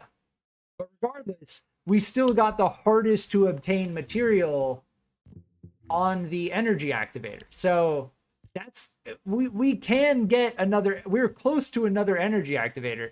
And honestly, I didn't think that we would be able to get an energy activator by doing that, but we will be able to in the future. But yes, I am going to leave it here. I've been going for just under 5 hours. I may very well stream Throne and Liberty a little bit later today because I'm interested in checking out the open beta for that. I tried an ultra precision. It was impossible. Yeah, it's tough. I really feel like there's something iffy going on. I hate to be like conspiratorial. Take that with a grain of salt. Maybe it's completely legit, but you can see that on stream. I was dead center on that white zone, and it denied it. But yes, I will be on in the future. Thanks for hanging out. If you've been enjoying my live streams, please consider liking and subscribing, and I will be on later. Thank you.